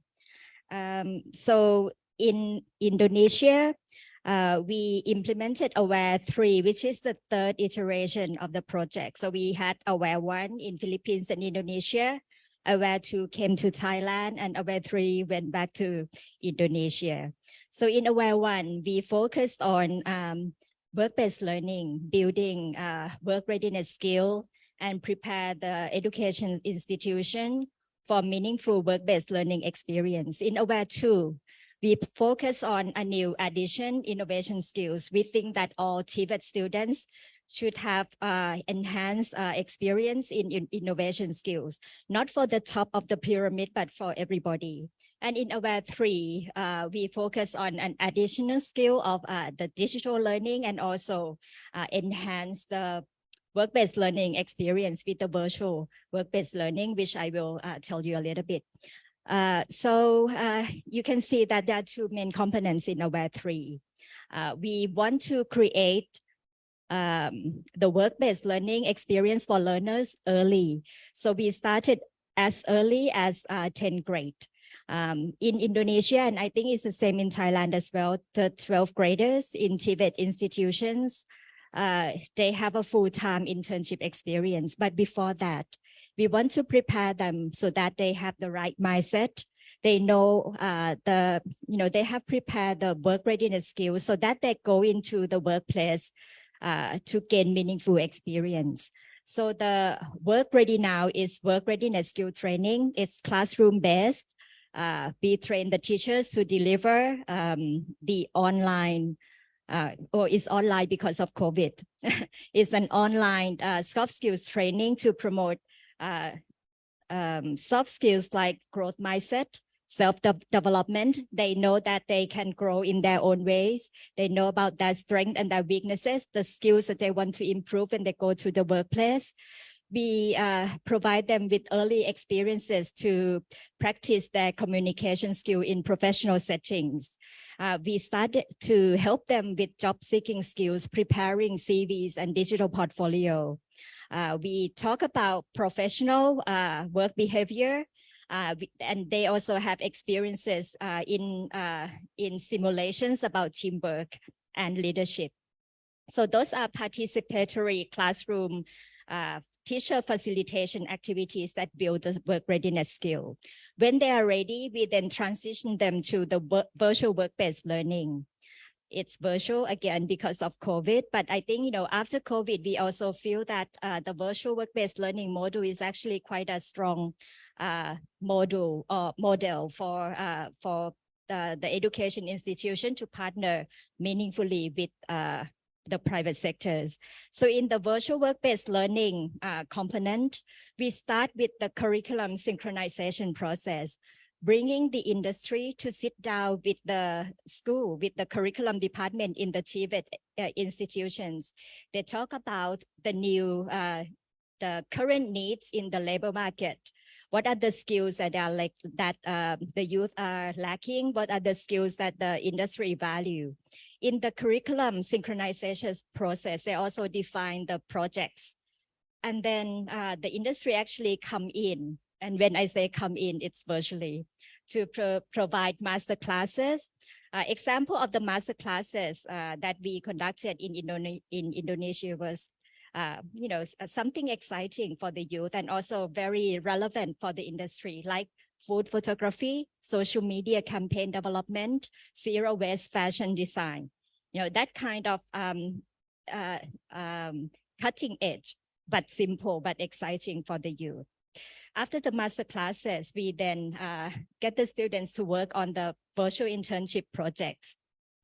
And the virtual internship projects are short because it's, it's an introduction for the students to gain early experience about working, about professional life, and also start thinking about what are the kind of work life that actually make them fulfill and make them happy. They do meaningful projects, and then they learn from some of them. They learn from their own mistakes, and we create nurturing environment with the private sectors for them to grow in their career. I just have to go very quickly on this slide, but I just need to highlight that we use an ecosystem approach, similar to our colleague from Switzerland. So this is an ecosystem. We bring in the private sector, we engage with the local government, and we have the school, being in the middle of this. So EDC do not go in and manage everything. We are aside and facilitate the process so that the school can learn how to create meaningful connection and conversations and dialogues with the private sector, and the local government understand how they can bring together the big and small businesses in the community to help the TVET education institutions. So in our program, we were able to start in Jakarta and then expand to East Java. We reached quite a large number of students, but not, if you think about Indonesia, is really large, right? So we are seeing our program as a sandbox, and and our funders, USAID and JP Morgan Chase Foundation, were kind enough to allow us to try to innovate, to try to develop something different that create a different experience for our students. We placed around 3,000 students to the virtual work-based learning experience and engage, if Martin is still here, we engage them through Google Classroom. That, it's a steep learning curve for the teachers, but, we managed to pivot and adapt many things during the COVID time to get the teachers into the new learning experience. So what we left behind are key educators, educators who have learned how to grow learning communities in their own school, educators who know how to reach out to private sectors and create meaningful dialogues and gain inputs for curriculum development. We left behind also 345 teachers who have been trained on delivering work readiness curriculum online, but using participatory approaches. We also engaged 40 private sectors in the program. They came in and provide students with virtual work-based learning experiences, and some of them come to the roundtable and give insights and provide policy guidance. So these are the key learnings from AWARE 3. The first learning is that we found that if we design this right, the virtual work-based learning can connect industry and learners in meaningful way. So the industry actually defined a small projects for the students to do. This can be individual or group activity. The students can work remotely, and I think in some settings, the remote work can actually allow the students to work with companies in other area or even other country. We think that this approach would also help us collect a lot of data. In the first year that we implemented AWARE 3, we used an online platform that's developed by an Indonesian startup, which was AWARE 2 partner. So we, through this online platform, the students actually apply for the virtual work-based learning projects that they're interested in.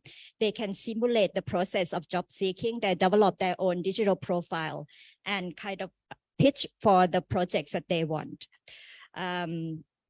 And through this online virtual work-based learning experience, the student actually communicate with the supervisors in the industry And we have collected a lot of information about how students communicate and their different communication styles, how industry provide feedback to the students, and how the students actually improve or make change in response to those feedback. So digital platform can be powerful. However, I think there are also some issues that we face about connectivity, unequal access to technology. That's, for the policymaker, we have to think about. The second learning is that we also need to choose the virtual work-based learning model that fit the school context. So like I said, in cohort 1 of the implementation, we use the online platform. In cohort 2, when the COVID situation was much better and people come back to school, I think there was some kind of a different feelings toward online learning. People want to connect face-to-face more, and people actually feel like they have already too much of the screen time. So we have to adapt in the second year, and we also choose to develop an alternative model. The teachers with lower technology literacy, because we moved to East Java, actually quite a rural area in East Java, to implement our second cohort. So we adapt the virtual work-based learning so that, we try a new model, which is not on the online platform. It's doable, it's not as powerful as the using the online platform, but it's actually easier for the teachers who has lower digital literacy. So we try that as well. It's still virtual work-based learning, but it's not done through the online platform. So the teachers still do curriculum synchronization, master classes, and online projects. But all the conversations and the students were done without the platform. Well, we call this a no-cost model, but it's actually putting in a lot of resources from the teachers. The third learning is that the virtual work-based learning integrated technical skills, the skills that they learn from, maybe the students were from pastry, from hotel and tourism, from fashion industry, for example, so that they get to integrate those technical skills and the soft skills that they learn through the work readiness skill training, and the digital skill development through the process of learning online, submitting digital assignments, and incorporate some of this selected work into that digital portfolio. And this digital portfolio can be a really powerful instruments for the students. Internally, they can see themselves grow through their own portfolio. And some of the work in this portfolio, they can showcase as evidence of their skills to their future employees as well. We also try to create a platform to support dialogues between schools and private sectors. We bring them together and get them to talk about curriculum, get them to talk about how policy can promote more involvement of private sectors into TVET education. And we get them to also talk about the career pathway in the digital economy. What we found is that industry, especially SMEs, smaller businesses and startups, they're really enthusiastic and really want to have an entryway into TVET institution. They want to inform curriculum development. They want to tap into the future talent pipeline. So, by creating this kind of platform for more conversation, I actually like this platform, right? We have private sectors, we have policymakers, we have academia sitting together. But what we did in Aware 3 is try to create that in the local government level, with the government of Jakarta, with the government of 2 smaller cities in East Java. So with that platform, we hope that we started a conversation, and we hope that the local government would sustain that conversation so that the private sectors can have influence or can communicate to education institutions in a meaningful way. Fifth learning. We have some part of the program as teacher training components. And when we do online teacher trainings, we try to make this as participatory as possible. So the teachers actually get to practice teaching within their teams. They also get to observe the online teaching, online facilitation of the work readiness skill development. And it's actually possible because of because of the online nature. And I don't know why when it become face to face it become harder, but with the online classroom observation, we actually help to foster a community of practice in each school and actually across the school a lot easier as well. So there are a lot of learnings that we gain from Aware 3, but I just picked the one that are related to industry linkage. But if you want to learn more about EDC work-based learning program, you can go and visit this link. There would be more resources, and we are now expanding to community projects and climate change projects in other countries as well. So if you want to talk more, come find me. Thank you.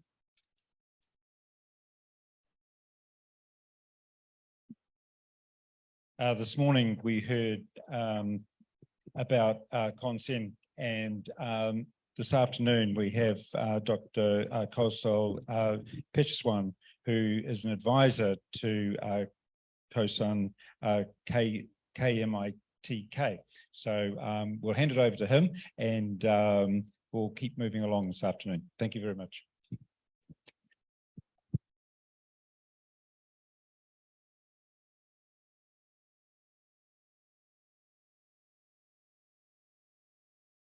Distinguished delegates, this morning you have a presentation from Professor Inoue about COSEN of Japan. Now I'm going to make a presentation about COSEN for Thailand. And I use the title of my presentation as Education Synergy between Japan and Thailand. And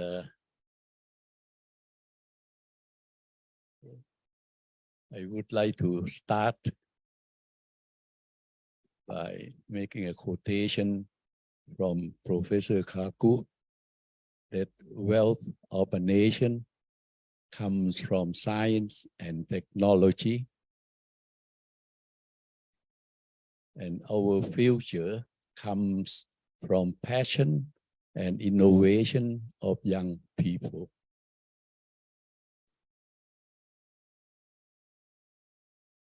I put in a diagram like this. I believe knowledge of science and technology will generate economy,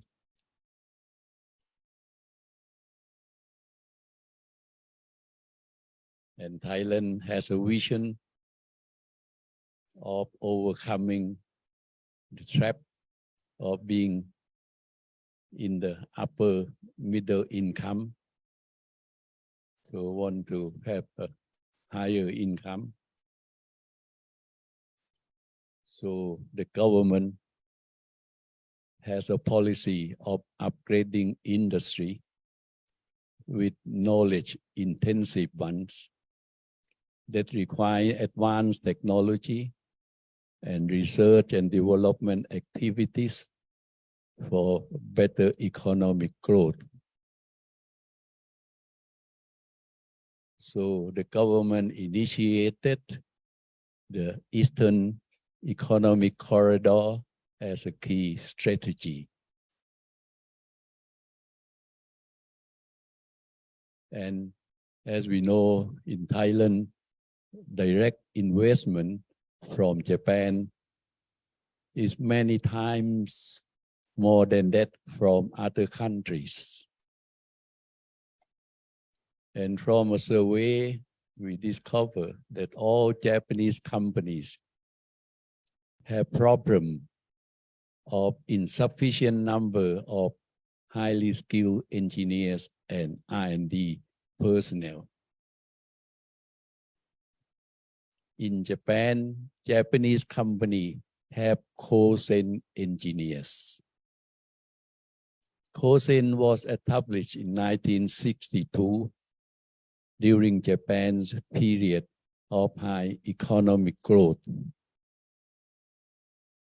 to produce practical engineers who could support the rapid expansion and development of the industry. Kosen, as Professor Inoue presented this morning, is a unique higher education in engineering. There is only in Japan, not elsewhere, which has successfully sustained Japanese high economic growth based on science and technology.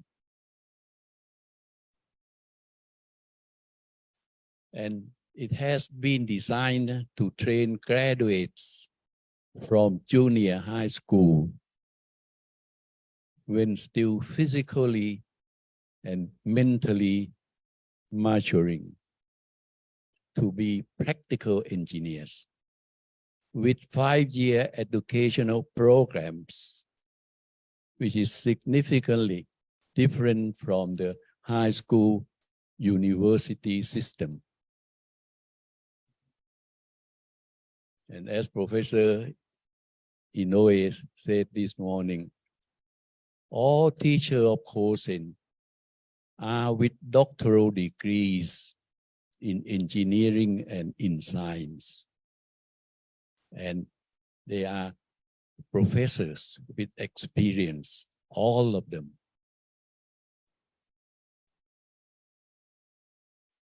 I went to the 60th anniversary of Kosen in Tokyo 2 weeks ago, and I met with Professor Dr. Kazuya Masuo, president of Tokyo Institute of Technology, one of the prestigious university of Japan.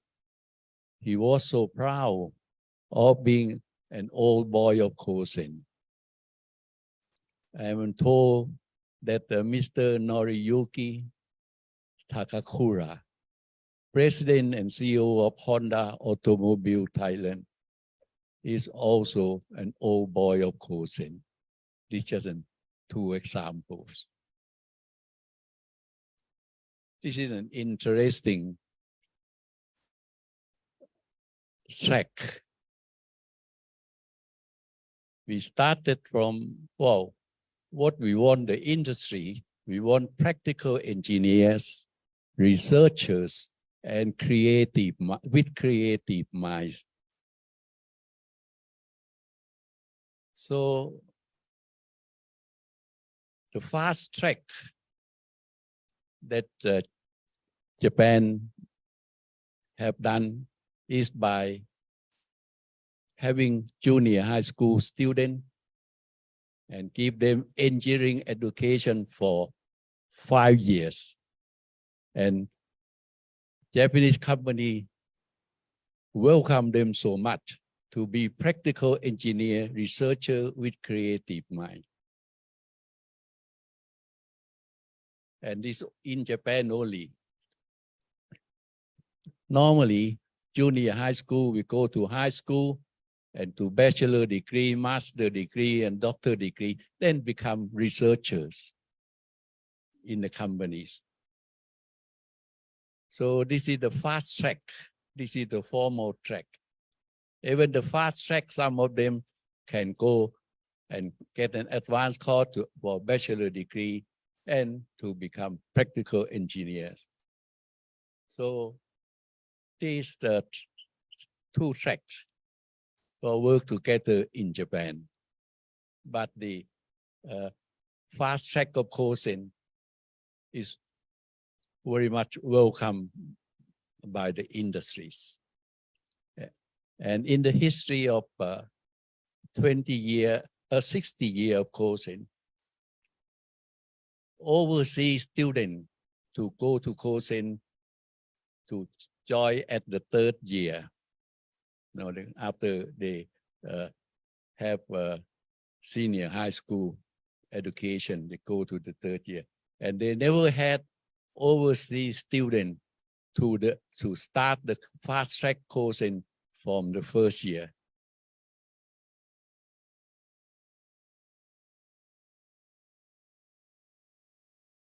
And as Professor Inoue said, there are 51 courses in Japan in all 51 prefectures, all well distributed throughout the country. And comparing the program of education, high school and university, you have 3 years of general education in senior high school, and then liberal art for the first year mostly, and engineering only in that area. But from Kosen education system, they teach engineering from the first year here, and then go for the 5-year regular courses, and then go to the industry.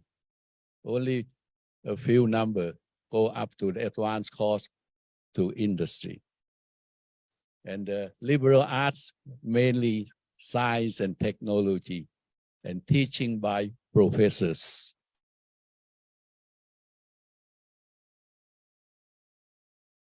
For example, in the first and second year,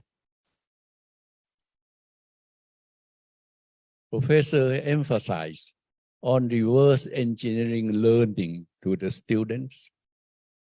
And also they emphasize on developing engineering mindset, which is very important, and also engineering critical thinking. And then in the regular course, after the 2 years, they will go to the real industry, manufacturing practices, and then internship and these activities. And then they come back to school. In fact, they don't go to the companies, but they involve with the real industry. And in the final year of the regular course, they have a research with professors, and then engineering design. And from here, as you know, after the regular course, 60% of them go to the companies. Only about 40% go to the advanced course, and after advanced course, almost 65% go to the companies. Only minority go to the formal university program. And in Japan, each year, there are about 1 million junior high school graduates, and they control students for Kosen education only 1%. That's only 10,000 out of 1 million. So this program is special program.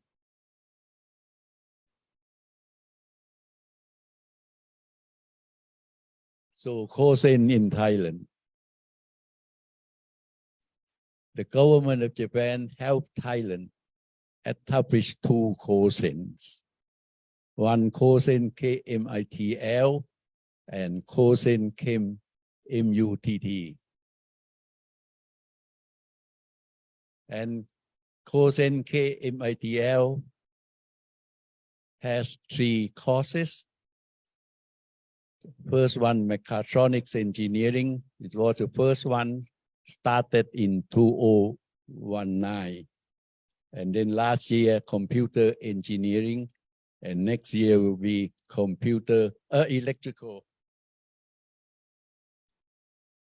electrical and electronic engineering. And Kosen KMUTT, one with automation engineering,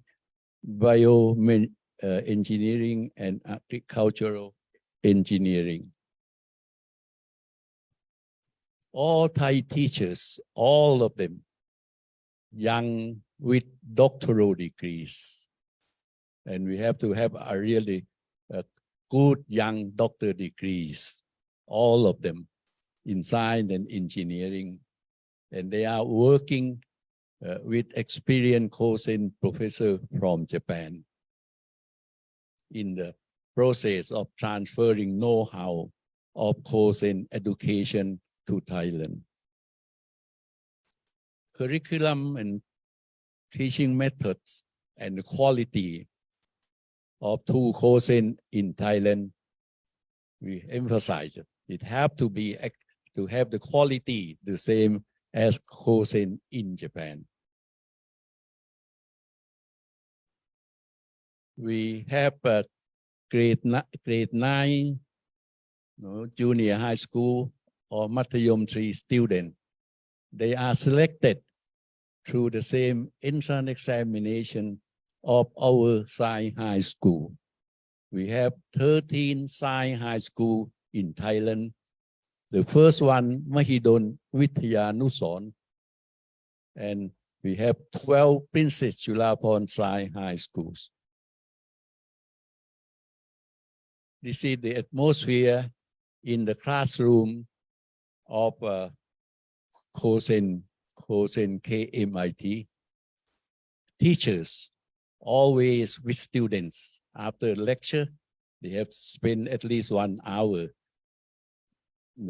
working with students. They work very closely, as Professor Inoue said this morning. Student and teacher always are together. They never leave student. And when they are in 3rd and 4th year, we have industrial forum.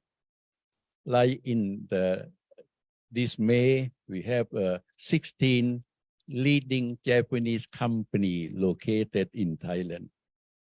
And the company come in and they bring demonstration of the engineering tools in the company, and our students discuss and exchange idea, and our students demonstrate of their project work. So they make themselves familiar to each other and exchanges discussion. This is the idea, the atmosphere of the activities of the industrial forum, industry and students to know each other, to familiar with each other. And students demonstrate of their work to the industry. In the 2 weeks ago, in 16 November, Kosen have the 60th anniversary in Tokyo. 4th year student, I missed out the year, 4th year student of Kosen KMIT demonstrated the project to the large audience in Tokyo. And Kosen gave them awards for their demonstration. And Prime Minister Kishida of Japan also visited Kosen KMIT L in May, and senior high and senior and senior chairman of CP, Kun Dhanin Chearavanont, also visited in June this year. And we have students from Princess Cheiravanont Science High School, the grade 9, study at Kosen in Japan. It was the first time for Kosen to have overseas students in their first year, in their 60 years anniversary. And next year, 2023, there will be about 100 students. And this Chearavanont Science High School students are quite successful in their study at Kosen in Japan, and majority of them are among the top scores of the students and won prizes and awards. These are the pictures. And Her Excellency Sri Nut Thien Thong, Minister of Education, visited Akashi Kosen last week, 22 of November. And she made a very impressive comment of her appreciation of the good quality of Kosen education and the success of our students studying at Kosen in Thai. I have no time to translate. Now, about Princess Chearavanont Science High Schools, our Science High Schools,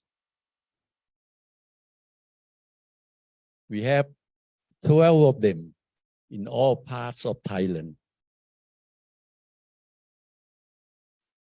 And this morning, there's a presentation about OECD assessment. They call the International for a program for international student assessment in mathematics, science, and reading.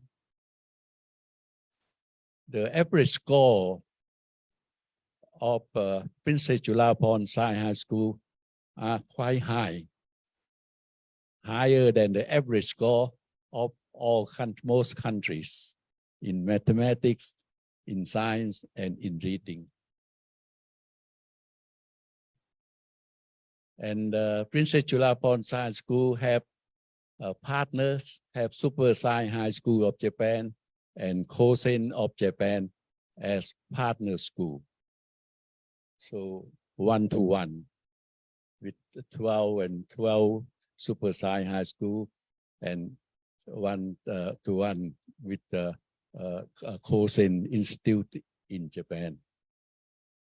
And every year we have a student science fair, student ICT fair, and game programming hackathon among Japanese students and Thai students.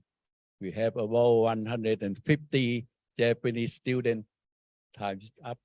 Okay, few minutes. 150 Japanese students and 300 Thai students stay in the school dormitory for 3 days, having scientific activity together. And students of Princess Chearavanont Science School get award international affairs from so many countries each year, including the famous and popular and prestigious ISEF of the United States. Okay, I leave just briefly about King Mongkut Institute of Technology, KMITL, that started in 1960 with the government of Japan to set up training center in telecommunications in Thailand.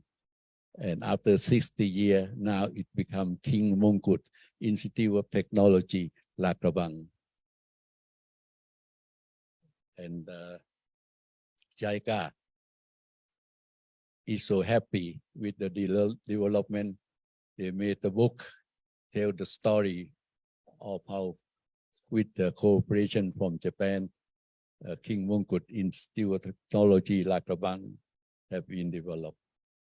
So I take a little more time, sorry, that I want to just give some of my observation about education synergy between Japan and Thailand.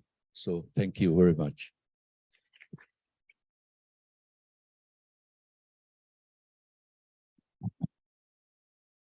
And thank you very much. I think there's some very strong and key messages coming about through there about what we can do differently and how we can learn from each other around what will make a real difference for our students. So in the interest of time, I won't spend 20 minutes summarizing what everybody else has talked about. But I think for me, we're on a really important journey globally. It's how we capture that and we make a real difference for our next generation. So please join me in thanking all the speakers. Thank you very much.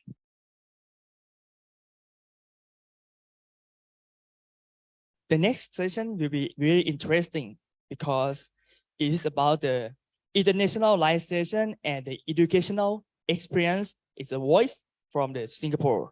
So our panelists will share the insight about how Singapore has succeeded in equipping the young people with this economic success and early experience adapting this model in Thailand.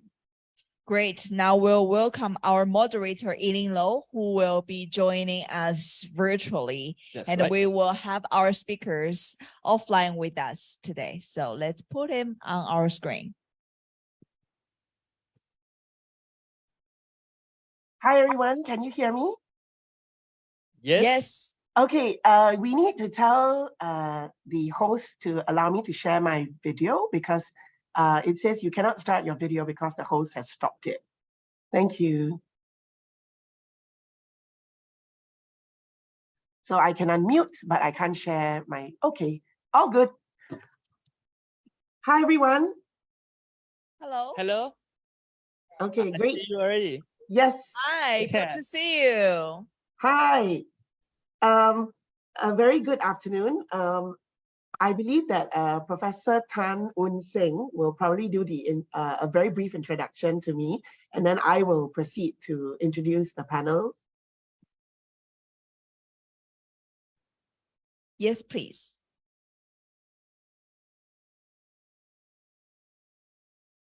So this afternoon, we are very fortunate to have Professor Lo Yiling. It's good that she is able to connect through the Zoom. Professor Lo is actually the Dean of the Academic Faculty and Affairs at the National Institute of Education. Professor Lo also belongs to the very distinguished group of select professors from the IAE. She actually has held many senior positions at the university. And she herself is an expert in not only in linguistics, but also in teacher education. She's also very creative. She actually have invented apps also on pronunciation and so on. So we are very blessed this afternoon to have Professor Lo to moderate this session on internationalization. And we have a panel from Singapore, as well as the presence of a very important Vice Chancellor from the UAE, who is also in this panel and who has been working with Singapore as a partner. So over to you, Prof. Lo. Thank you very much, Prof. Tan. And a very good afternoon to everybody. I'm going to be starting to share my screen now.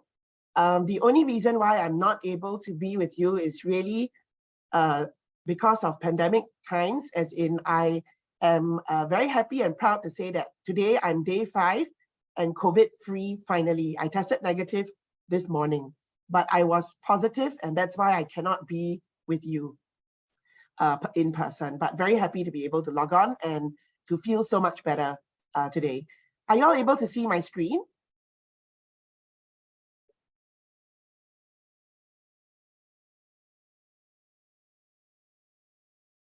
I suppose you're able to see the screen. Yes, okay, good. I would like to, first of all, talk a little bit about setting the stage for reimagining education beyond crisis and disruptions before I bring on my lovely panel. We know that COVID-19 and worldwide disruptions have really affected our education landscape. According to Mckinsey & Co., almost 800 million jobs have been displaced. More than 641 million people have been infected worldwide, including myself. In our Republic of Singapore, we have about 2.15 million people infected, but the death rates remain low, thankfully, at around 1,000 over and below 2,000 since the start of the pandemic. What has these worldwide disruptions and crises shown about our education systems? That one, we are unprepared for the multiple disruptions, or we aren't as prepared as we think we are. We are not nearly as robust or resilient enough, and a lot of inequality across our systems have been exposed. There are many key drivers of educational change today, which is very topical for our forum this afternoon on these 2 days.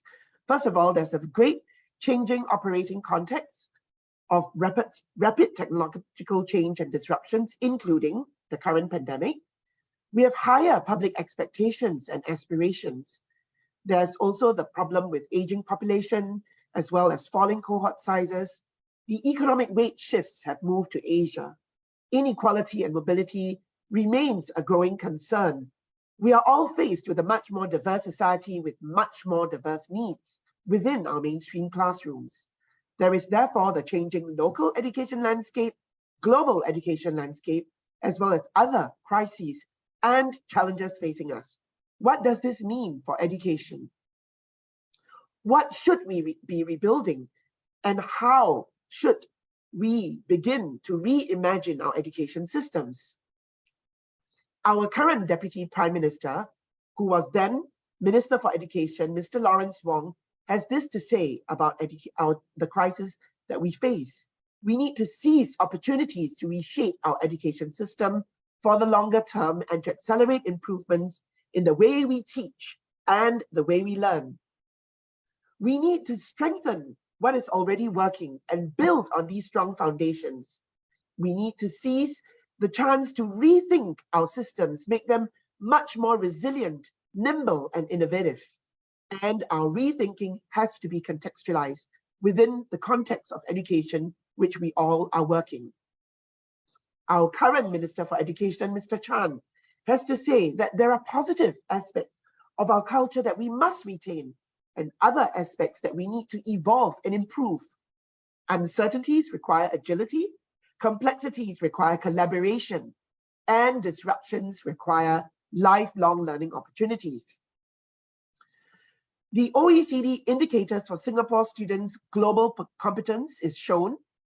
I know that everyone is aware that we perform very well in all of these indicators.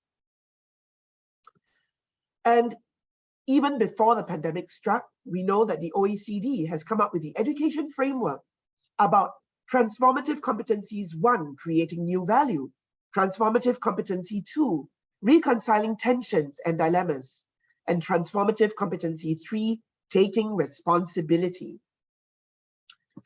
And Linda Darling-Hammond and her team have talked about what educators need to do to prepare for education beyond pandemic times. There must be more cognitive and metacognitive strategies focused on deeper learning. For example, investing in high-quality education preparation, transforming educator learning opportunities to match current needs, and to support mentoring and new teacher roles, and to create even more times for collaboration. So here I'd like to share with you 3 aspects of holistic development, which is education for resilience, values-anchored education, and lifelong education.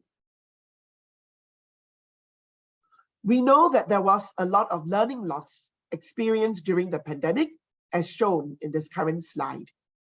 Many learners worldwide have lacked between 4 and 12 months of learning.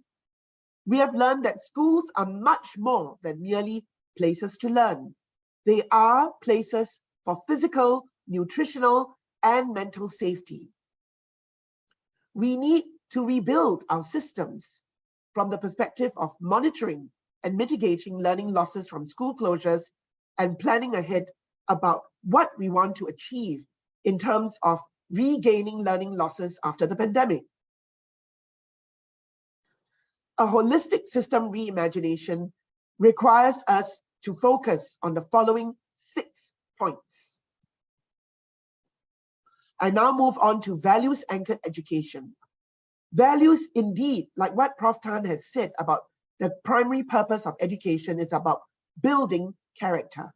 Character is important because it is the moral compass to mobilize our skills, knowledge, and competencies for us to meet the complex demands of the future.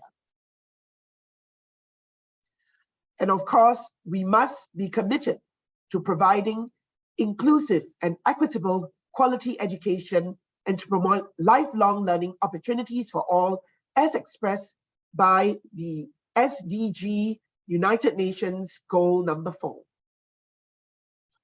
So to provide values-anchored curriculum, we need our teachers to deliver content competencies as well as to inculcate good values. This brings me to lifelong learning opportunities. As we had heard from Minister Dr. Tan See Leng this morning, Singapore must stay open to seize opportunities in Asia, and to do so, we need to retain and retrain our labor. In the past, we have always focused on a very step-like lifespan of education. We need to rethink what this lifespan of education looks like. Tertiary education is only the beginning of our lifelong education opportunities. We all are familiar with the World Economic Forum articulating the top 5 skills that our employers would want in 2025, which I direct to you on the column on the right. Singapore has emerged with our Lifelong Skills Future initiative, which defines lifelong learning dispositions and habits of mind for every citizen, whether young adults or mature. The continuous student learning therefore requires continuous teacher preparation and professional development and continuous teacher educator preparation. The quality of teachers was also emphasized by Andreas Schleicher this morning. We need to strengthen teacher education through improving teacher efficacy, promoting teacher commitment, teacher well-being, and by ensuring that our teachers are role models of lifelong learning themselves. In Singapore, we are reimagining teacher education. We are beginning to articulate the archetype of the future-ready teacher to put in much more elements of greater learning agency and flexibility, introducing interdisciplinary programs and reimagining our structures so that we can restructure, streamline, and give much more learner agency and choice to our programs. At the National Institute of Education, we are part of Nanyang Technological University's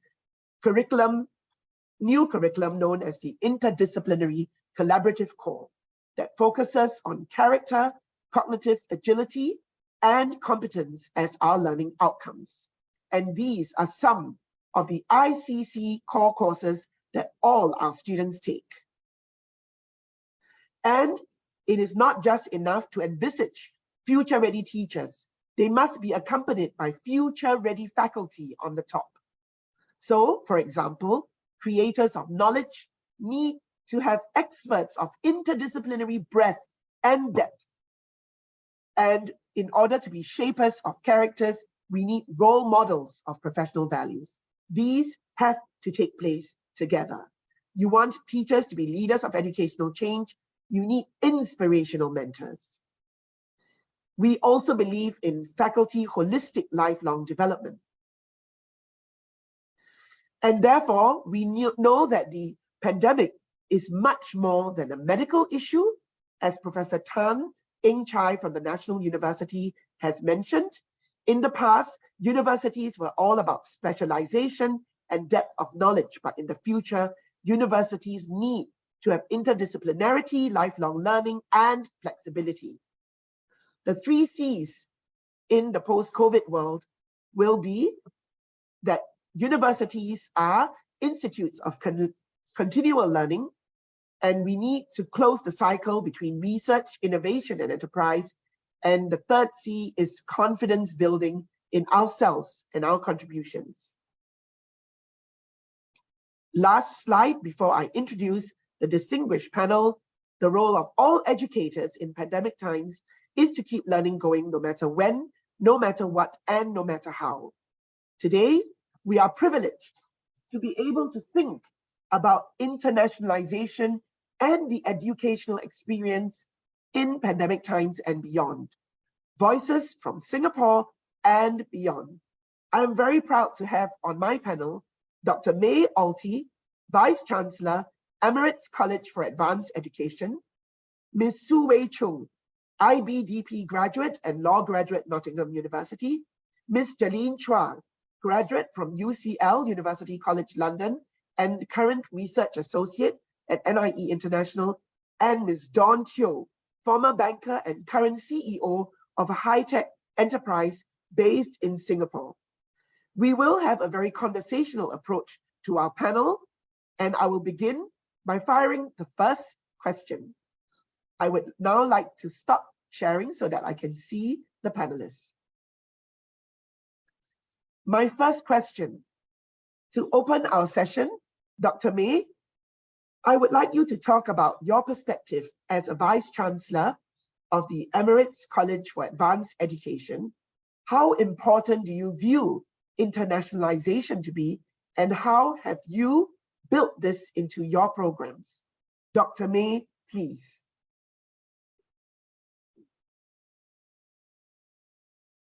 Hello, is it working? Yes. First of all, thank you, Prof. Lo. I'd like to take this opportunity to thank FWE and CP for the kind invitation. If this is a demonstration of anything, this panel is actually this forum is actually a demonstration of the importance of internationalization in education. It gives me great pleasure to be presenting my country, the United Arab Emirates, in this strategic panel and strategic forum, talking about education and internationalization. At the Emirates College for Advanced Education, global citizenship is actually one of our values and one of our core beliefs. So when we talk about global awareness, when we talk about local footprint, when we talk about global citizenship, these are values that are ingrained in the essence of our organization and our institution. We live, as we heard today, in a globalized world, which is very wide and open and global.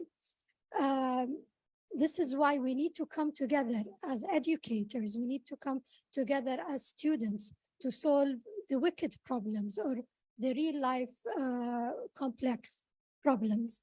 And this is not possible if we do not open arms to the world and to the countries around us. So I would say that for us at the Emirates College for Advanced Education, internationalization of education for our students is very important. We do that through different forms, starting with the learning and design and development of our programs. So our programs are informed based on best practice. We have faculty from 20 different backgrounds, specializations, nationalities, co-creating these programs within the local context. In addition, we try to incorporate as much as possible student exchange programs. We strongly believe in student exchange programs in which they go experiment, for instance, to Singapore and experiment how education is there in schools, and they learn and they actually get to apply some of the skills that they took from the courses there. So we are big on student exchange. We're also big when it comes to research. So we always involve our students in global research, and research not only relevant to the UAE, but worldwide in terms of coming up with innovative pedagogy practices, innovative learning technology tools, and using state-of-art tools and technologies. So this is really at the crust of what we do, but I'd like to give you even a further example of us going beyond that to reach to the community. So for instance, we at the Emirates College of Advanced Education work with Education Without Borders, for instance, a nonprofit organization that helps countries that are less fortunate. So we try to engage, as we speak now, we're engaging our students in preparing for a program that is going to happen for refugees in Jordan, for instance, in January. So we strongly believe that our role is not only internal, but external to spread the practices and the learning experience. In addition, as you might know, the UAE has hosted Expo 2020. In Expo 2020, we had 440,000 students visit Expo, in which they got the exposure to 192 different countries that were showcasing the latest of their developments in this global platform. So internationalization is important. Internationalization is key. We cannot remain closed-eyed or blinded to what's happening around us. We have to encourage global citizenship, and we have to take an active role in bringing positive change to society. Thank you, Prof. Loh. Thank you so much, Dr. May, for that very insightful comment and speech. We'll come back to you in a little while and probe a bit deeper about some of the points. My next question is to Ms. Su Wei Chung. I would like you to tell us a little bit more about your International Baccalaureate Diploma program that you underwent. Although it was hosted in Singapore, it was an international program.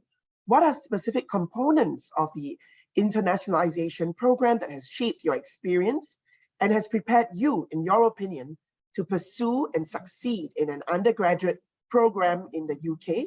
If you could begin giving us some comments about that, please. Thank you so much, Dr. Loh. So I did my IB in Singapore at ACS International, which is obviously a Singapore school. But I feel that because of the way the IB is designed to be something that covers breadth of knowledge as well as depth, and including your own personal experience, I feel like that has really pushed me as a person to not only find myself, but also to question everything that has been taught to me or that I've just allowed to be imprinted on me without any question.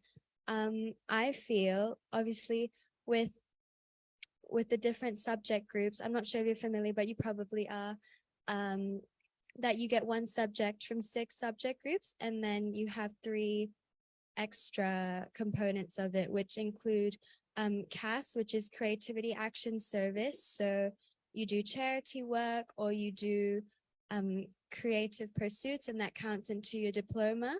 TOK, which is Theory of Knowledge, again, to my point of questioning what you know, how you've come to know about it, and whether or not you want to accept something as true. And the third component is the extended essay, which mimics a university dissertation, just not as long or intense and scary. I would say the most important part of the IB program for me that I've taken away and prepared me for not only my university experience, but every other experience in every aspect of my life, is really learning to be discerning. And it comes back to the point of Mr. Andreas of the OECD earlier, who mentioned that it's about how we use what we have access to, because Google can tell us everything, which is true. But I feel like the main skill that the IB taught me is how to critically think and question, and then utilize what I've been told or what I've learned, and to implement it in more creative ways. Thank you very much, Sue. We will hear from another young student, or rather a recent graduate, and that's Miss Jalene Chua.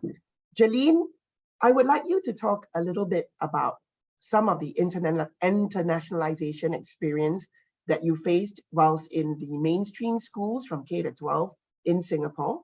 In particular, perhaps how that has prepared you for your education at University College London, but also currently for your role undertaking this huge job as a research associate in the NIE International. Jolene, please. Thank you, Prof. Loh, for your question. Very happy that you're able to join us virtually, and I hope you're feeling better. So for me, I grew up in Singapore in the local education system up to pre-university. And then after I decided to pursue my university degree in University College London, UK. I did psychology there. But before that, I did have some internationalization experience in secondary school. And I think Singapore has good emphasis on incorporating a lot of internationalization experiences in school, even for our younger students, and I was the benefit of that. So for me, I as part of my co-curricular activity, which is an activity or club that we are involved in aside from academics, something like sports or music. For me, it was a uniform group. It was National Cadet Corps. So as part of National Cadet Corps, which is like kiddie version of the military, basically, I was able to go visit Pierce Air Base in Perth, Australia. And I was also part of the this international exchange cadet program where I hosted international cadets from US, UK, and India in Singapore. So that was like my very first time as a young student. I was like 14 years old, being exposed to students from different countries and also learning about their viewpoints and their mindsets. And I realized at that point that people from different countries, you know, they come with a different background and culture, and they bring something different to the table.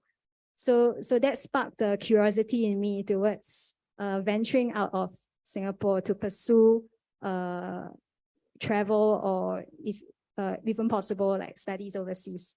So fast forward after that, I came, I was privileged enough to study in University College London, UK. For my university degree, I did my bachelor's and my master's there in psychology. But when I got there, I realized that, you know, a short-term exchange program is very different from living in another country for an extended period of time. I was there for 4 years. And when I got there, I realized that I had to really adapt to the culture there and to really assimilate in the culture there, which was very different from where I came from. So I had to change the way, not change, but adapt the way that I communicated with people, adapt the way that I learned. Because while Singapore is, we are well-versed in English, because English is our main mode of instruction and is our first language in Singapore. But we also speak in something called Singlish, Singaporean English, where we tend to shorten our words. We are very efficient people. So instead of saying the whole sentence, we just shorten it as fast as possible. So when I got there, I was speaking in Singlish with other people there, and they didn't understand. They asked, what language am I speaking? And so I had to really adapt the way I spoke. That's one, adapt the way I communicate with people.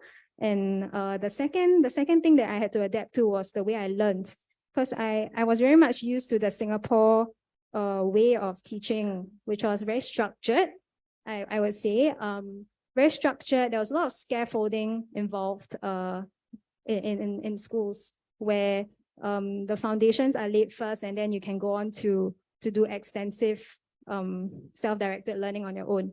But when I got there, the style of learning there was very much, you are left to your own devices. You know, attendance does not matter. There are people who don't attend any lessons and they just turn up for the final exam.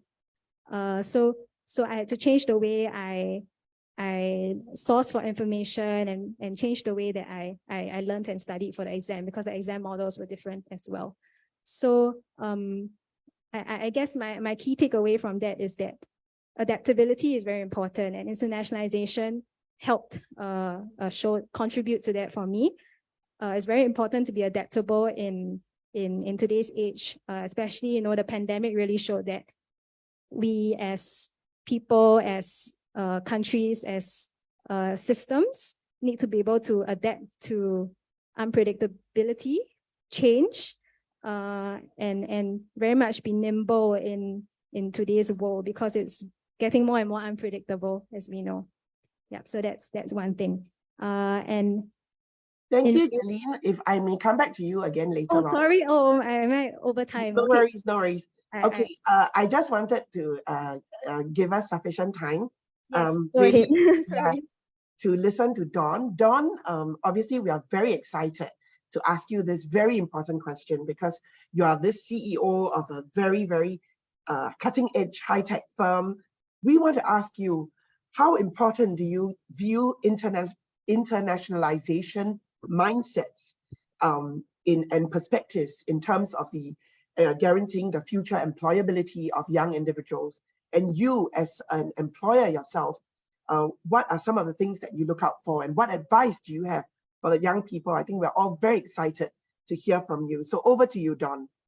Oh dear, Dr. Low, you make me sound so old, you know, that I don't qualify in this young category, but I am excited to be here.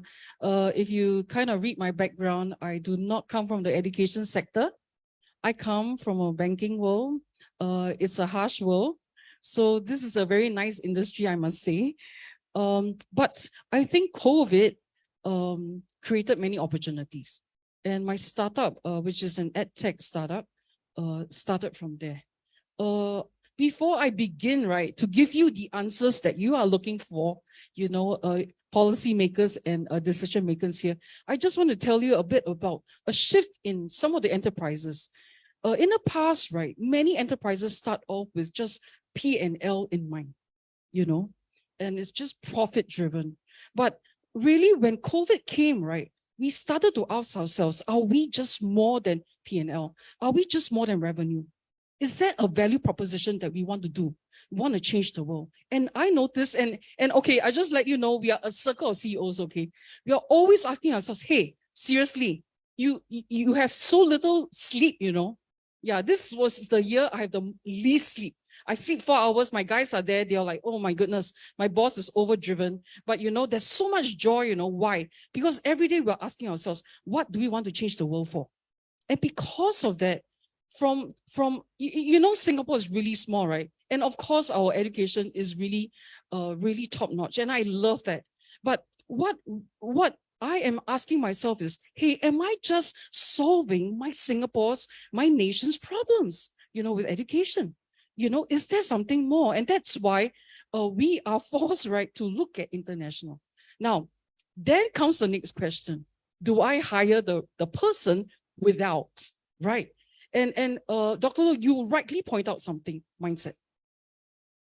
I can tell you, mindset is such a big thing, you know. It has nothing to do with the countries you go. Agree? So I have hired two types of people. One that goes to different countries and the other goes to exotic countries. They come back. I realize their minds, one mind has not changed. The other mind has changed completely. You all get what I mean? If you get what I mean, you can raise your hands. Okay, yeah. Oh, thank you, thank you. Yeah. But this is so important. And that's why when I hire a young person, I ask them a few things. I ask them, what drives you? How do you treat the lowest person on the earth? How do you treat the person that's richest? Because, right, the truth is this, education is about meeting both ends, isn't it? Yeah. And that is where I really look at some of the criteria, right, when I hire someone. Because internationalization, it's about how do we look at humanity? How do we see a human? You know, how do we treat them? If there's a change, thank you so much for clapping. How do we see when they change their status in socio-economic, do we treat them the same or we treat them different? And I think that is the essence of education. Yeah, I think it is far more, okay, don't tell my bankers, okay, but this is far more rewarding than my banking industry, that I was like, oh my, I am brought to an industry of real investment capital. So I always say this, you know, well, we like to talk about sustainability. The biggest untapped energy, right, is the human. And I think we are here to discover that, isn't it? So the truth is this, internationalization is not so complex. If any one of us, right, just enjoys, right, sitting down, not just enjoying your tom yum, you know, or your chicken rice. Today we had a little debate on chicken rice. I was like, wow, is this chicken rice the same as Singapore's, right? Yeah, but then guess what? Food brings us together, you know? And then I just want to say this, okay? Probably the world is not so divided. We don't have so many lines drawn. There's so many things in common. I say this with a lot of passion because this year I got a chance to go to Japan. And I thought, okay, Japan, I don't know you really well because I don't speak the language. But guess what? I was there to test one thing, my value proposition on my education technology business to reimagine education, to restore human value. Is this transnational? The answer is yes. And that was how we connected, even if the language is different. Yeah, so I hope that is a very good tip for you. Yeah, Dr. Loh.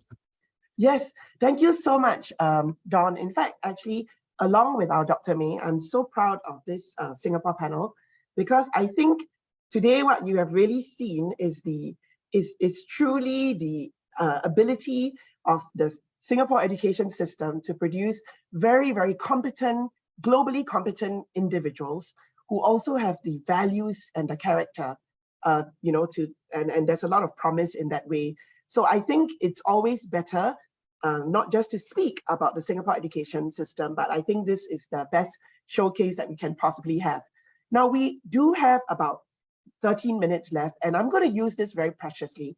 I'm going to go back to each of you and ask you perhaps what is your one message that you would like to give to our audience this afternoon before their coffee break. We stand between them and their coffee break, so we must make the 13 minutes worthwhile. Dr. May, back to you. What is your one message that you would like to give to the audience this afternoon? Thank you, Prof. Loh. Actually, I'd like to continue on what you were saying about the Singapore education and to actually touch upon some points that Dawn mentioned. We live in a global world, however, and we can use the technology to bring us back together. And in the UAE, for instance, we have we have around 223 countries, 200 live in the UAE, and in the college, we are home for around 20. What I'd like to say is to capitalize, to actually call for a unity in education. And I think this was a recurring message that we got from today's sessions, that if we work together towards solving these complex problems or wicked challenges, we'll be able to achieve more. If we actually harness the power of youth as well. Today I was very impressed with the chairman when he said the formal education system has to end at 18. We want youth to be embarking on the industry early on. And I'm actually a product of that. I graduated university when I was 18 and a half, between 18 and a half and 19. I finished my master's in 21 and I started industry. So my message is also to youth and to educators. Youth, tap into what you're passionate about. Go full force with full energy to achieve that dream. For educators, your job is no longer to dictate. Your job is to facilitate. Your job is to help students understand what they're passionate about and pursue that dream. We have a huge responsibility. Students spend time in classrooms as much as they spend them at home. So it's our role as educators and facilitators to make sure that they follow their passion, that they go after their dreams, because they are the true potential of any society, youth and the educated youth. Thank you, Prof. Loh. Thank you, Dr. May, for not just being a shining example of truly a child prodigy, but who is really paying it back to the education field. And thank you for that powerful message. Sue, what is one message that you would like to leave with the audience today? I personally don't have that much experience in this field. This is the first time I'm actually speaking in front of people with a microphone. Same. Thank you. But from what I've learned from like half a days of speeches and presentations and a lot of data, is that none of these components of the education system exist by themselves. I feel like we're now coming to the realization that every little thing that we do, every way that we treat everybody has a knock-on effect that is so much bigger than we can fully comprehend or understand or map on a graph. So I feel like the biggest takeaway for me personally, and that I like to share with you, is that we are all part of that. It's important to remember that we're all part of something bigger than ourselves, and that's the central tenet in what we should be working towards. Thank you. Thank you very much for that very youthful optimism and idealism. And over to you, Jalene. What is your one message that you would like to leave the audience with this afternoon?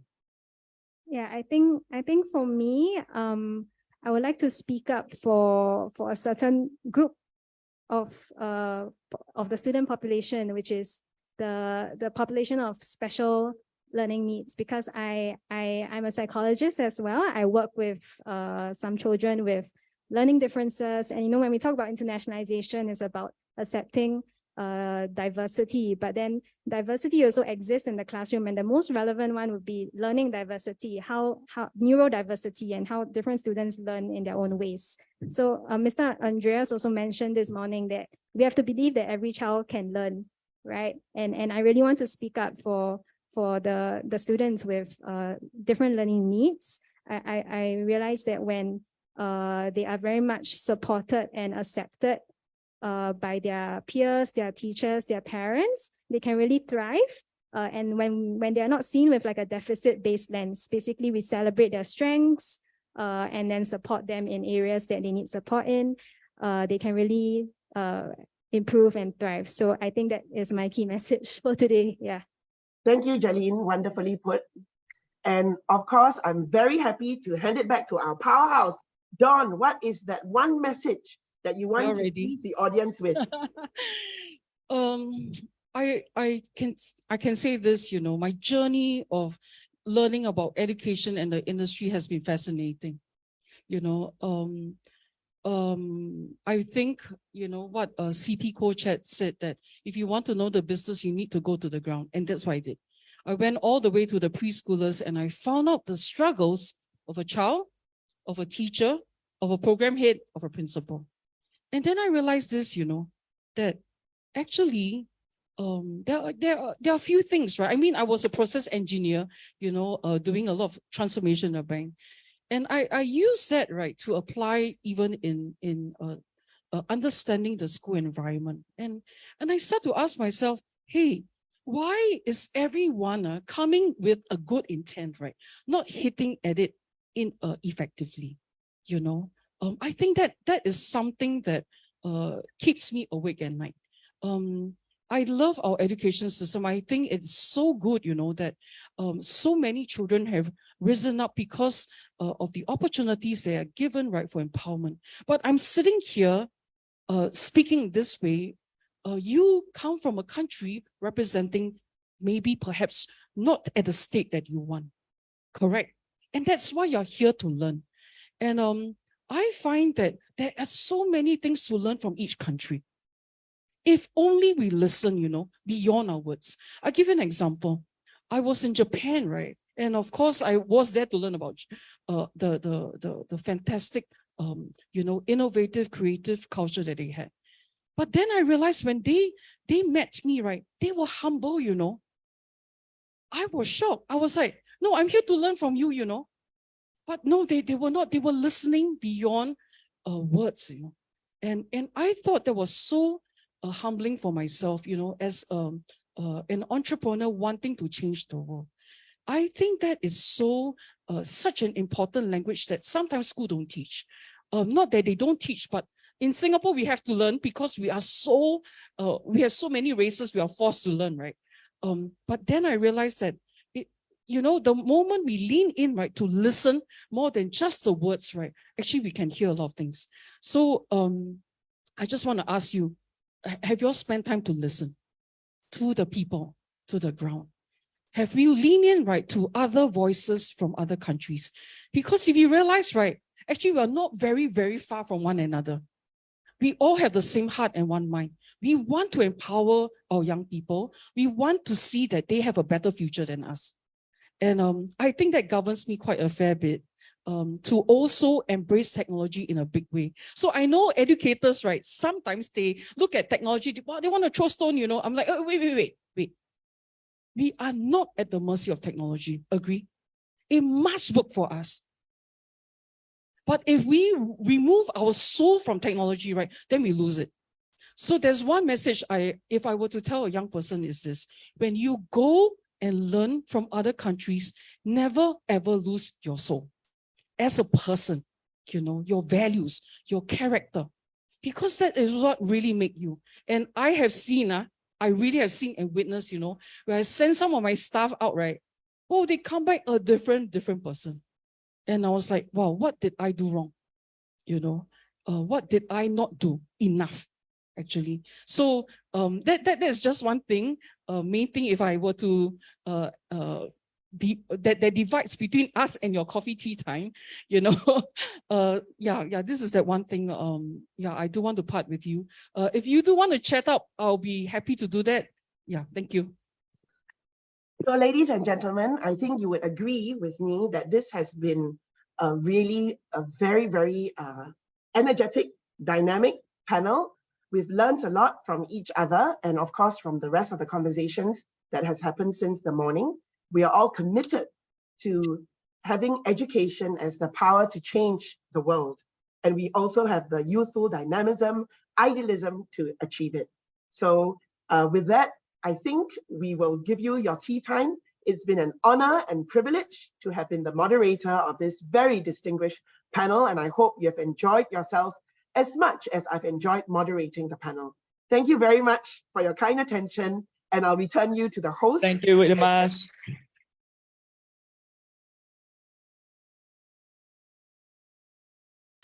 Yes, so before we start, I would like to introduce our speakers. So the first one is Mr. Wilfried Hartmann, a professor for Department of Education, the University of Hamburg. He teaches and research in field of German teach and research in field of didactic and comparative and international educational science. And then we also have Then we have Mr. Markus Hoffmann, the project director for German-Thai Dual Excellence Education Program, and is also at the German and Thai Chamber of Commerce. That's right. And then we have Dr. Kamonsak Suradom, Senior Project Manager, German-Thai Dual Excellence Education Department and German-Thai Chamber of Commerce. And we have Alistair join us again on the stage to share the case study from New Zealand. It's very exciting that we get to have a great line of speakers to join us to really talk about the case studies from Germany, from New Zealand, and also Thailand. from Thailand. That's right. Exactly. So I think we will have a great discussion that is going on for the following session. So I think let's give the stage to them. That's right. So please give them a loud applause.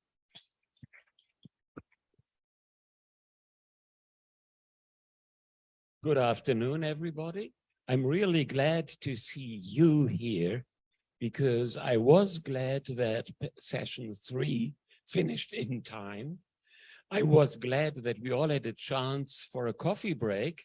And thirdly, I'm very glad that you managed to leave this temptation outside and come here to join our session. Thank you very much for that. And as far as I can see it, the situation where we here are in an academic setting and out there is the world of commerce shows that we, with our topic here, business and vocational education, are really on the top. They are earning out there because we are here. We are able to study and continuing study while they are feeding us. So that's a win-win situation. And I had during my professional life in many fields the chance to travel worldwide around and get to know various educational structures and systems. And coming from Germany, I was ever so surprised that what we take for self-evident, that the training on the job does not only take place at the work place or at a school, but it's combined. That's the rule in Germany and in some other countries as well. But around the world, I had to discover that it was an exception. And so we tried to find out how can we, from the basic education onwards, from the schools onwards, try to work in the same direction as FWE is, namely to bridge the gap between economy and education. And here we have now examples from 3 countries, and I'm very glad to have next to me Mr. Markus Hoffmann. He was already introduced, and so I'm giving the floor to you.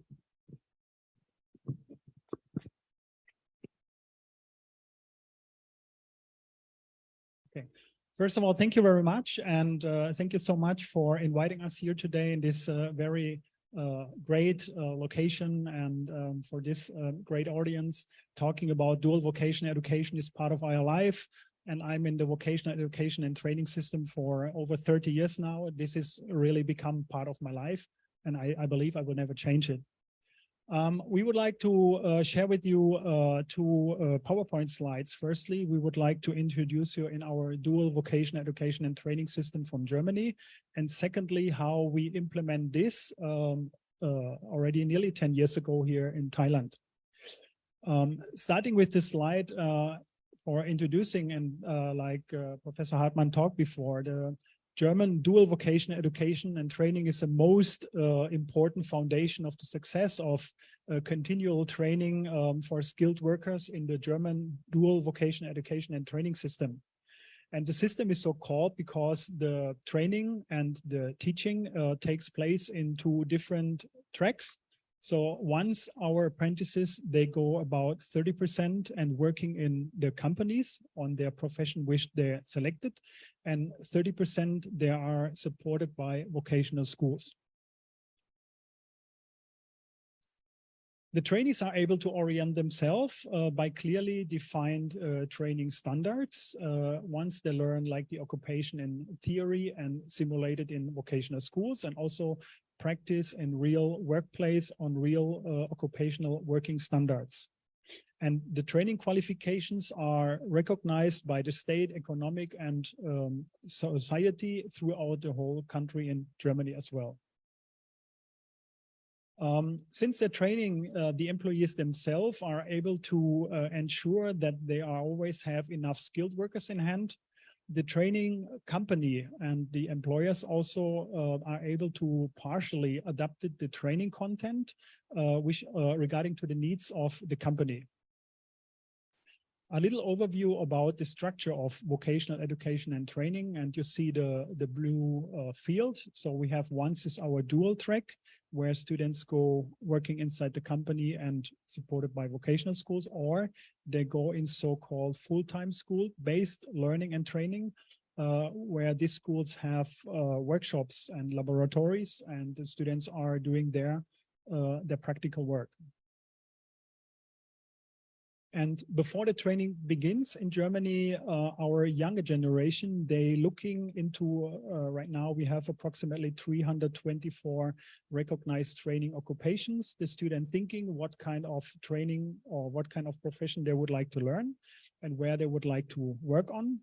And they can then inform themselves whether there is a demand or is it like the up-to-date profession, what they would like to learn, or is it probably a profession which is outdating, so means the students and the apprentices later, then they select the profession by themselves. Then the companies in Germany, mostly they advertise about vocational education and training places where the students can then apply for the job. They send then out the application form with their CV, and then they apply for the company, and hopefully, and they pray that they get the job and get invited for the interview. Once they get confirmed that they can apply for this job and can have training inside this company, and then the company combines then training contract with the apprentice. And there are very crucial and important points in the training regulations and also in the contract. Firstly, we're talking about the training duration. This is depend on the profession the young people would like to learn. This can be between 2 and 4 years, depend on the profession.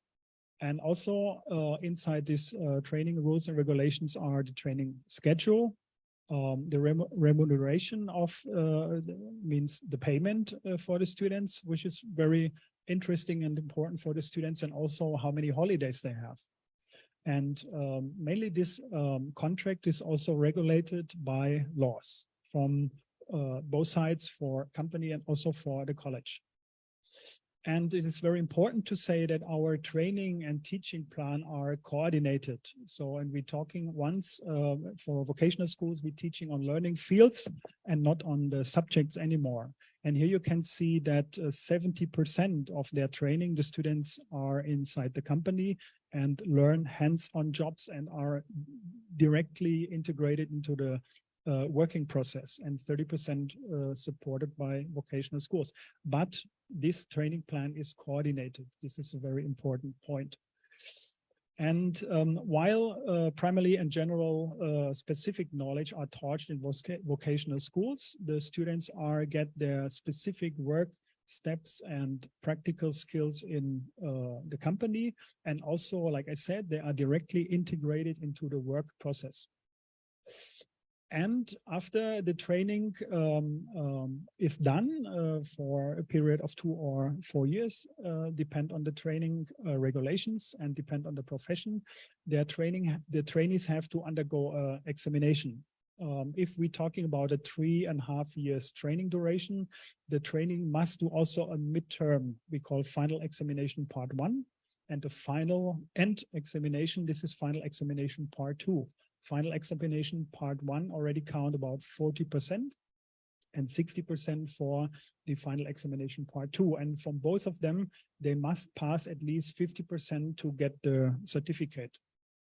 And the respective chambers, like we from the German Thai Chamber of Commerce, and in Germany is the Industrial Chamber of Commerce, they organize the examinations, and therefore we have independent examiner boards, which are combined by employers, employees, and also technical school teachers. They are also involved into the evaluation of the training.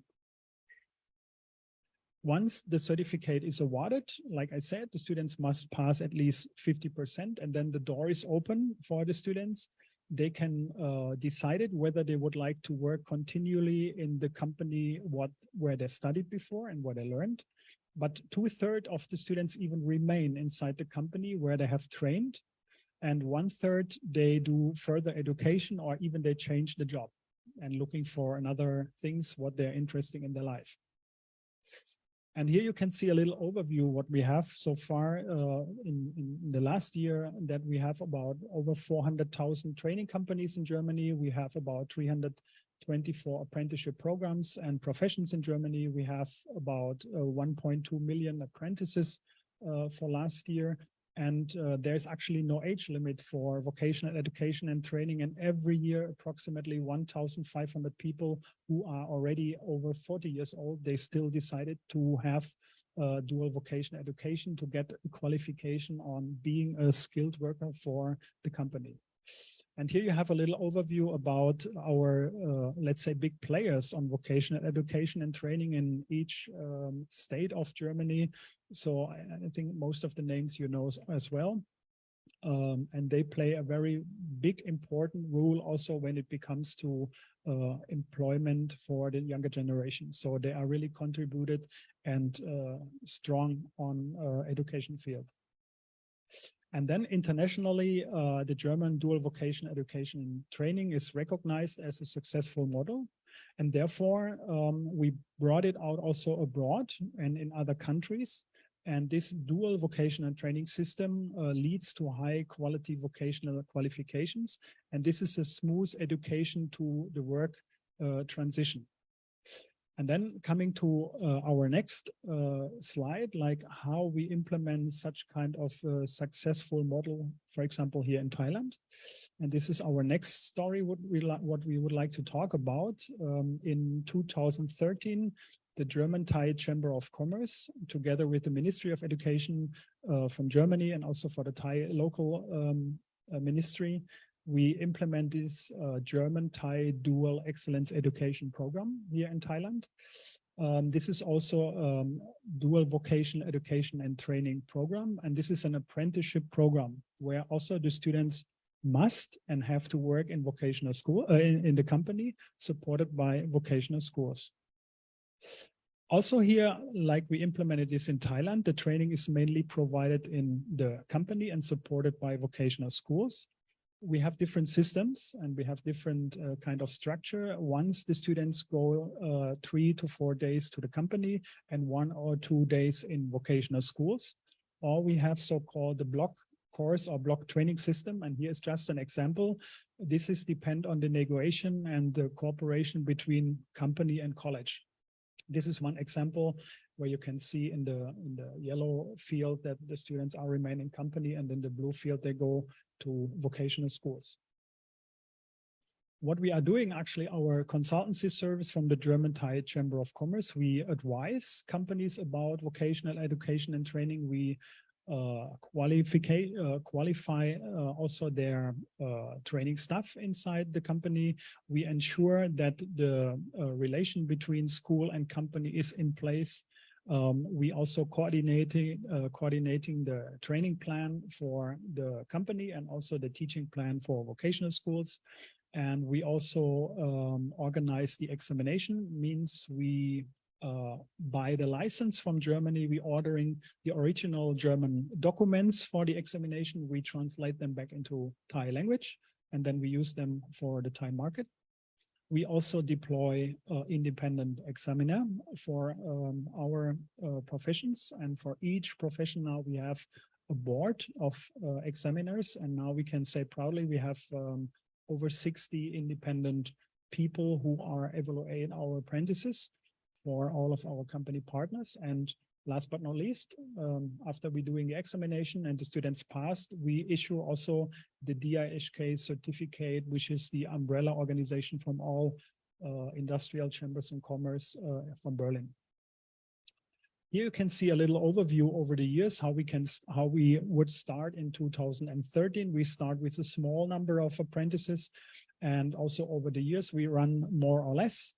And of course, COVID was one factor when we have a little bit struggling with problems to get new apprentices in our program.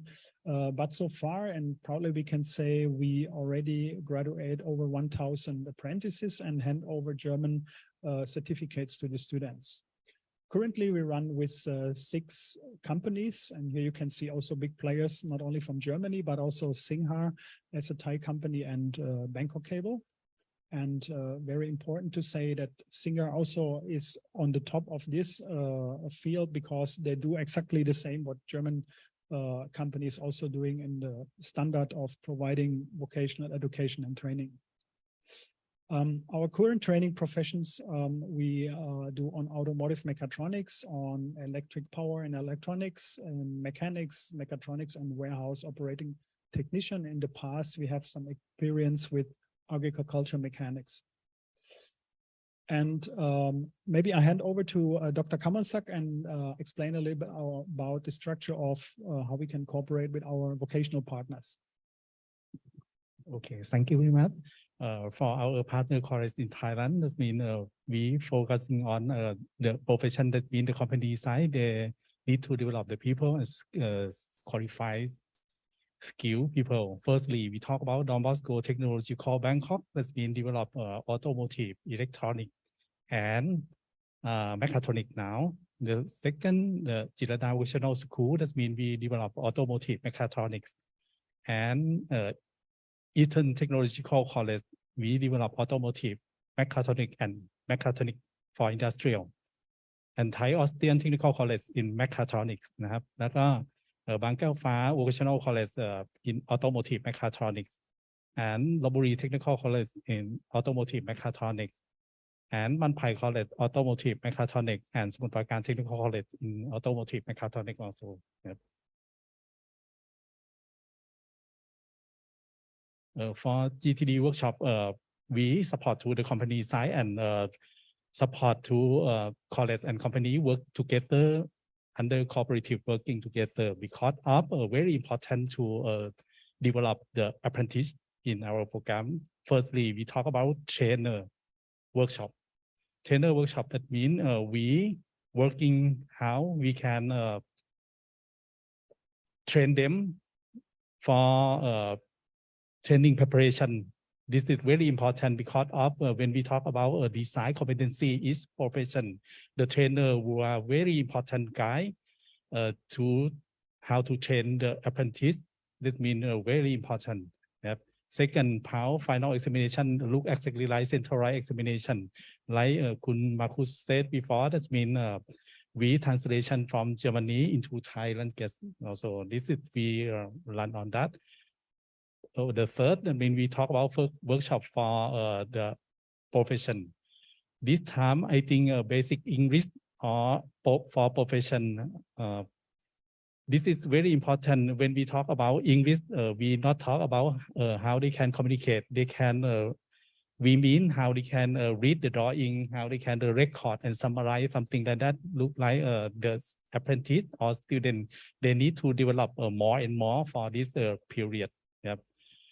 The fourth, that means we talk about the special needs from the company. For this time, the most of company need to develop the apprentice regarding to critical thinking and analytical skill, something like that. Yep. The fifth, we talk about training of the trainer. We have the ADA standard, ADA international standard. That means we training the in-company trainer and qualify them. This is very important. Yep. The last two, that means technical teacher development, and the last one, that means we ongoing process to develop industrial master, cooperate with KMUT and B also. Yep. And this is the overview about the DIHK quality categories. I will make it a little bit, let's say, bigger to read it. To implement dual vocational education and training from Germany and copy and paste it into another country, you can imagine it's maybe a little bit challenging and difficult. So therefore, we have developed from the DIHK Berlin 3 quality categories, which is mean the C category is a local vocational education and training. B category is a vocational education and training related to German standards, and A category is exactly actually the same what we are doing with our apprenticeship in Germany. But therefore, you must have, like Dr. Kamasak said, qualified, skilled people and trainer. And of course, also, we should not forget the people, the training personnel from vocational schools. So we have to take them also with us. And the training duration is at least 3 years minimum. 70% we must make sure that the students are remain in company, 30% in vocational school. Like I said, we order the documents and all this paperwork from Germany, translate them into Thai, just align them to the Thai vocational market, and then we do our midterm and final examinations. Not only closely related, but this is really German standard. And here you can see, most of you, you know, the vocational education structure from Germany when we're talking about the Paul-Warsaw and Paul-Warsaw level. Also, we have 2 levels that the students are, for example, in the yellow field in Paul-Warsaw, when they study about accounting or maybe study about electrician, and later the students decided to go in the green field in Paul-Warsaw. Now I want to be automotive mechatronics, or I want to work on mechanics. So they start from zero again and again. So, and to avoid such kind of decision errors from the younger generation, so we now implemented a pilot project together with Don Bosco Technical College. And I would like to show you what is our goal and what is the idea behind the scene. Once the students decided, for example, here we're talking about the profession of mechatronics, they should remain 5 years in this profession and not switch the profession between power saw and power saw. So our students now, they are 5 years on the mechatronic tracks. We do midterm and final examination, and Don Bosco is a, let's say, so-called special vocational schools, because they have also not only workshop departments, but they have cooperating partners. They have production processes inside the school. So this is a school and company under one roof. And our aim is that the students have dual vocational education and training under the roof in the first 1.5 years. Later, they should have internship trainings, intensive internship trainings inside the company. And in the last 2 years, they should have an employment contract and work only in the company, of course, supported by vocational schools. And if we go this track, and then for mechatronics, then we have a very good chance to build up now a 3.5-year vocational education and training framework from Germany, which our mechatronics also have to do in Germany for 3.5 years. So then we can say this is our goal, and then we would like to implement 100% the German structure in cooperation with Don Bosco. The DHK quality category, I mentioned it earlier a little bit. So a large number of polytechnics in the system, and we had 8 universities. And just so that you understand the system, we had quite a big break, if you like, in the system between school, and then there would be the polytechnic sector, and then the university sector. And so I'm here just to give you a little bit of a contextual understanding of the process. Then I'll hand over to Leon, and then I'll be open to questions. But we don't have technical universities. We have comprehensive universities, and we have a polytech system, which is now trying to integrate all those different polytechnics across the country into one. So quite a complex thing to do, but very, very strongly based on community, very strongly based on connection with industry and business to make a real change to the country. So I'll hand over to Leon.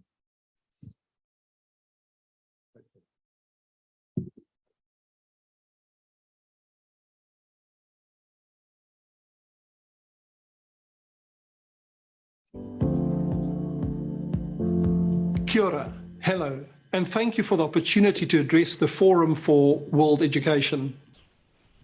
I would like to share with you why New Zealand is currently undertaking a massive once-in-a-generation transformation of its vocational and applied higher education sector.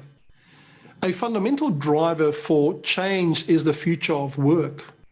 The future of work demands from all of us to effectively respond to key global trends that relate to increasing demands brought about by technological advancements, a rise in job displacement as a result of automation, the rapid pace of change and growing competition amongst businesses globally, the mobility of our future workforce that will have multiple careers, demands for greater and faster upskilling in the workplace, a higher reliance on businesses as teachers of new skills and knowledge, a significant shift towards a higher demand for in-work learning. Other challenges that we are facing as a nation is a shrinking pool of school leavers. The proportion of students who have remained at school until at least 17 years of age decreased year on year over the past 3 years. There's also a direct correlation with declining birth rates. We've come off a peak of more than 26,000 births per 1,000 people in 1957 to projected 12,000 births per 1,000 people in 2022. That is more than half. And over the past 5 years, there has been a continued and steady birth rate decline of around 1% per annum. We have an aging population. The ratio of 65-year-olds compared to the 15 to 64-year-old population group is increasing at a substantial rate. And by 2034, it's expected that we will have more than 25% of our people that are in the 65 plus age range. This, of course, will have significant impact on housing, health, financial capability, social services, and of course, immigration needs and labor shortages. Our net migration loss continues. We encountered a net migration loss of 1,500 people in the past 12 months, ending in June 2022. Migration loss or gains, of course, are driven by a combination of factors, including relative economic and labor market conditions and migration policy settings in New Zealand compared to other countries. More specifically, for our sector, the New Zealand's vocational applied higher education system has until recently not been fit for purpose. Why?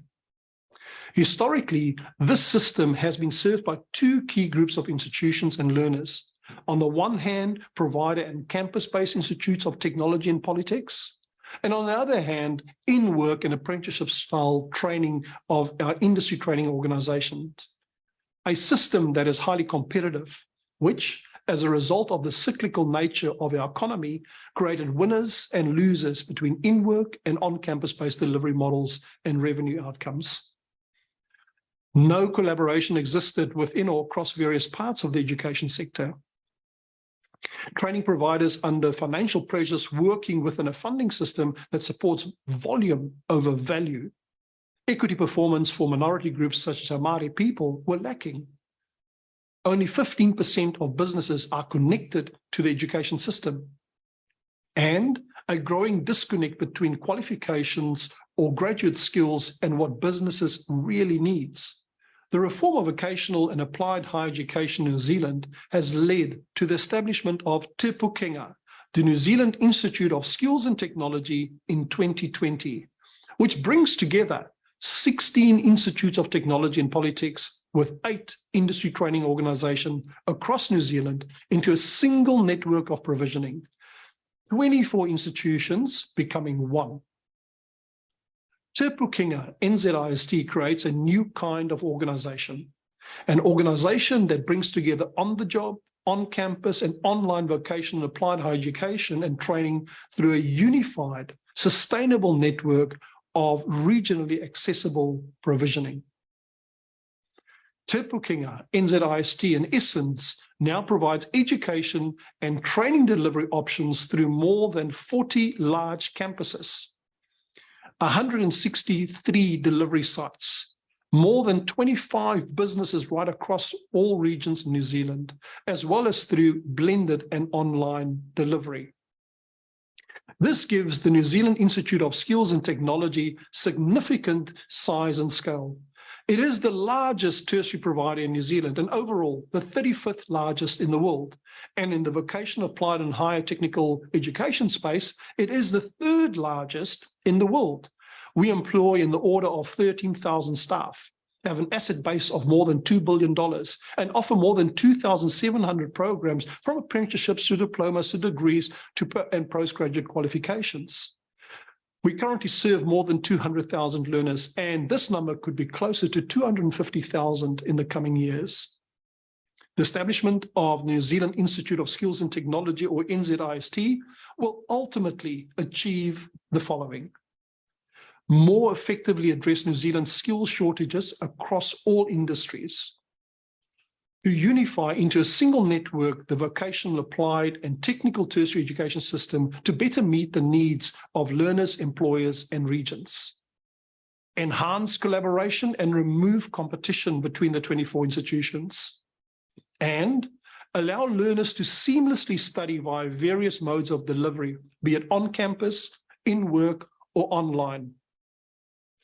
In terms of international education, prior to the border closure impacts of COVID-19, we delivered approximately $150 million in international revenue, of which more than 95% was from inbound international students. Our new international education strategy launched in March of this year will leverage off our size and scale with a greater emphasis on investing in offshore partnerships and delivery solutions with governments, agencies, global business, and tertiary providers. Our inbound student portfolio remains strong, with the largest proportion of learners studying qualification at degree and postgraduate levels, with particular interest currently in engineering, applied management, nursing, and IT, to mention a few. Thank you for giving me this opportunity to introduce to you Te Pukenga, the New Zealand Institute of Skills and Technology. We look forward to connecting with you in the near future.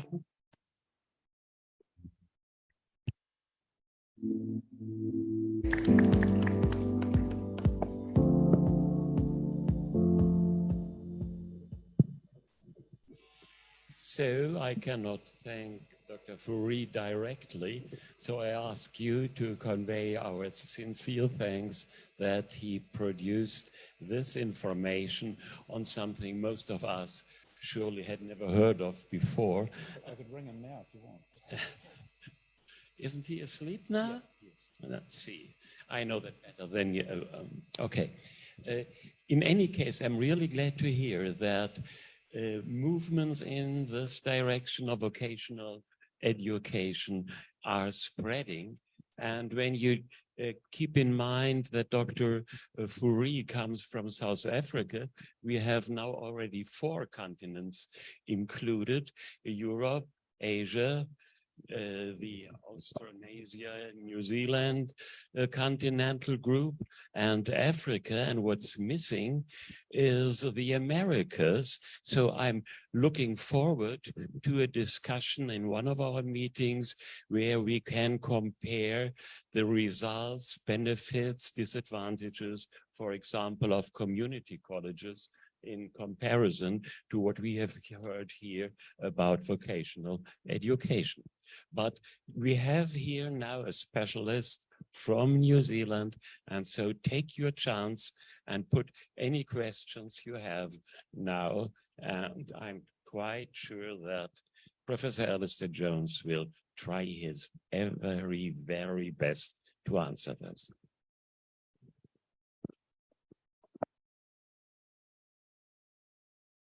Yes. Yeah, Susan Sclafani.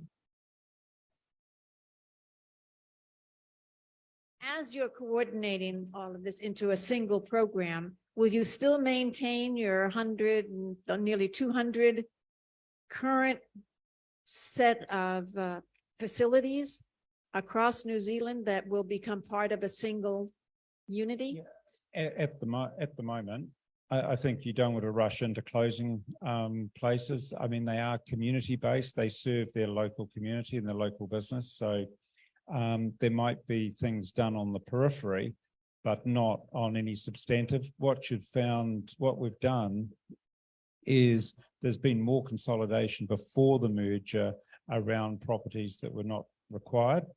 So there's been a reduction in overall capital, but that's more been a local concentration rather than a national issue. Well, let me just ask a follow-up question. Then how do you help all of these distinct institutions come to a single model that represents what you're trying to accomplish in your new system? It's not actually been very easy at all. I think it's been complex. If you read the media, you'll see some things have worked and some other things haven't worked. I think there was a lot of duplication. There was, increased management at the top. And I think what we're going through is you go through that initial, I guess, not a hiatus, but you go through, you build a new management structure, then you've got to actually reduce it again to make sure it works. So I think there's more work to do in that, and I probably wouldn't have implemented myself the way it has been done, but that's a political decision. So I think when you're trying to create a national system, you may have been better to focus on 4 or 5 regions and allowed that to occur with standardization across that. And that may be eventually what happens. Thank you very much. Any other question? Now that we had an ice-breaking question, it should be now easy for all of you to come up with following ideas, suggestions, remarks from your own national background, where you are by far better than all the examples we have heard, or where you would like to learn or hear more about it? Doesn't look like. So we can be proud to close our session almost 5 minutes earlier than scheduled. I hope you are very grateful for that, and I wish you a nice evening, but before that, more sessions and a fruitful participation in the rest of our conference. Thank you that you have been here. Thank you to the people on our podium.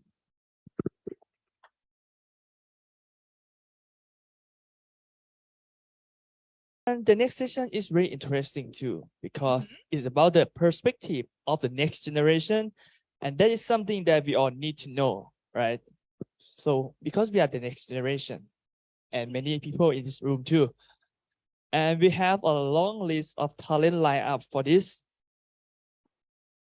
Could you please? Yes, sure. Allow me to read these names out loud. Who are going to host this panel will be Mr. Guo Haosun, the chairman and the co-founder of the Providence Academy and the co-founder of Easy Transfer. So, Guo Hao, the stage is yours.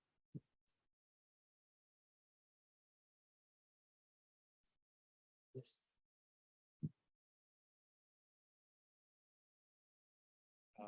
Should I invite everyone to come on stage, and then we can make the self-introductions?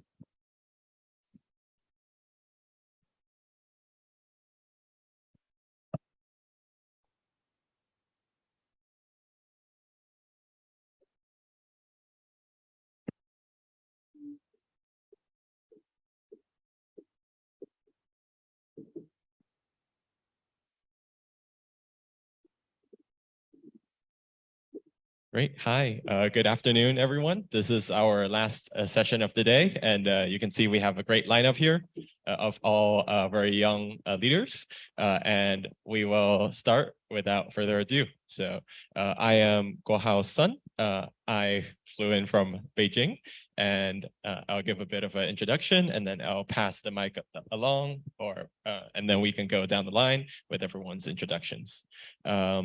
I think I'm the youngest of everyone here. I graduated from the Johns Hopkins University in 2018. I studied mechanical engineering. After graduation, I came back to China for to join a startup. And I am also founded Providence Academy, a nonprofit education platform with several of my friends. I currently also sit on the board of an international school in China called the Western Academy of Beijing, an IB school, as well as being a global shaper in the Beijing hub under the World Economic Forum. And yeah, I'll pass along for you to introduce.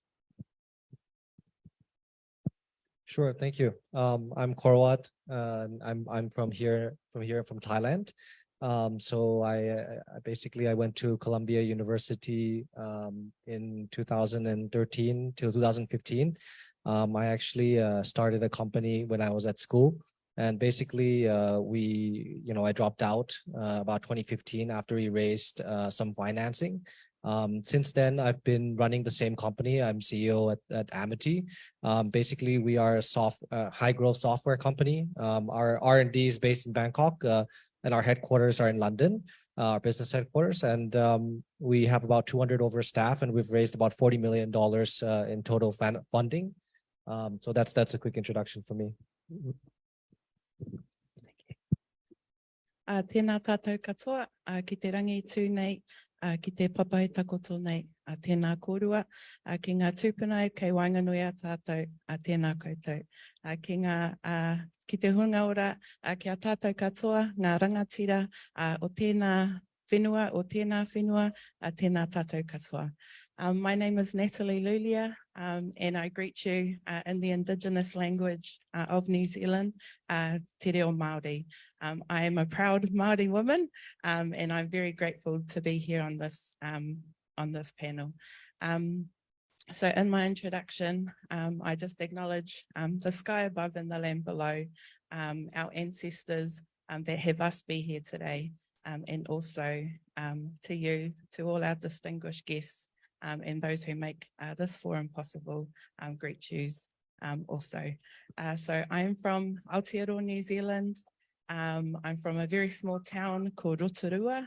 For those of you who may have been to New Zealand before, I would say is one of the tourism capitals of our country. And yeah, as has been shared earlier today, my colleague, Professor Alistair Jones, has shared a little bit about how tiny our country is.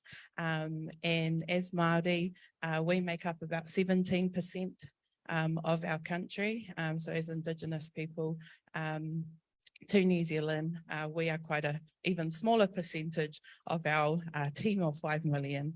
But I am a staff member of the University of Waikato. I am the Director Māori for the Centres of Asia Pacific Excellence. And essentially our job is to bring the Asia Pacific and New Zealand closer together. So my role specifically looks at how we include Māori in those types of activities, and in particular, what does Indigenous development and Indigenous engagement look like on the global stage. Also, as I'm a business owner and I deliver a transformational leadership curriculum, all based out of Māori knowledge. So utilising what it is that we've had passed down through generations to our future generations. So kia ora.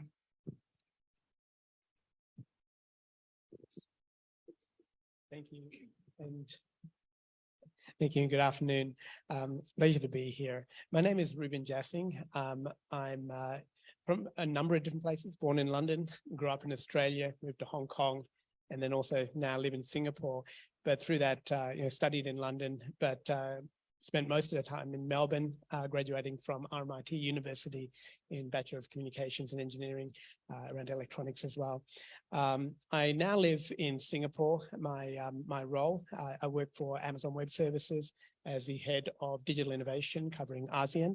And that's really about people and culture. It's about how do we operationalize a culture that focuses on customers to be able to identify the right things to innovate around. And then how do we actually innovate in those spaces? My journey has really been an interesting journey through, in the background, I used to work for a number of large enterprise companies doing outsourced services and so on in Australia, moving through into Hong Kong, which then led me into a focus on digital and digital innovation and into this role with Amazon. Hello, everyone. I'm Tony. Super glad to be here, and thanks for the Dr. Davis for the invitation. And actually, I went to the US when I was 15, so that's nearly 13 years ago. And I live in the States for 11 years. And after the study journey, I actually went back to China to start my own business. And in the year of 2017, where I actually dropped out from Harvard Business School as an MBA student. And the company I was doing is Easy Transfer. And now we actually closed the latest round, the 6th round of capital investment from Tencent, which makes us one of the largest service platform for helping international students paying their tuitions online. And the part I actually I'm most proud of is each year right now, we're helping more than 400,000 students paying their tuitions online using their local currencies.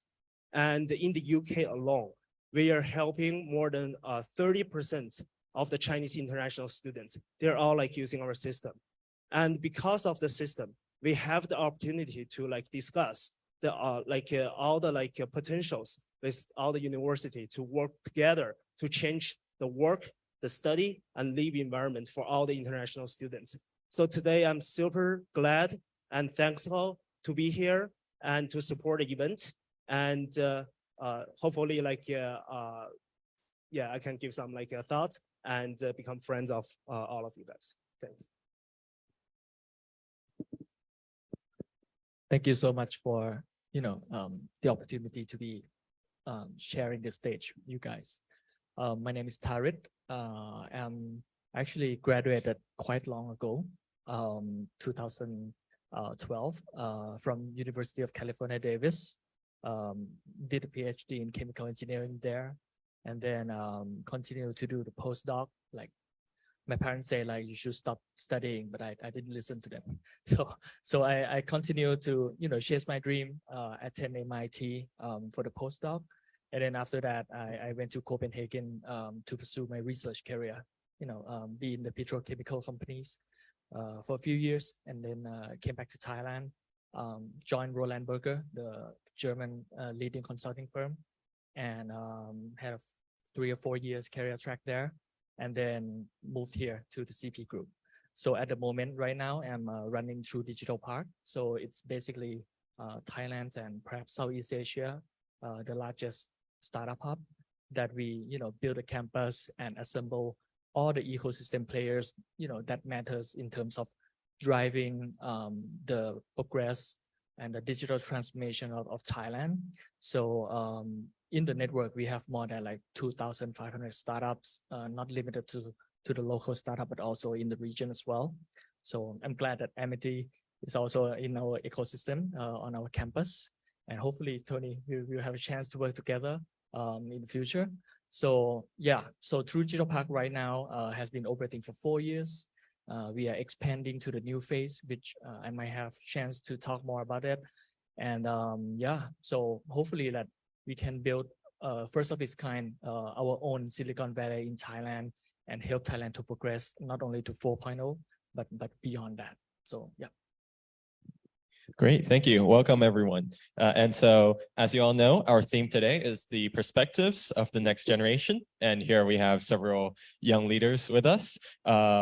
Some are relatively a bit more senior and some a bit younger. So we'd like to start off with the younger ones first. So I think this first question is for Korwad, Tony, and Natalie. So as relatively younger or more fresh graduates, or, you left university a bit more recently, I would like you to kind of look back at your time in university. Was there some things that you learned or found useful in your careers now? And was there anything that you learned you found not useful? And, is there any regrets of, now looking back, things you would have wished you took advantage of while you were in university? And yeah, we can start with Korwad. Sure. Thank you. I mean, I honestly, I was only at university for 2 years. I honestly, what I think was really helpful and really great about both university and I went to boarding school before that was the network and the people.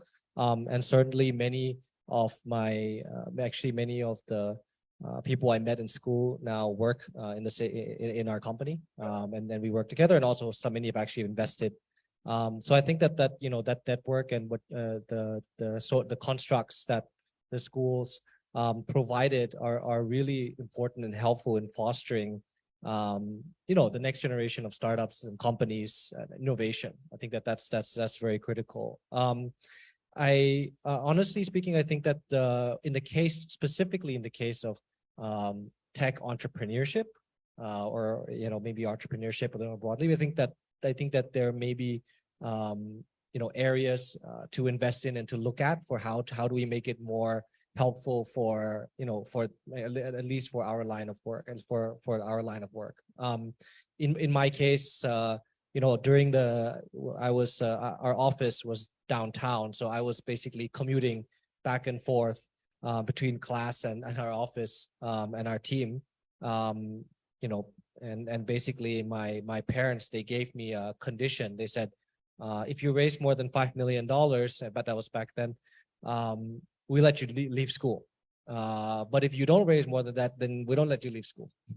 So I managed that in the second year, and then that's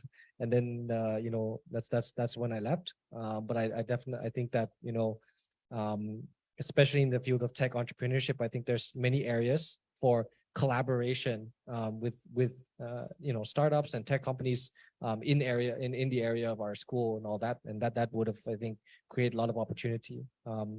Very briefly, I think also like actually how I got started was actually a high school senior, and next to my school is next to Princeton. Next to my school, there was an accelerator, and they actually were the ones who gave us our very first investment. It was an accelerator tied to Princeton University. So I think that was a really amazing experience, and we spent the summer there in the campus, and we got to learn about entrepreneurship, and that was not officially part of the curriculum. But I feel like if that business accelerator program was part of the curriculum, I think it would have been awesome also. Thank you. Thank you. And Natalie? Cool. Yeah, so I actually finished uni a little bit ago, but anyway, I'll have a go answering the question. And I guess how I would like to answer the question is to share a little bit more about what it is I do currently. So when I went to university, I guess some of the positives I got out of it is I'm really good at my job and I'm really good at what I do. For me, I guess what was missing out of that was who am I? So as Māori, we have been displaced from our lands and we've also been disconnected from our culture. And if I was to look at my journey through schooling and also through university, that is one thing that was missing. And so the work that I do currently is to provide opportunities for our young people. So we work with our young people in high school, so the year 10, they're about 13 years old, all the way through to our Māori students that are in the tertiary sector. And one of the things, I think the most important thing that we want to instill with them is their identity, who they are, where they come from, and I guess what that looks like in the context of being a global citizen. So one of the things we teach our kids and we remind our kids is that being Māori is their superpower. Now that's not because Māori are better than anyone else, it's because Māori is who they are. And so we provide spaces that allow them to explore what that means to them, and to explore what that means, again, in the context of being a global citizen.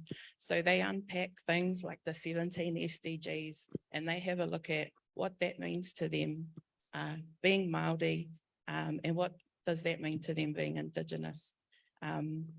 So those were I guess the things that were missing when I went through university, but it is, I guess, a commitment that I've given my life to ensure that those opportunities are there for our next generation. And, one of the things I think that I've learned very quickly is that our next generation, they're clever, they're intelligent, and they are coming thick and fast. And so one of the things I challenge my own peers with is, asking them, are you ready for the type of leadership that's coming through? And what are you doing to create spaces that allow that type of leadership to thrive? And that's something I ask myself every day. And I continue to ask myself and I continue to ask my peers. So while we may sit here as, the next generation, I'm looking at our babies, that are under 10 years old. What is it they're inspired by? What is it they're committed to? And being able to provide spaces for them to explore that safely and culturally. Thank you. And Tony. Yeah, I actually I had a super strong resonate with Andrew's point from the morning. The point is about mindset and altitude actually determines the result. So my study journey actually started when I was 15. I went to a boarding school in Omaha, Nebraska, and I was the first Chinese student in the school's history. And over my high school, 99% of my classmates are all white in Nebraska, Omaha. And Like that's where I actually start my studying abroad journey. But you know, like the first day, I was in the classroom taking the English class, and the first book I was reading is from Shakespeare, the book Macbeth. And I literally understand every single word in that page, but altogether, I don't understand. So that's the real case. And from there, actually, I start to know that if myself, I'm not trying hard enough, I won't be survived in that environment. No one gonna help me because I'm the only one in that environment. So mindset is really like the key to success. And later, so how did I survive in that environment? So every day I went to the class, even though I don't understand any of it. No, like English literature is killing me, but besides that, it's a Catholic school. So I have to go to the religion class. I have to learn. And plus, like the other class, like American history, European history, I don't know any of it. So in the day class, I took notes. I tried my best to take down like every single words I can understand. And during the night, since it's an all boys Catholic school, we definitely have curfews. So every 9:30, we actually have the lights off. So by 10 o'clock, after the first check, I just hide into the closet and study and read by myself. So I did everything again during the night. So from there, I actually I formed a behavior, like my daily schedule actually formed. So every day I stay up until 2 o'clock, study the thing actually in the morning I don't understand. And every day, like the next day I wake up at 6, go to a classroom, try to get the professors in advance, asking him, what should I know about the class for today? And from all of this past experience, I'm definitely sure like this definitely contribute to my startup experience. And the point, attitude, really determines the result. Is the key. And the only thing actually I am super regret is throughout my whole high school experience, because the environment has no Chinese. And for my undergrad, actually I went to another direction. I went to USC. The school actually has more than 7,000 Chinese students. So over one night, I was trying so hard to involve back into that Chinese international students group. So for all of the 4 years in my undergrad, I barely involved with my US classmates. And that's the part I regret most. Because when I actually started my business, I realized that the world is flat. If you want to grow your business into other countries, into other regions, you gotta have friends in that country, in that region. And the best way to make friends is by the time when you were back in the school, in the college. So I think that is truly important. And yeah, I know there are a lot of young men in this room today. So don't make the same mistake I have made. Trying hard and getting more friends. That's the most important part about your college life. Thank you.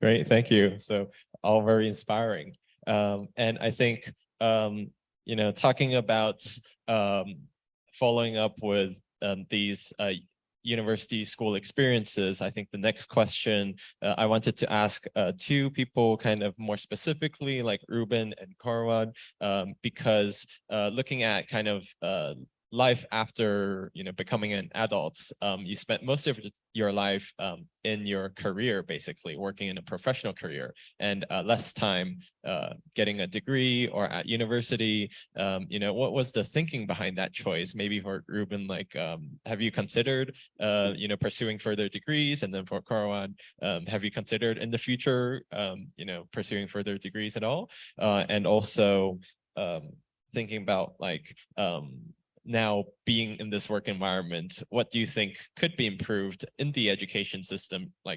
Kind of what made you not interested to pursue further, and what could be changed so that, future students could be more adapted to the ongoing and changing economic environment? So this one will start with Ruben. Thank you. So for me, I think when I went through university, one of the things that really equipped me with was the ability to be more curious, to learn how to learn. And what I found was when I went into my first job, I very quickly reinvented myself. The first job I went into is a very technical role, and within a year, I thought this is not what I want to do. But it gave me the curiosity to look at other things, start to reinvent myself and learn and do other things. And over my career, I think I reinvented myself at least 5 times. And the last one is probably the most significant one, but they've all been on the same thread. One of the things that really has driven me, and I think having done an engineering degree, I like to see how things work. And that's what I got from my degree. It really helped me to understand how things work and also learn how things work, because I was always curious. I'd always pull everything apart in the house. My parents were frustrated. The TV wouldn't work because I pulled it apart, right? But how that sort of played into my work life is I'm curious about how things work. And so that drove me to learn those different things. And now it's translated not just from a technology perspective, but to a people and culture thing as well. So now I go deep on how people operate, how do we operationalize culture, those types of things. When I look at, I did think about maybe going back to university at one point, and I still think about it every now and then, maybe doing an MBA or something like that, maybe to round out my skills around management and other things as well. It's more been a function of time, I think, for me. Now moving on, busy, children, life, it gets hard to get back. But I think for me, if I look at the education system, economic climate, the trends that are out there, one of the big things that I see is, at the end of the day, the trends, everything's always changing.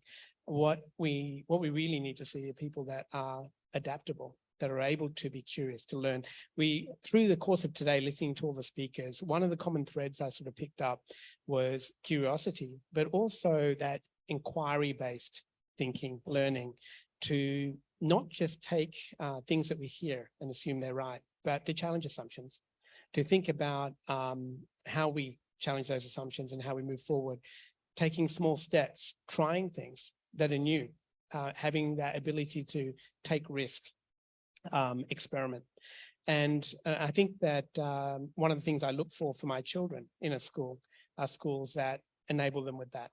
So it's not just the academic piece, but also that ability to try things, to inquire, to challenge assumptions with reason, right? But to give them that thinking. And we also have a look at now where we are from a, I guess, technology perspective. Children are getting bombarded with a lot of information. Being able to select which information is the information we should follow. How do they assess that? So it's that critical thinking, inquiry, curiosity, and so on. But that's the underlying base I'm looking for in the education system when I consider schools for my children now. And Karan?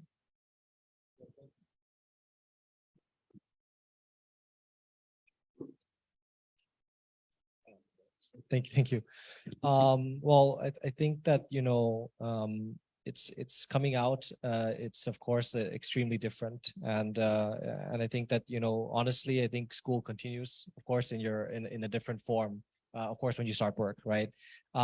In my case, my parents, they pretty much said like that, we want you to go and do something. Want you to go and build something, because there's no better way to get a crash course in everything. In this case, in my case, business and tech related, except for by starting something, right? You get everything from, incorporating a company to accounting, taxes, payroll, marketing. I mean, everything possible, you have to do it. And you actually learn, and you actually, and so that I think like that's been, amazing, like the amount that you can learn in a very short period of time, and through especially struggles, and I think that every company and every upstart will face significant problems and challenges, the kinds that you wouldn't imagine, like for example, staring down a bank account with $50 when you have a couple $100,000 in payroll to make in a few weeks. Those are the kind of problems that you learn to deal with, and you learn to manage over the years. When I think back about my time at school and what I think that, I feel that if you look at the last, if you look at many of the industries, right, whether it's medical sciences or medical or even like hardware, industrial development, like so many of the advancements are obviously centered around universities, and the academic world is generally speaking at the forefront of innovation at so many industries, so many important industries and sectors. But when you look at software and the internet, when you look at tech, which is actually categorically, if you look at the market capitalization, these are now the dominant companies and industries in the world. Tech, cloud, internet companies, these are now the dominant industry, the largest industry by market capitalization. And it is the one industry where actually you find that universities and academic institutions don't actually sit at the center. And in fact, don't really make an impact, dare I say, in the industry, right? It's more like Google or Microsoft who are making new strides in developments, and not necessarily, schools and universities, of course, with some exceptions. But I think I think that creates a gap between, let's say, like the next, what is the fastest growing industry, what is becoming a very dominant industry globally, and the academic world. And so I think that bridging that gap is really important. Building bridges, it may be difficult now, but because the incentives, the structures are different, but bridging the gap between, an institution, an academic institution, and a leading tech company in order to bring students closer to that experience, to that industry, I think is very important. For us, we hire, of course, like we hire 50, 60 people, per every 6 to 8 months. And I can tell you that we categorically generally require a minimum of 3 years after school experience. Because we found that receiving fresh grads, no matter from which, because we have over 35 nationalities, no matter from which country, we found that is very difficult, and there's a large gap of training needed, which as a smaller company, we just don't have the resources to do. So I think that bridging the gap from a relationship perspective and experience perspective is very important. Yeah, that's very insightful. And I think as educators here, our experiences as students and entrepreneurs might be able to inspire you all. And then on the other hand, I would like to, as you can see, the other 3 seated here have been through several stages or degrees in their academic journey. For example, Dr. Tarrant, you've been through undergraduate, master's, PhD, even postdoc. Tony also went on to an MBA after several years of work. And then Natalie also did a master's as well after undergraduate. So this question is more considering, a lot of students nowadays, they're considering this question too, like after graduation, should I just continue on to all my degrees, finish them, and then go into the workforce, or should I work a few years and then go on to my next degree? So I'd like you 3 to share your experiences. Do you think it's better to just finish everything, or is it better to work and then go back, switch back and forth? So let's start with Dr. Tarrant. Yeah, sure. This is exactly the question that I asked myself. This is also exactly the question that my parents asked me when I, decide to pursue the next step back in the days.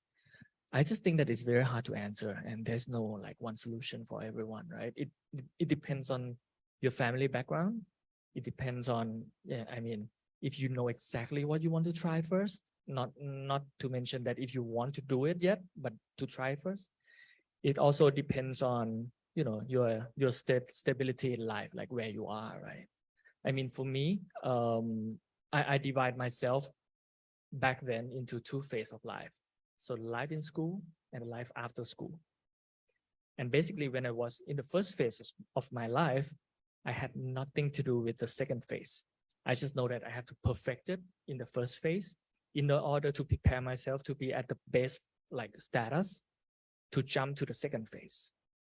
Somehow I was taught that way. I I was taught that if I graduate at the top of my class at the best school, at a certain degree, in Thailand is engineering or the doctor, like a medical doctor. That's the best chance that you can be successful in life. So I have done that, right? But I mean, luckily, so I got a Fulbright scholarship, went to US, and that opens my mind and that opens my vision, right? Got a good friends in school. And also, you know, with some luck to have a chance to intern in good companies like BCG, right? So I understand the context of the world better. So then I can maneuver around, you know, this complexity in the world right now. And that's how I got here today. So go back to your question, like, what would I suggest like this day for the kids? I mean, I don't know. I sincerely don't know. But I just think that these days, the information or the knowledge are more accessible, is much more abundant. So if you're a kid, you can go to Google, you can search everything that you want.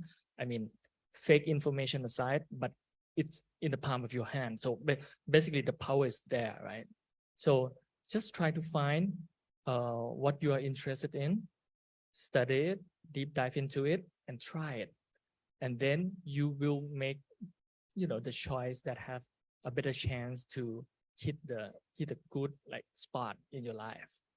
That's the only suggestion that I might dare to suggest. But other than that, I think life is just like a box of chocolate, right? So maybe the flavor change from my era to this era, but I mean, hey, we just try to live life in a better way and, you know, let the system empower us because it can do better than, you know, the past days. But yeah, that's my answer. Great, thanks. And Tony. I truly think school is important to me, and timing is also important. So by saying that, actually, like Harvard Business School has been super generous to me.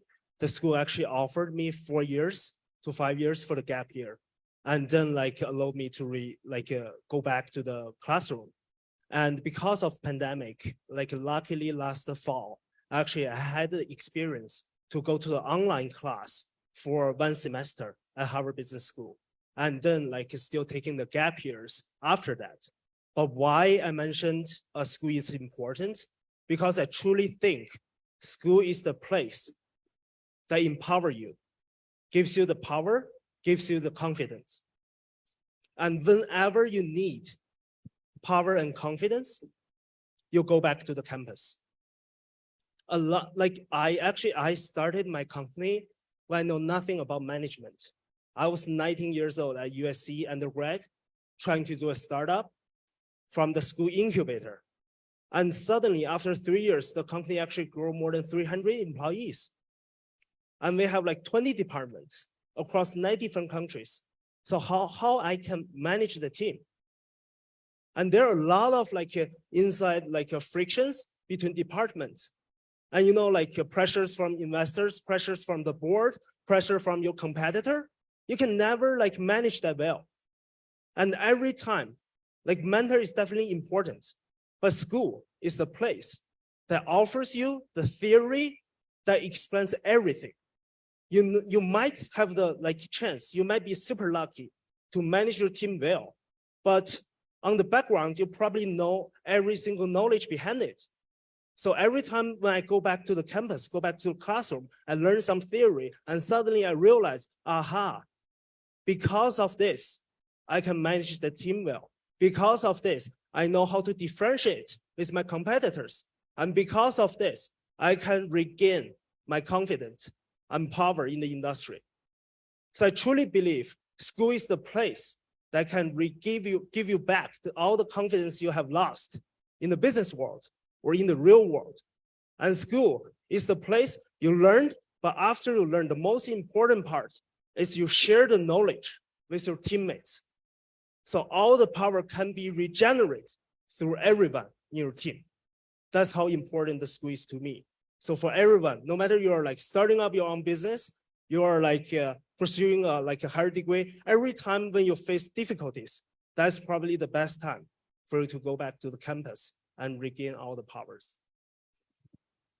Thank you. And Natalie. It's quite a hard question. And I would also say, I don't have an answer for that either. But I think, yeah, I think it's probably less so about what order you do something in or what comes first, second, third or last. But I think it's this notion that people have choices to do that. And I know in my case, and for many people that I know and that I've grown up with, that choice was never available to them. So I think that, you know, we're talking about education, we're talking about universities, but there are still a lot of people who don't have access to those. And so I think about how do we find ways to provide and give our young people the opportunity to choose. And it may sound quite weird, but I think the power of choice, the power to author your own life, the power to choose what it is you want for yourself and your family, I think is not something that everybody is granted, and something that I'm reminded of every day with the work that I get to do. A huge responsibility, but also too a great honor and privilege. And so when I think about, I guess, education and being in the workforce, it reminds me of a proverb and a part of the proverb which I'll share with you, which was recited by our first Māori king, Kingi Pōtatau Te Whirowhiro. And it goes like this, the first part of it anyway. It's a little bit longer, but it says, ko tahi te kōhao te ngira, e kuhuna ai te miro mā, te miro pango, me te miro whiro, me te miro whiro. And that loosely translates to, there is but one eye of the needle through which the red, white, and black threads must pass. And so I think about, I guess with the work that we do with our young people, is for them, you know, to have a think about what this thread or what this eye of the needle that they're creating, which is their future, their dreams, and utilizing then these threads, whether that's education, workforce, whether it's their family upbringing, and how they thread those through the stream that they're creating for themselves. And so that's something, I guess, yeah, not necessarily an answer to your question, but I guess it's the way that I think about, you know, what that looks like for our generations coming through, is how do we provide those kind of opportunities? One, where they have the choice in the first place, and two, that they're able to author and design what goes through their eye of the needle. Well done. Great, thank you. So I think, you know, education, it's very diverse for everyone. It's sometimes about accessibility. It's sometimes about the knowledge and theory, sharing that behind it. And sometimes it's even ties in with cultural expectations, you know, local, you know, everyone knows the Asian expectations. Your family wants you to, like, you know, go into engineering or be a doctor. So yeah, just now we also saw from a younger, newly fresh graduate perspective, and then also for Dr. Terrett and Ruben, you guys completed your degree relatively earlier on in terms of time and comparatively here. And so I wanted to ask about, you know, looking at the education you can see now on universities and schools alike, how has it changed from back when you were at university or school? And, you know, what are the positives and negatives that you see from this? And we'll start with Ruben. Oh, thank you. I think I probably wouldn't be able to say a lot about the university side, since I've not gone back to have a look at what's happening in university now. Having said that, though, I've got young children, so I do see the school side in the primary as well as the secondary, and what's different to when I went to school. The first thing I think, and the biggest thing that I've seen, is pathways.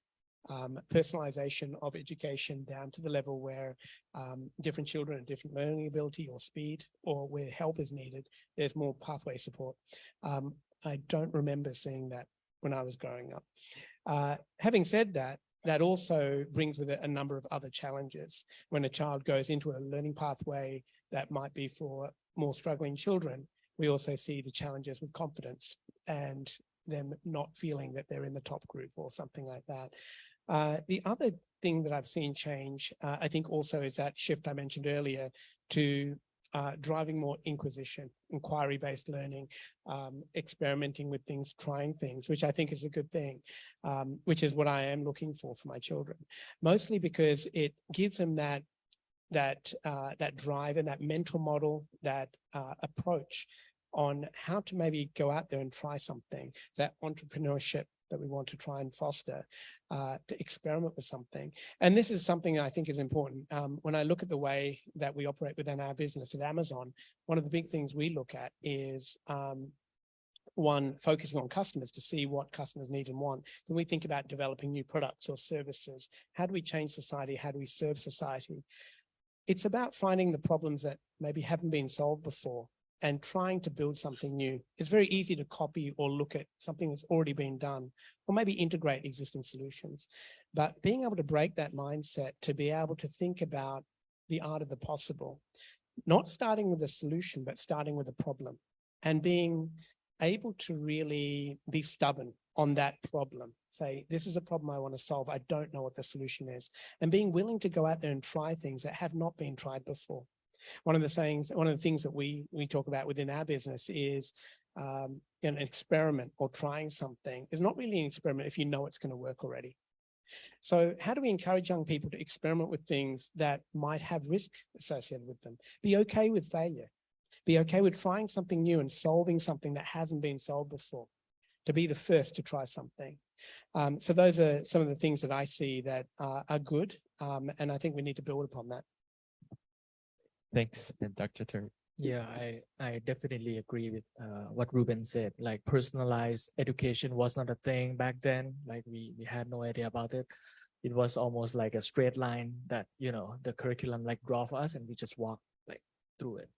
I just think that on the other side, I think I can't remember back then when I studied in school, like maybe there was a day or two that we took a tour to like somewhere outside the school.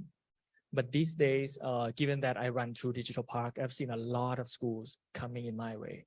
You know, wanting to know about, you know, what are the work environment in the future if I grow up, who I will be working with in the future, what kind of person they are, what kind of skills they would need, you know. So basically, like, the awareness for the needs for your future career is much more obvious. And it seems like the curriculum is trying to instill that, you know, more and more into like every school. I mean, as far as I see, I think that's very good actually, because it can inspire, you know, all the young kids. It can, you know, open your mind for, you know, even the first jobber. You know, when I say this because I see it from experience running through Digital Park.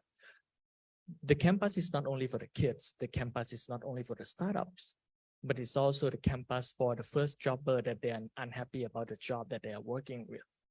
And, you know, they just come to our campus, talking to people, build their own professional network, and they are trying to find new jobs. So basically, like, this is truly a lifelong learning trend that we start to see. People jump back and forth between, like, you know, life in school and life at work. You know, they study in school, but they want to jump to understand like what is life at work looks like. And someone who are at work, they want to like go back to the education system and try to understand like, what are the kids studying these days? Like, do I miss something? Can I upgrade myself just to be competitive in the job market, you know, along with all these new graduates that seems to be so clever, just like you say, right? So we feel that this is different from the past. Another aspect is that I think the facility these days are much, much better than the past. I mean, I wouldn't have co-working space back then, but these days when I open co-working space at our campus, I see a lot of kids, you know, wearing student uniform, coming to hang around after their school hours, you know, just work on their homework, or maybe they start their own business already that I'm aware of some, and I do not even aware of some. So that's great because, you know, this is a new environment from, you know, apart from the school. This is the real extracurricular activities that you don't even need to force it. It's available to you and the student knows it. So I think these are the two main difference that I see, which is great, I think. Great, thank you. And as time comes close, we will wrap up with one final question for everyone. You know, you all, some of you already have children, and some of you will have children in the future. So this question is to think about, you know, what is your ideal education that you would want your children to go through?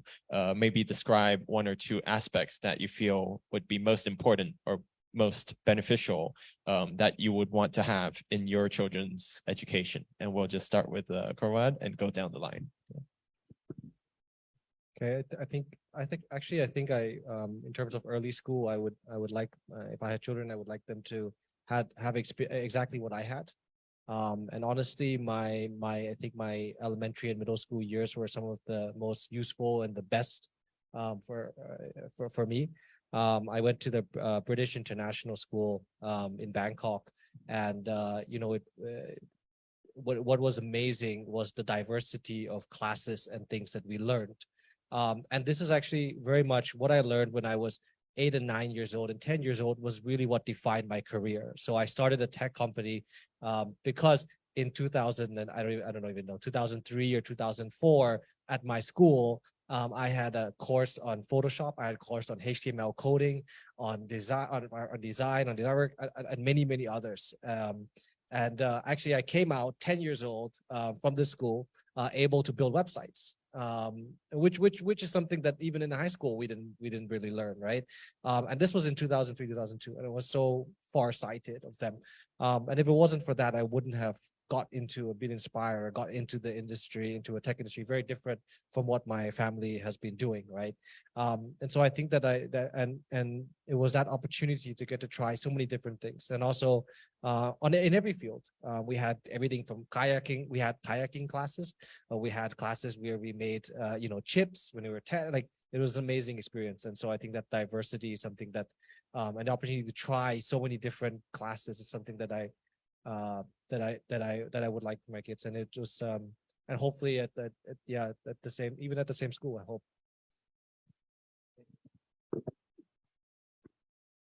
This is a great question. So I am a mum. I have a almost 10-year-old daughter, and she is the boss and CEO of my house. So yes, she makes sure that I'm always on track.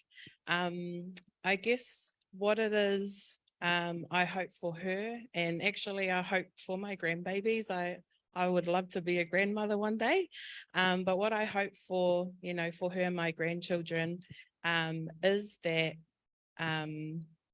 when their time comes, that Māori knowledge, that Indigenous knowledge for them is recognised and just as important as all the other knowledges that are out there.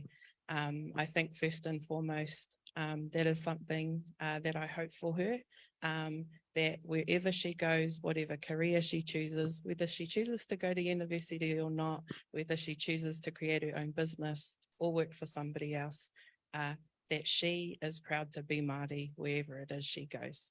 And I think for me, in terms of what that looks like as well for her, is I've been privileged enough to have been taught, I guess, some of our traditional Māori knowledge, and I'll share one in particular, and it's called the roimata. Now, roimata, translated, I guess, in English, is the teardrop. And this, I guess, curriculum that I've been gifted and taught, and we actually teach it as well, is that the teardrop, the roimata, is the most precious gift that you can give and the most precious gift that you can receive. And we are taught that upon conception, your ancestors gift you a roimata, and inside that is all the knowledge you need to fulfill on your purpose in life. And I guess one of the things that I hope for my daughter is that she is in spaces that allow that to thrive.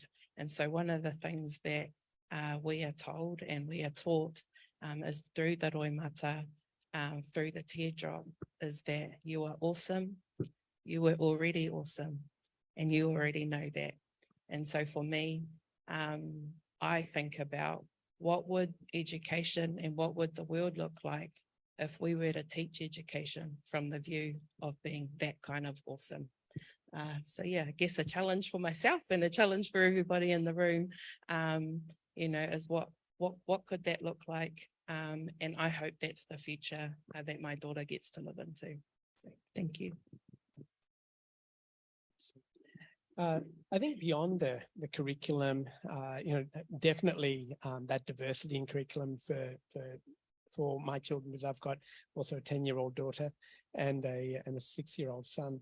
That the other thing for me is really emotional intelligence, and that emotional intelligence, not necessarily being taught, but something that they learn from those around them, from the teachers around them, to drive confidence. Number one, confidence in themselves, to be able to try things, to be able to fail, that ability to be able to fail and still have that confidence, to understand that, to be able to go deep on that, to be confident to lead their lives, to follow their dreams, and to pick something and to be able to move forward and be confident in that, and that emotional intelligence to be able to work with people. I think that's probably the really important piece for me. And like for education, like for my daughter, actually, like I would like, you know, like there's a theory like named FCB grade that explains how the product actually delivery to the consumers and how the consumers get convinced to purchase the product. But that model, actually, I feel that's quite resonate to the learning curve. So it has 3 different stages: feel, learn, and do. So after you get a feeling towards one stuff, and then you learn why it happened in that way, and then you do it by yourself. So like for my daughters, like a learning curve, like I would actually suggest her to try as many different topics as she could until she actually get to the high school. So the first 15 years of her life, I wish she can like enjoy it as many different topics as she could. Why? Because, you know, my background, my academic background, I was growing up in China. And back to a decade ago, 2 decades ago, like that time, the education system in China is quite different from nowadays. We don't get a chance to pick any classes we like back then. And because of that, for the first time, I went to the US. The only 2 major I know is business and math. That's pathetic, actually. And you know, like when I was young, I can build like nearly like 300 small, like 1 to 18 car models by myself.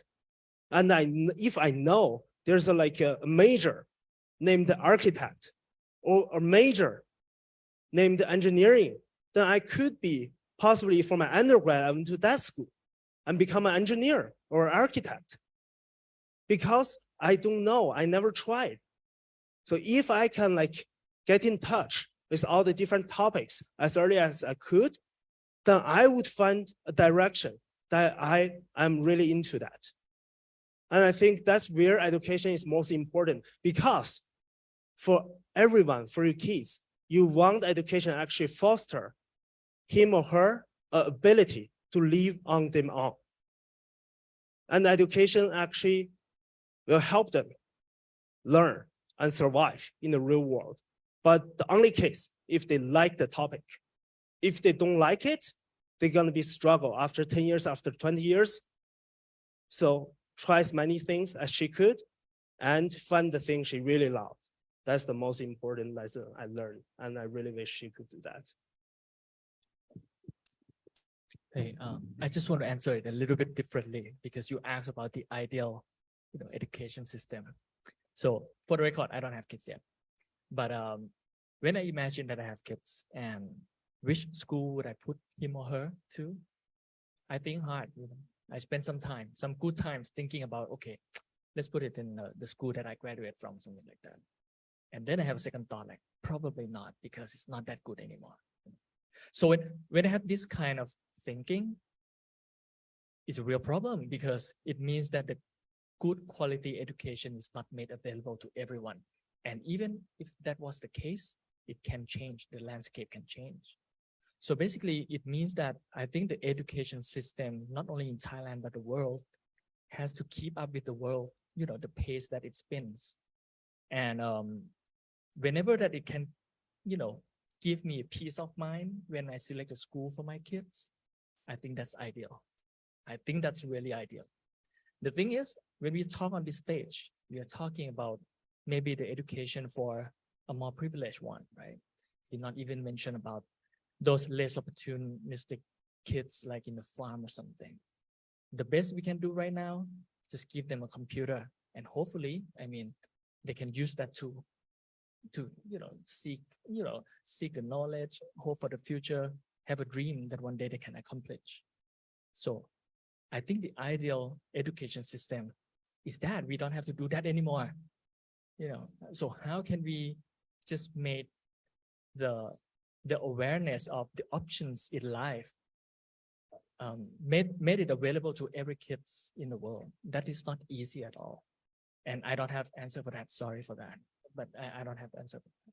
But I really believe that the world is spinning toward more decentralization in everything. So Web3 is one thing, right? Education as well. So personalized education is one of the ways that I see, you know, it spins out of this decentralization. But I mean, go back to your question. So if I have a kids, like what kind of routes in the education system would I choose for him or her?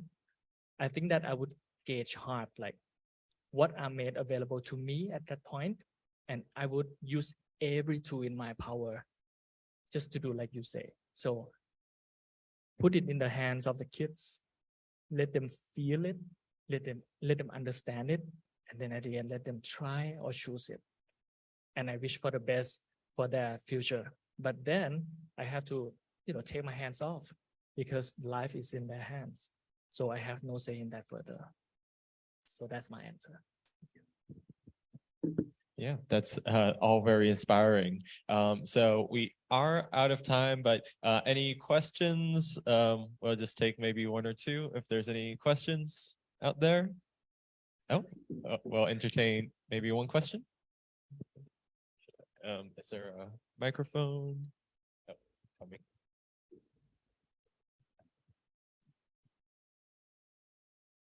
Hi, I am a volunteer advisor to former Senator Prateep of the Doing Prateep Foundation. And one of the problems that we have seen in the community is, as some of you have noticed, the underprivileged children do not have the choice of choosing which school they can go to that has the great teachers. And as some people have said already today, if you miss, you get one chance in life. If you got that great teacher, that great school, and for the underprivileged, if they miss that one chance, it just, you know, flashed for a moment, that's it, there goes your life. But on the stage, as you very kindly said, we're talking about schools that people of privilege have a choice. So what do you think? Anyone have any other solution other than give them a computer and hope for the best? Is there anything else you can do or society can do for the underprivileged kids to set them, give them more chance, give them more choice? Well, I might have a go at answering that one. So one of the things I think no answer, I guess that will solve everything. But I guess sharing with some of the work we do, I think one of the biggest things for us is, and it has been spoken about already today, is about building interconnected and really strong ecosystem. So one of the things that we do in our programs is we have students, so we have our high school students, we have our tertiary students that come through our program, but in the program, we also, as part of their journey, their family members are a part of it. So at the end, so actually in October, we had our final session for the year. And in that room, so it was a room probably as big as this, we had our students, we had alumni from our previous years, we had policymakers, we had business community, and we had their family. And for us, that is a deliberate way of connecting, and I guess utilizing relationships that we have to provide opportunities. Now, the kids that we work with some low decile schools and some high decile schools, but our hope is that they become connected to an ecosystem from which they can connect others to. So we know that we will never have conversations with every single community, but we know that the people who come through our programs will be able to reach communities and speak to people that we can't. And so that's actually, I guess, the core fundamental purpose of our program, which is called Ngā Hononga a Kiwa. And hononga in Māori, or in English, is connections and relationships. And Kiwa refers to one of our ancestors who traveled the Asia Pacific. And so for us, it's recognizing the importance of relationships, but also too noting that those relationships are not new. It's about reconnecting relationships that already exist. And so through hononga, we look at hononga of whakapapa, which is your identity, hononga taututu, and taututu refers to reciprocity. And we also look at hononga maurua, which is enduring, lifelong, intergenerational relationships. I don't know if that will work for everyone, but it's something that works for us. And it is, I guess the tools that you have with technology do aid and help, I guess, our future generations. But I think the biggest thing for us has been around those relationships and connecting the ecosystem together. So our kids, our 13-year-old kids, presented last month to the policymakers and told them what they want their education to look like. And we gave them a voice, we gave them a space. And I think the more that that's done, even with our underprivileged kids, I think the better off we all are. So hopefully that answered your question. Maybe I can just add very briefly. I think because we're part of a program, our company, I think it's just a very a way in which private sector can give back to rural communities and education. So I don't know, maybe it was mentioned earlier today, but we are part of the program, but also most of CP Group's companies are also part of the program called Connects ED. And basically it's a government partnership program that works with about 12,000 schools in Thailand. And the way it works is that each company actually will send some of their top performing managers to be a school partner. And the school partner will actually travel to these are 12,000 very rural schools. And the school partners actually travel out to those schools and actually work with the headmasters to review the curriculum, share some knowledge from, let's say from the capital all the way to the rural parts, right? And then actually look at what the needs are and do a kind of a review of those rural schools. And then actually the corporate that sponsors, I think in Thai, I think we have about maybe like 20 or 30 corporates that sponsored are part of the program, very large corporates. So most of many of Thailand's largest companies, all part of the program. Many of the companies sponsor 1,000+ schools, and they actually then follow up by donating and sending both their teams. So I think it's a really interesting strategy in which the country has actually allowed the private sector to give back in a pretty scalable way. Yeah, and I think it's really important because we're talking about top managers from private sector that are very in touch with new trends and technologies, and going out there to a very rural part and actually bringing that knowledge and sharing that with the teachers and working with the local community. I think that's the thing that, yeah. Thank Do you. they have involvement with any of the Bangkok areas? I think a lot of the schools are in Bangkok, but there's a large focus on the rural communities. I think it's about 12,000 out of there's about 30,000 public schools in the country. Yeah, about 12,000 out of that are part of the program, but maybe it expanded now. I'm not sure. I'm not sure if it's expanded already. But a small company like us only sponsors. We're just a small one, but the larger companies will have 1,000+ schools. Great, thank you. Really honored to moderate this panel. I think today we've had a lot of great ideas and even good questions. You know, everyone's from different backgrounds, successful entrepreneurs, educators, you know, executives. But I think we're all lifelong learners here, you know, learning in and outside of school. So I think everyone's experiences as students, as them, their identity now has inspired everyone here. And yeah, thank you. And we'll wrap up this panel. Thank you for listening. Thanks. Thank you very much. Thank you very much for hosting the panel, and thank you all the panelists for joining us. Exactly, equality in education benefits not only just individuals, but all of us together. And thank you so much, everyone, again, for coming to the Forum for World Education for the first day. And tomorrow we also have very exciting panels and sessions that are going on. Not only already like very good case reports, but also young entrepreneurs as well.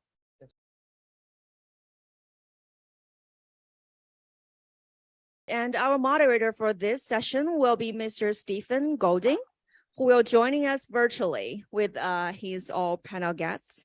Mr. Golding is the FWE Board of Director. He has over 35 years experiences in higher education financial affairs, investment management, strategic resource planning, and government. Currently, he serves as the senior advisor to the president of Ohio University. Please welcome Steve. It's your panel now.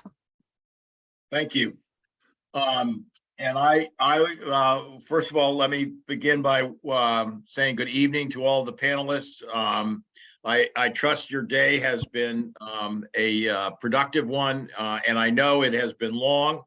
And so as a panel, we are going to try to be mindful of your time and to present our information in a way that keeps you on track for a ending time of about 9 o'clock this evening. We're going to begin with a brief video from Mayor Michael Bloomberg. And then Jonathan Schur, who is Mayor Bloomberg's educational advisor, but also CEO of American Archives, will provide a few comments as a follow-up to that. We then have Dr. David Pan, Dean of the Schwartzman College at Tsinghua University, who will talk about Mr. Schwartzman's vision and what has been accomplished at Tsinghua University.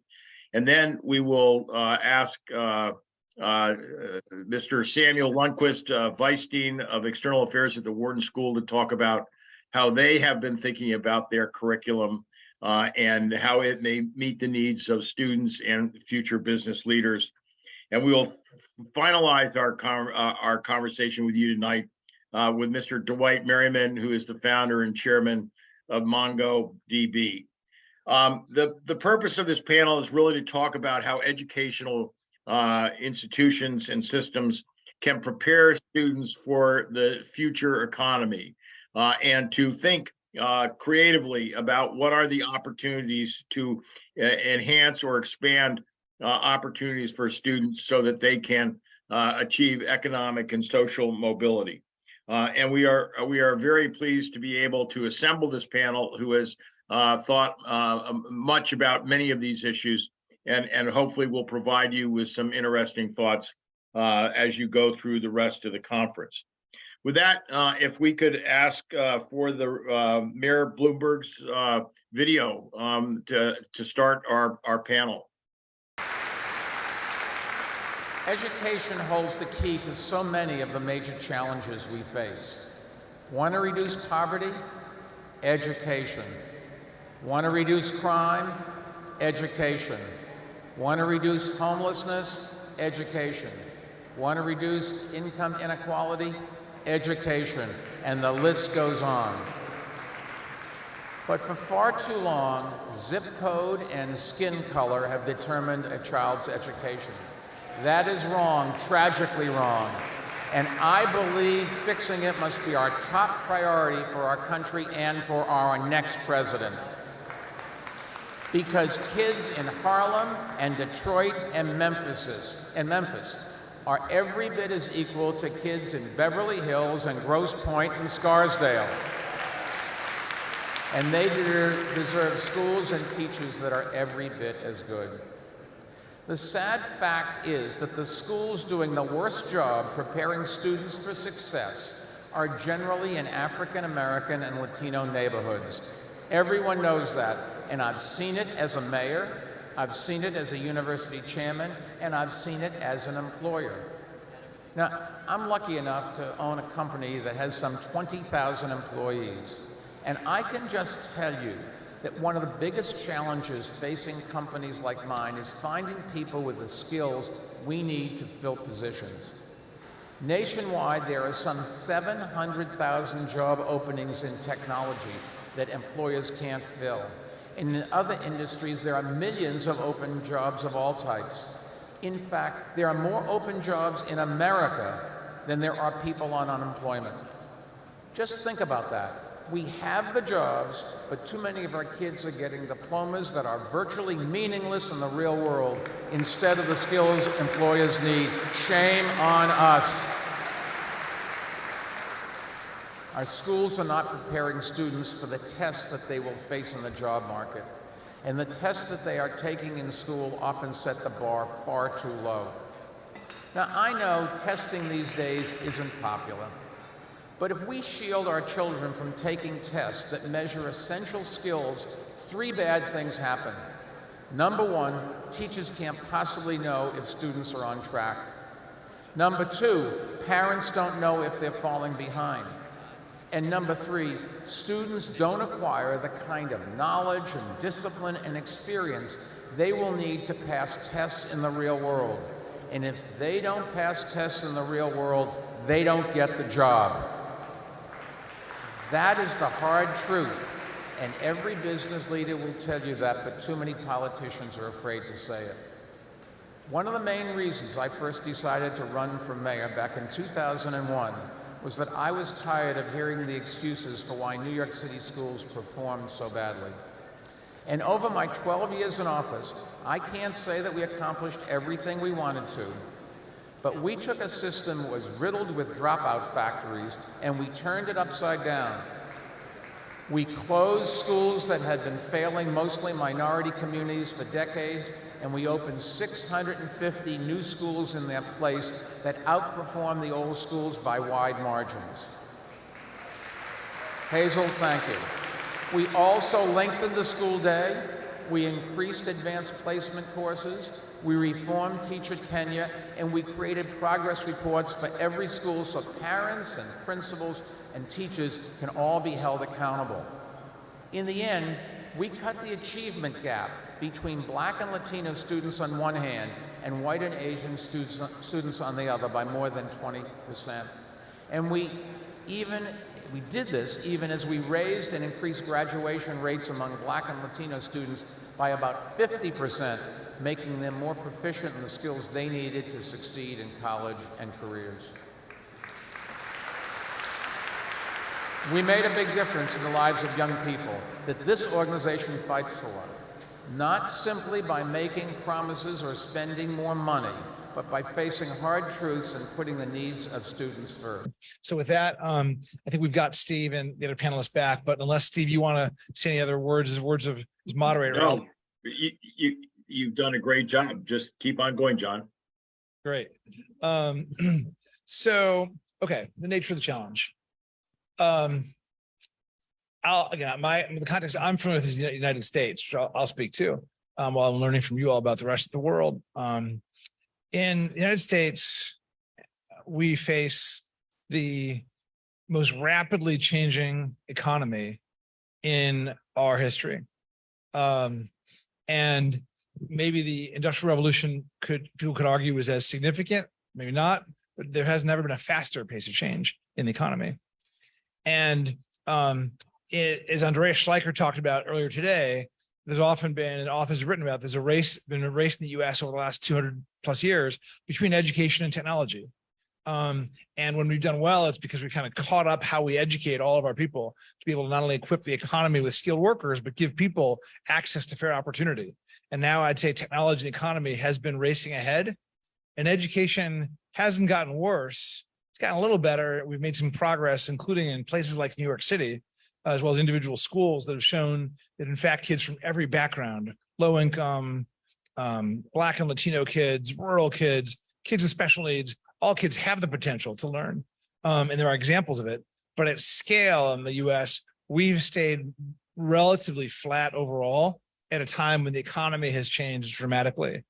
So that's a second part of the context. Third is we have dramatically changing demography in the US.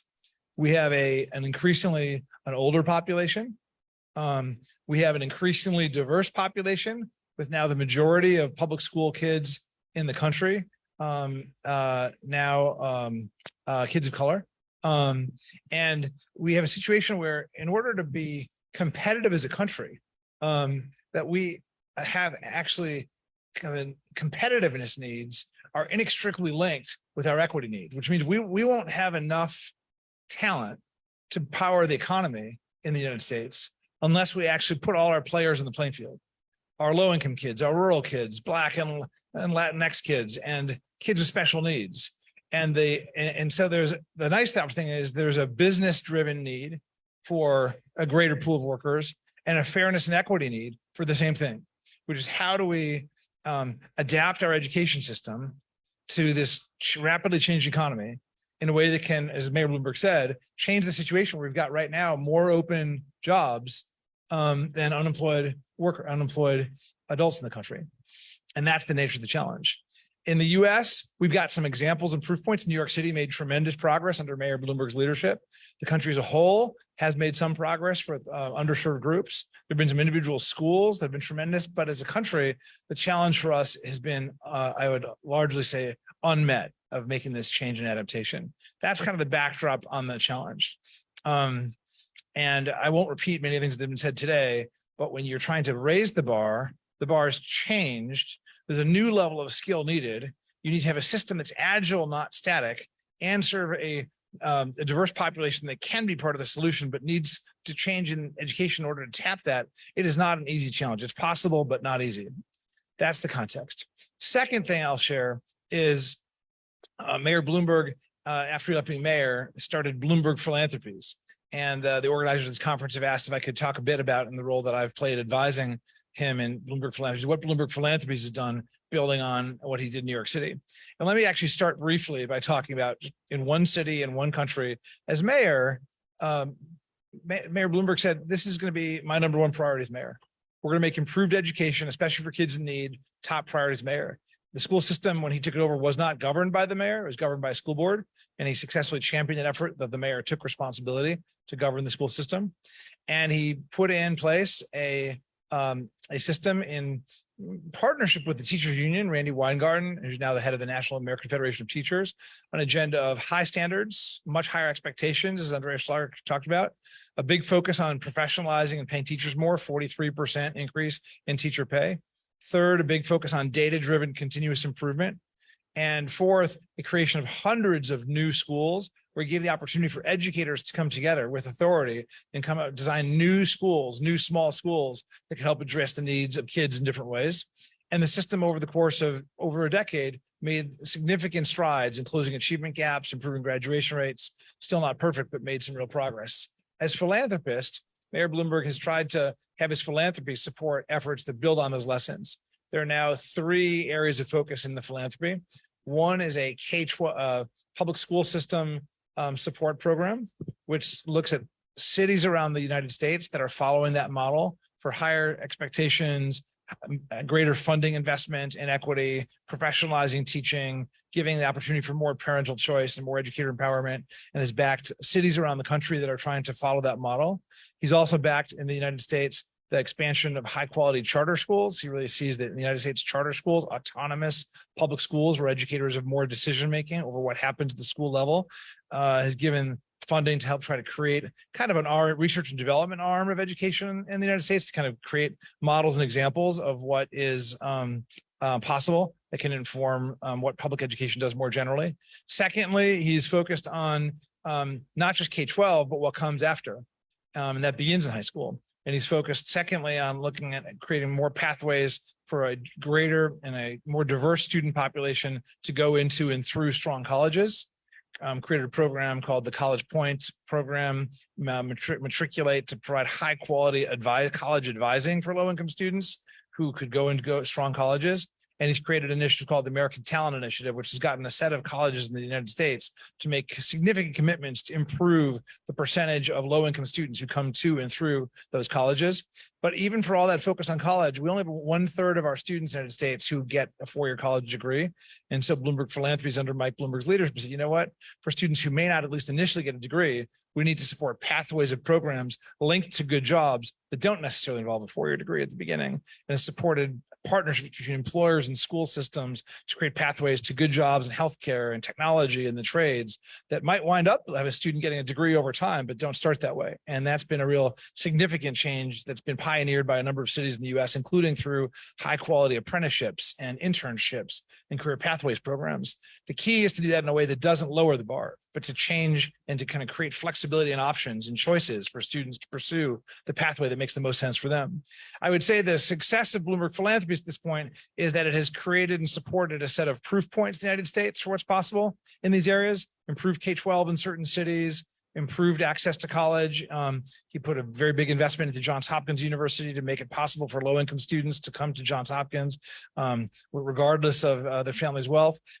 Pockets of examples of employers working on things like apprenticeships, but it still hasn't scaled in the United States. I know there are people here from the United States who know the challenges as well as I do. The question is, how do we go to large scale? And I think we'll hear more from the rest of the panel about how we'd address that. But I'll just close by saying a couple three key questions I would just leave you all with, and that we are grappling with in the United States. One, how to take what really works to scale.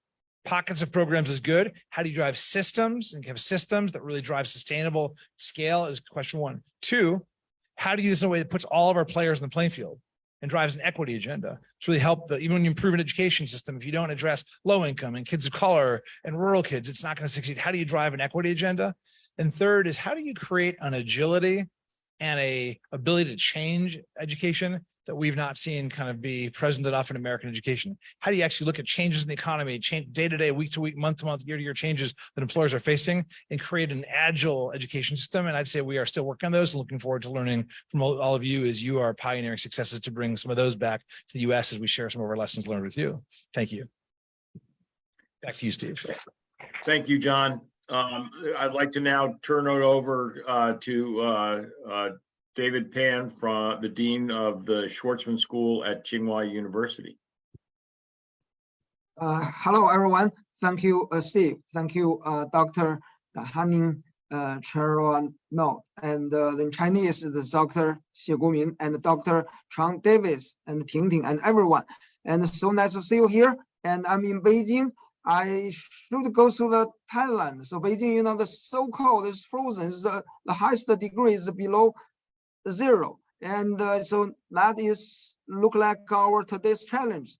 But if we fly to the Bangkok, Thailand, it's sunshine and warm weather, and that's our future. So that's our young kids there. So that's why. So we stay here because we're too old, and that's our future. And we are talking about the future and education. Absolutely, that's important. Like Mr. Bloomberg just mentioned this. Everything is education. Okay, so let me just briefly introduce the Schleicher College. The Schleicher College is founded is 2013 in April. So almost 10 years. Before that is Tsinghua is 2011 is Tsinghua 100 years anniversary, and Tsinghua wants to say, okay, what's the next 100 years? Tsinghua, what will you do? And that time we try to get some ideas, and Steve Schwarzman still is the board member of School of Economics and Management, is a business school of Tsinghua. And we went to Steve's home 2010, and we discussed what's next. And we want to get some student exchange program. And Steve Schwarzman said, okay, probably we can do some bigger things, aim high. And and we discuss, and then finally we funded this program. So, you know, in the 2010, the China GDP, in terms of GDP, China is number 2. And so that time we say, oh, okay, there's China is no longer elective course. China, it will be whole curriculum. So hopefully we can have lots of international students come to China, come to Tsinghua, understand China, understand the world. So that's our original mission for the next generation. Understand China, understand the world. So we funded that program 2013, that time, and former President Barack Obama and President Xi Jinping sent the greeting letters. And the first cohort just happened last 2016. And President Obama and President Xi Jinping sent another greeting letters. So 2 presidents sent 2 letters in the one school. Never happened before. So that means that's so important. Important means for the young kids, for the young generation, they understand each other is so important. We built up, that's a platform. You know, this my background. My background is our forum, is a building, is our college. It's a college of the lobby, we call the forum. And we just got a town hall meeting 1 hour ago with our all 150 students. And that students coming, you can see the flags, the students coming from 34 countries in this cohort. And overall, we have 82 countries in the last 7 cohorts so far. So that's a global, very global and study platform for the young generation. So I know a lot of audience, you are the young professional and maybe the college students. Please pay attention to our college, and probably you can apply. And if you 1% possibility, you have to do 100%, make 100% effort. That's the leaders, right?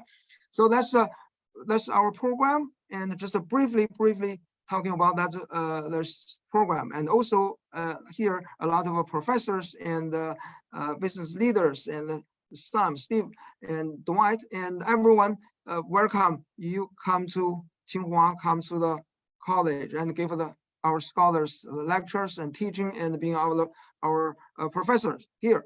And so that's a very diversified group. Thank you so much. And so another thing is I want to see beyond that, the college, you know, today, 3 years, the pandemic, but I think it was eventually will open. And after we open, and China, you know, currently we still have like 490,000 international students. And in Tsinghua, we have 4,000 international students. And Tsinghua is the big is 40,000. 10% is international students. It is not, cannot imagine it's like 11 or 12 years ago. So we are growing, and both Tsinghua and China. But after we open, I think we're back to normal, and a lot of things to do together for the future, for our young generation. And thank you so much. I stop here, and I think there's less than 10 minutes, and pass to the floor to Steve. Thank you so much. Thank you, David. you remind us that in addition to the importance of developing skill sets and training programs that meet the needs of future businesses, you are also talking about the globalization that's taking place in the world economy and the importance of being able to understand that part of the puzzle as well. So I'm sure there'll be some questions at the end of the panel about that, but that's a very important part of what the forum is trying to communicate in terms of this broader problem of preparing future generations for a different type of global economy. With that, let me turn it over to Sam Lundquist, who's the Associate Dean of the Wharton School of External Affairs, for his remarks. Sam? Thanks, Steve. And what a great segue, because when I think about the Wharton School and the University of Pennsylvania, this is a very global institution. I always characterize the Wharton School as an international business school that just happens to be located in Philadelphia. But the reach of our programs really is quite worldwide. And it's a pleasure to join you this morning. I'm in Philadelphia on the University of Pennsylvania campus. And the thing that comes to my mind in terms of my opening remark is simply in agreement with Mayor Bloomberg, that for us at a business school, we always think about achieving peace and prosperity around the world through education. It is our mission. And we have the advantage at Wharton of being so global and having alumni and students from all over the world that it enables us to actually address some of the pressing issues in society right now. In particular, when you think about all of the tension around the world as it relates to global geopolitics, I do agree with the mayor that the solution to these problems is through education. And we have programs that now are benefiting from the unfortunate situation that we all went through with the pandemic and the lockdown. But that challenge has turned out to be a real opportunity for all of us in education, because it allows us to think about the pedagogy or the methods by which we deliver our education. And no one liked to learn and teach online 100% of the time, but we did build a skill set that became really valuable and allowed us to question some of the assumptions we made about how we deliver education, and particularly how accessible we make it to others around the world who can't be in Philadelphia. So for us, an interesting outcome, to give you an example of that, is that next spring, we're launching a global cohort of students who will be from around the world, who will take about 75% of their curriculum or course material from the Wharton School online synchronously, meaning that these are not taped classes that people can watch in their own time zone, but actually they attend class online in a live format. And about 25% of the delivery of these classes will be done in person, either in Philadelphia or in another city around the world. So we're going to take Wharton and travel around the world to deliver this program. This is for the MBA program, by the way. So that's an innovation. The other innovation that I want to mention to you is what we call our lifelong learning program. When you think about the Wharton School and the University of Pennsylvania, you tend to think in the box of undergraduate programs and graduate programs. But our lifelong learning program is actually reaching back into high schools. We're offering business curriculum programs to high school teachers who want to bring the business program into the high school curriculum. And we continue to offer our business curriculum to our graduates of our program after they leave and they're in their career. So the Wharton School is no longer a undergraduate and graduate school. We're reaching back all the way to high school and all the way to end of career. And this is made possible because of the lessons of the pandemic and the lessons of online learning. So we're very excited about that. Finally, what I would want to report to you is, again, picking up on commentary from earlier in this panel, is that you will see subject matter in business schools going forward that you would not normally expect to find in a business school. People generally expect, appropriately, that they can learn finance and management and marketing and analytics in a business school curriculum. But this year, Wharton has introduced new curriculum in the very important topic of ESG, that is environment, social impact, and corporate governance, as a part of its curriculum within the business school offering, as well as what we call DEI in the United States, which is diversity, equity, and inclusion programs that really address the same things that you've been hearing about from our previous speakers. And that is, how do you create opportunity through equity and access to the kinds of programs that we offer educationally? But through the business and economics lens, it really is an investigation of how you can, for example, create equity and access to capital so that people who are starting business have the opportunity to fund the initiatives that they're beginning and to raise capital to grow their businesses. So these are two examples of how the business school curriculum is changing in response to the condition in the world that we've been hearing about today. And I'll finish by simply saying, and it's a surprise to a lot of people, that you can actually attend the Wharton School now and major in ESG or DEI, which is a radical change from the way we thought about our education as recently as 5 years ago. So with that, I'll hand it back to you, Steve. We'll look forward to our discussion following. Thank you, Sam. While you were talking, you reminded me of a statistic I read a couple of years ago that for a child graduating from high school in the United States, they were going to have 11.4 jobs over their professional career, and 50% of those jobs did not exist today. And so how do schools and educational platforms evolve to reflect those changes that are taking place? And clearly, Wharton is thinking about this on a real-time basis. It does obviously set up a continuous reimagination loop, I'm sure, for leadership of schools like the Wharton School. Thank you, and actually the Schwartzman School too. Thank you very much. And let me now turn over to Dwight Merriman. Dwight. Hi, everyone. Glad to be here. That's nice to talk with everyone. I was thinking about the conference, and I was just thinking about when I was in school way back, for example, high school in the early 80s, let's say. I remember coming home or being home after school, and maybe the evening news is on TV. And of course, this is in the US, it's where I grew up. So the story is in that area.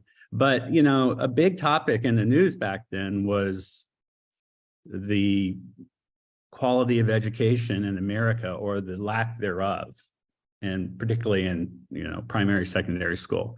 It was a big topic. It seemed to be in the news a lot. It seemed like there was a lot of tension back then, but it feels like, though, all of a sudden, we're 35, 40 years later, it hasn't changed that much. So that's not ideal and unfortunate. So in my qualitatively, when I look around, so it's great we're talking about these things and how can this stuff be better. And obviously, as Michael Bloomberg talked about, just operational excellence is very important, and just all the classic ways we do education. But one thing that's really on my mind is, we do have something new we can apply to education these days, which has been touched on a little bit, which is technology, right? So technology is creating new needs for us in education, but I don't feel like we're leveraging it enough to solve fundamental problems of education as much as we can. So we have a lot of, what are the new technologies we have that we can use? Well, we have the internet, smartphones, and soon AI. So my opinion is we could really, a big effort to leverage these more highly could make a big difference. And it's something that is possible now that we couldn't do 30 years ago. right? It just didn't exist. So, but it feels like these advances in technology, they're getting applied more quickly to other sectors, whether it's business or even entertainment or social and things like that, rather than education. So I'm kind of surprised there hasn't been more with tech and online ed to date than has happened. Sam talked a bit about some of the things going on at Wharton, which is great to hear. But I'm kind of surprised there isn't just 10x or 50x more students doing online for college, let's say, completely. I think that's possible. It requires some work. Like, I don't think we have the tools off the shelf right now, but I think that could be a big goal. And kind of going back to, John was talking about scale and equity. This is definitely a way to get scale, right? If you can automate some of this stuff with online education, with technology, you can really scale it. The marginal costs are super low. And additionally, it helps with equity, which John mentioned, right? It doesn't matter where I'm at, I can get to it. And especially in certain countries, just the opportunities for good education may not be there. But if I can get on the internet, maybe I can go to Wharton, or I can get educated from whatever the school is, using these technologies. So I don't feel like we've, like, as a society, made the mindset shift from sort of local to virtual on education. We're doing things, but we haven't like flipped the giant lever where it's like, okay, half of all education is online.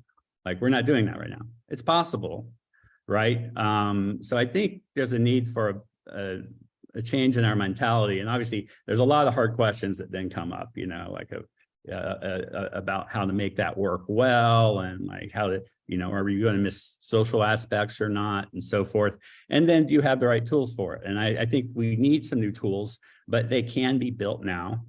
We basically need Zoom or something better than Zoom, but you can think of a Zoom for education, but on a whole different scale and level, right? So where we can make the experience really immersive and good, and not like Zoom, which is okay. But I think that can be done, but obviously there's a lot of companies building things, that's software in this space, but I don't feel like it's kind of all came together yet. And it's a huge opportunity in terms of the ability to educate people, especially if they're in a tough geography, or they can't afford it. I think this could solve many of these problems, and we should have a mix. I think the other thing with online ed is it's not an all or nothing thing. We can also do hybrids, which is kind of, I think, a good way to get started. Which where maybe at my high school, I'm at a brick and mortar high school taking classes, traditional model. But my school is, it's rural or something, the small school, so we don't have all these specialized classes, but maybe I can take online classes if I want to take some AP class or something like that. That's, maybe the school just doesn't have enough students for these more niche subjects, electives, things like that to make sense. Or maybe there's a class that's it's the same subject matter, but it's been tailored to some special need. Right. Whatever that you'd imagine any class, just, you could do half a dozen versions for different groups, which makes it easier for them. So these are all things we can do today. And obviously there's a bit happening, but it seems like we should be doing at least 10x what we're doing already. And this involves, both private sector, but also government, and pushing these things, and things like, and organizations like universities, if can they push for it, and also just research on how to do it well. Like, is the research happening? Is that research being funded? how to apply technology to education. Because especially as you move down from, say,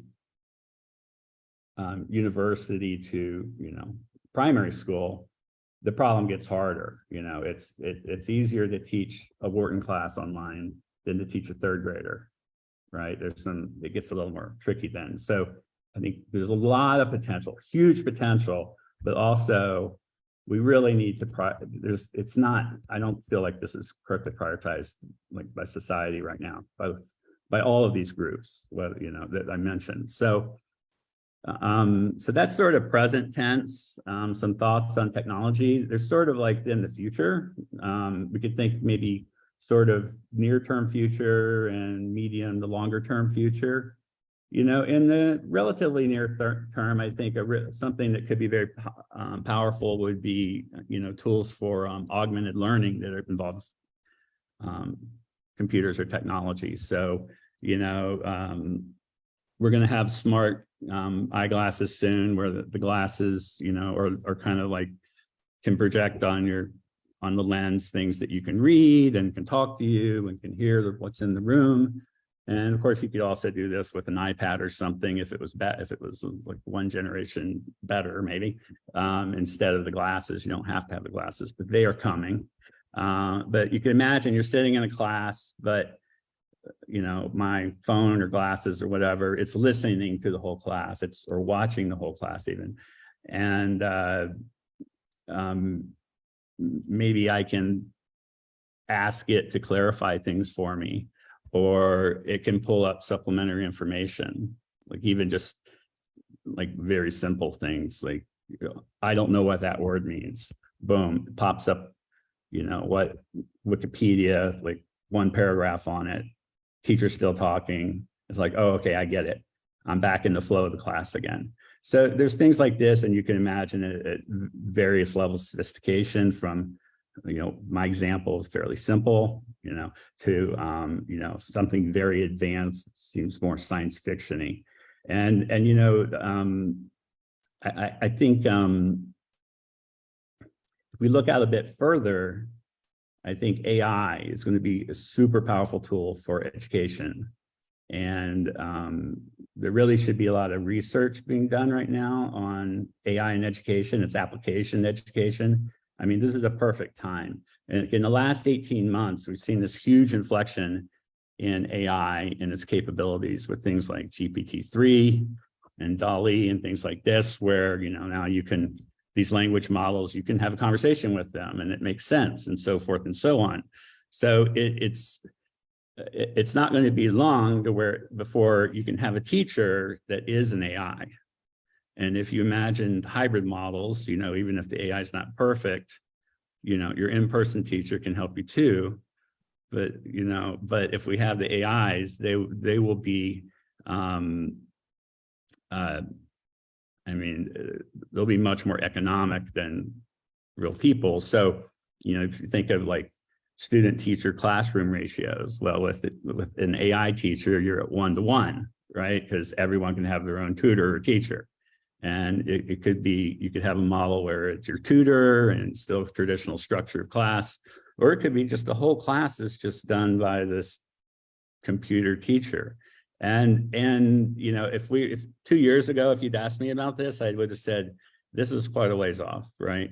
But it's really amazing what's happened in the last year or two with these language models and what is possible. So I think we're very close to having these capabilities, but somebody needs to build the systems in, right? So the systems being built right now are not the use cases in education per se. So I think it's time for some groups to go out there and build at least prototypes of these things now. And I think you'll be surprised how well they work. And these systems will work well with young kids, right?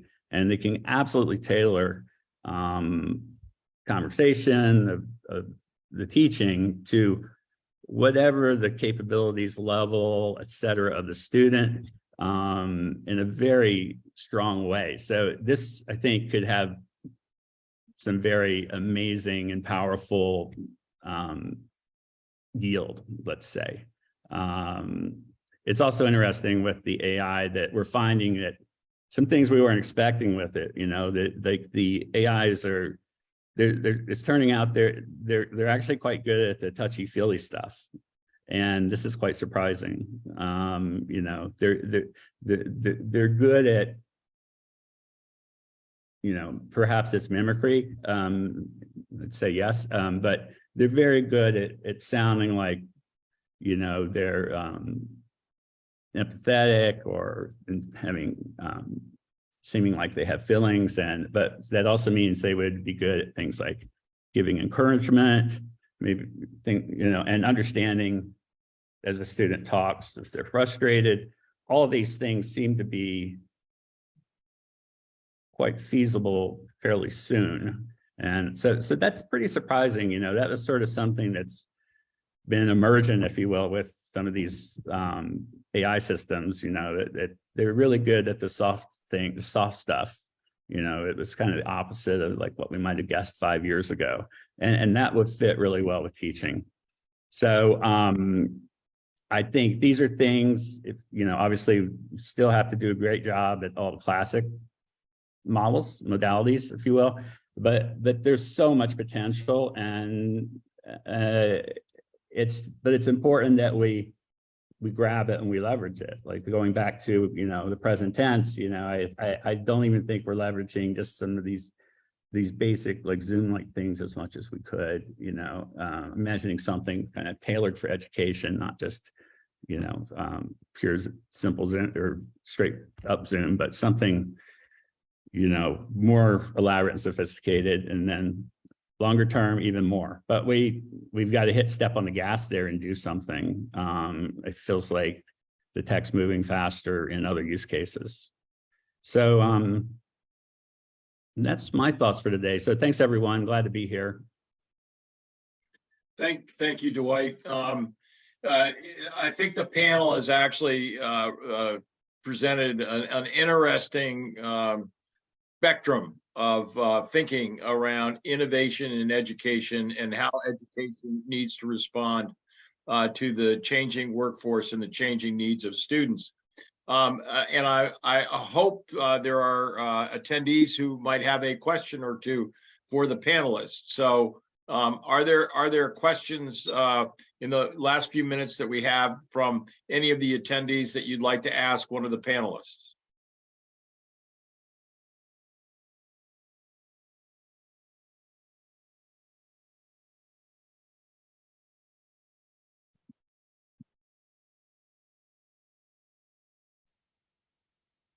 Oh, hi. I'm from Thailand. Okay. I have some questions that seem to be interesting, especially from Duane. Okay. So I just wonder that how the world would be able to develop a kid who need to have soft skill. I think from the way that Duane talked, okay, soon AI may be our next teacher. And then what would happen at that time, especially that people in the digital industry, we lack of soft skill. We kind of like don't communicate that as much as like people in business school. So my question is, would that AI would be able to help us in terms of critical thinking or team working, those kind of thing? Yep, that's a short question. Dwight, do you want to start, and then I'll open it up to the other panelists? Yeah, I'll start. So thank you. Yeah, that's a very good question. So, I've talked a bit about AI and like, let's leverage it to make education much better than status quo. But there's a very adjacent question, which is, well, if I'm in school right now and AI gets better and more tasks are automated, and I'm going to be not retired 30 years from now yet, what should I learn that I can, be successful or have a job and so forth? What skills will be relevant in that future world, which is actually quite hard to imagine or predict 30 years from now at the moment. It's the acceleration of what's happening with this stuff. So I think that whoever's asking the question was on the right track. I mean, we need to teach people some fundamental things. So I think, critical thinking skills. I mean, that's always useful, no matter what the world is like then. Things like just informal logic, I think philosophy of science, things like that. I think it's important to teach people. It'll always be important to teach people sort of government / history, how to, a good understanding of, how government works and things like this is, if you look at some of the countries in the world that are poor, sometimes the problem is the government, right? So if everyone understands like what are old models of government and sort of some of the nuances around it, some of the history around it, I think, if everyone in the entire country like has that baseline, and over time they can influence like what the government looks at, maybe be dissatisfied instead of satisfied if it's not what it should be. And then also things like just finance 101, personal finance, everyone needs that. And I'm kind of surprised that we don't, at least not in all school systems, that's not just part of the common curriculum for, say, high school. So in addition, I mean, learning about computer science or technology is good too. But I would put that after all the other things we just talked about. Thank you. Well, we only have a few more minutes, so I want to make sure that the attendees get to ask a question. So is there another question from one of the attendees? Yes, I have one. Earlier, the suggestion was made of having an entirely online undergraduate experience. And obviously that's quite different from the one that I had, and that I would think a lot of other people in the room had as well. So how to replace, obviously for short courses or content, I understand how the online experience would work very well, especially improving access, but how to replace, whether it's the relationship you develop with your roommate or with your people that are in an activity with you, or sort of the traditional part of the liberal arts college experience that we develop, and sort of how to replace that without an in-person component.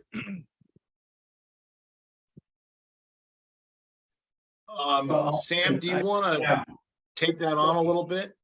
Sure. Let me comment very quickly on, I don't think that the traditional university experience will be threatened by the opportunity to expand access to education with online teaching.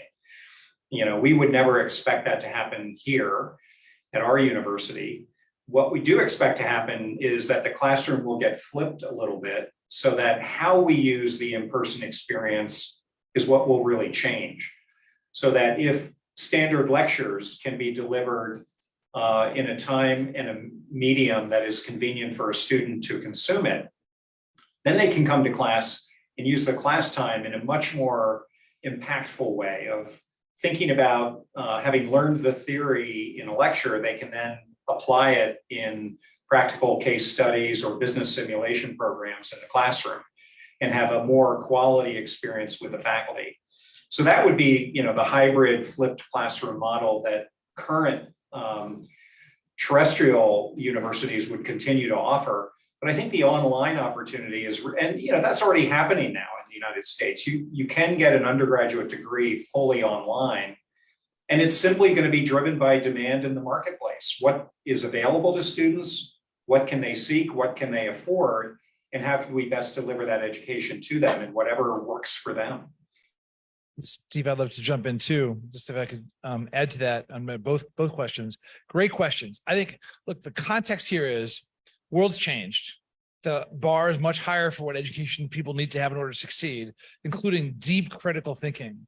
This is not like humans are not going to be replaced. Technology is going to enable and complement human beings. Deeper critical thinking, relationship development, working in teams. This is the human kind of uniqueness is going to be powered by greater education, since automation technology can replace some of the lower level work.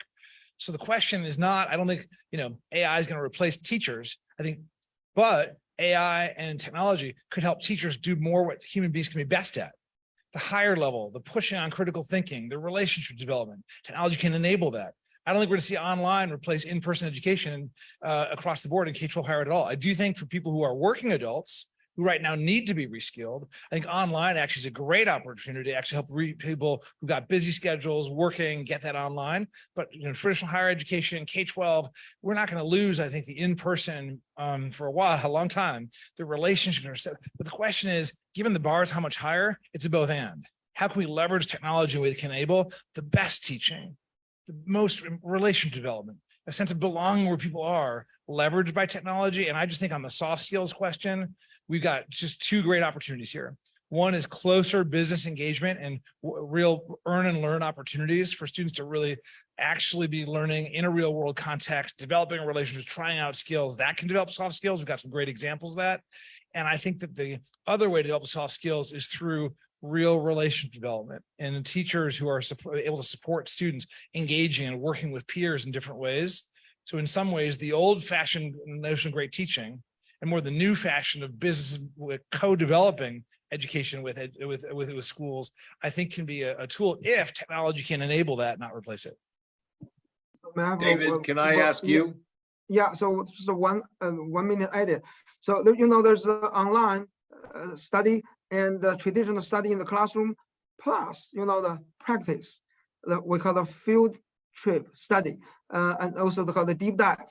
Give you an example. So if you understand the political system of China, you work with our mayor, not the Mayor Bloomberg, but Chinese mayor, and work 1 week from morning 8 o'clock to the 11 o'clock in the evening. The Chinese governor, the mayor, governors, they're so busy. After they work 1 week, that's the credit class. After work 1 week, you know what's going on with the Chinese political system. We call it field trip study or the deep dive study practice. So online, traditional, and practice, practical study. So put together, I think it's the future. We cannot based on online. Online, the AI is absolutely helpful. It's a lot of things. And the traditional still have a blackboard still in our classroom, but practice is so important. Thank you. Thank you. That concludes our hour, and I want to be mindful of the timeframes that we promised to commit to.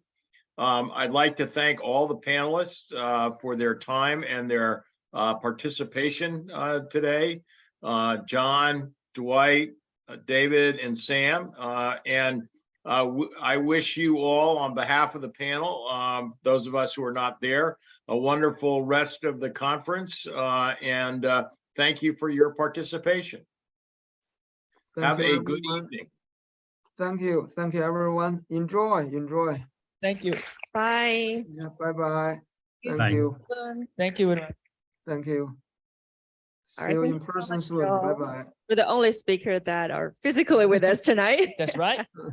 By the way, I was asked one thing. I asked for advice before the panel. What's one thing I could say that'd be useful? Yes. And the one thing I was told that could be really useful is to remind people that there is wine and beer and opportunity for socializing and drinks in the lounge by the front desk for the next period of time. With that, we welcome back to the organizers. Sounds a plan. Great. Well, shall we join Joe together for the lunch for some drinks, beers and wines? Yes. Okay, I think all of our panel has been ended Today, right. today, right? So just be as a reminding, we're going to start tomorrow morning at 9:30 in the morning. Great. And also one more time for the New York Jazz Band announcement. Please stay with us until tomorrow night. That's right. For the world's best New York jazz performance. All right. Thank you so much for waiting with us today, and you have a great night. Good night, Good everyone. night, everyone.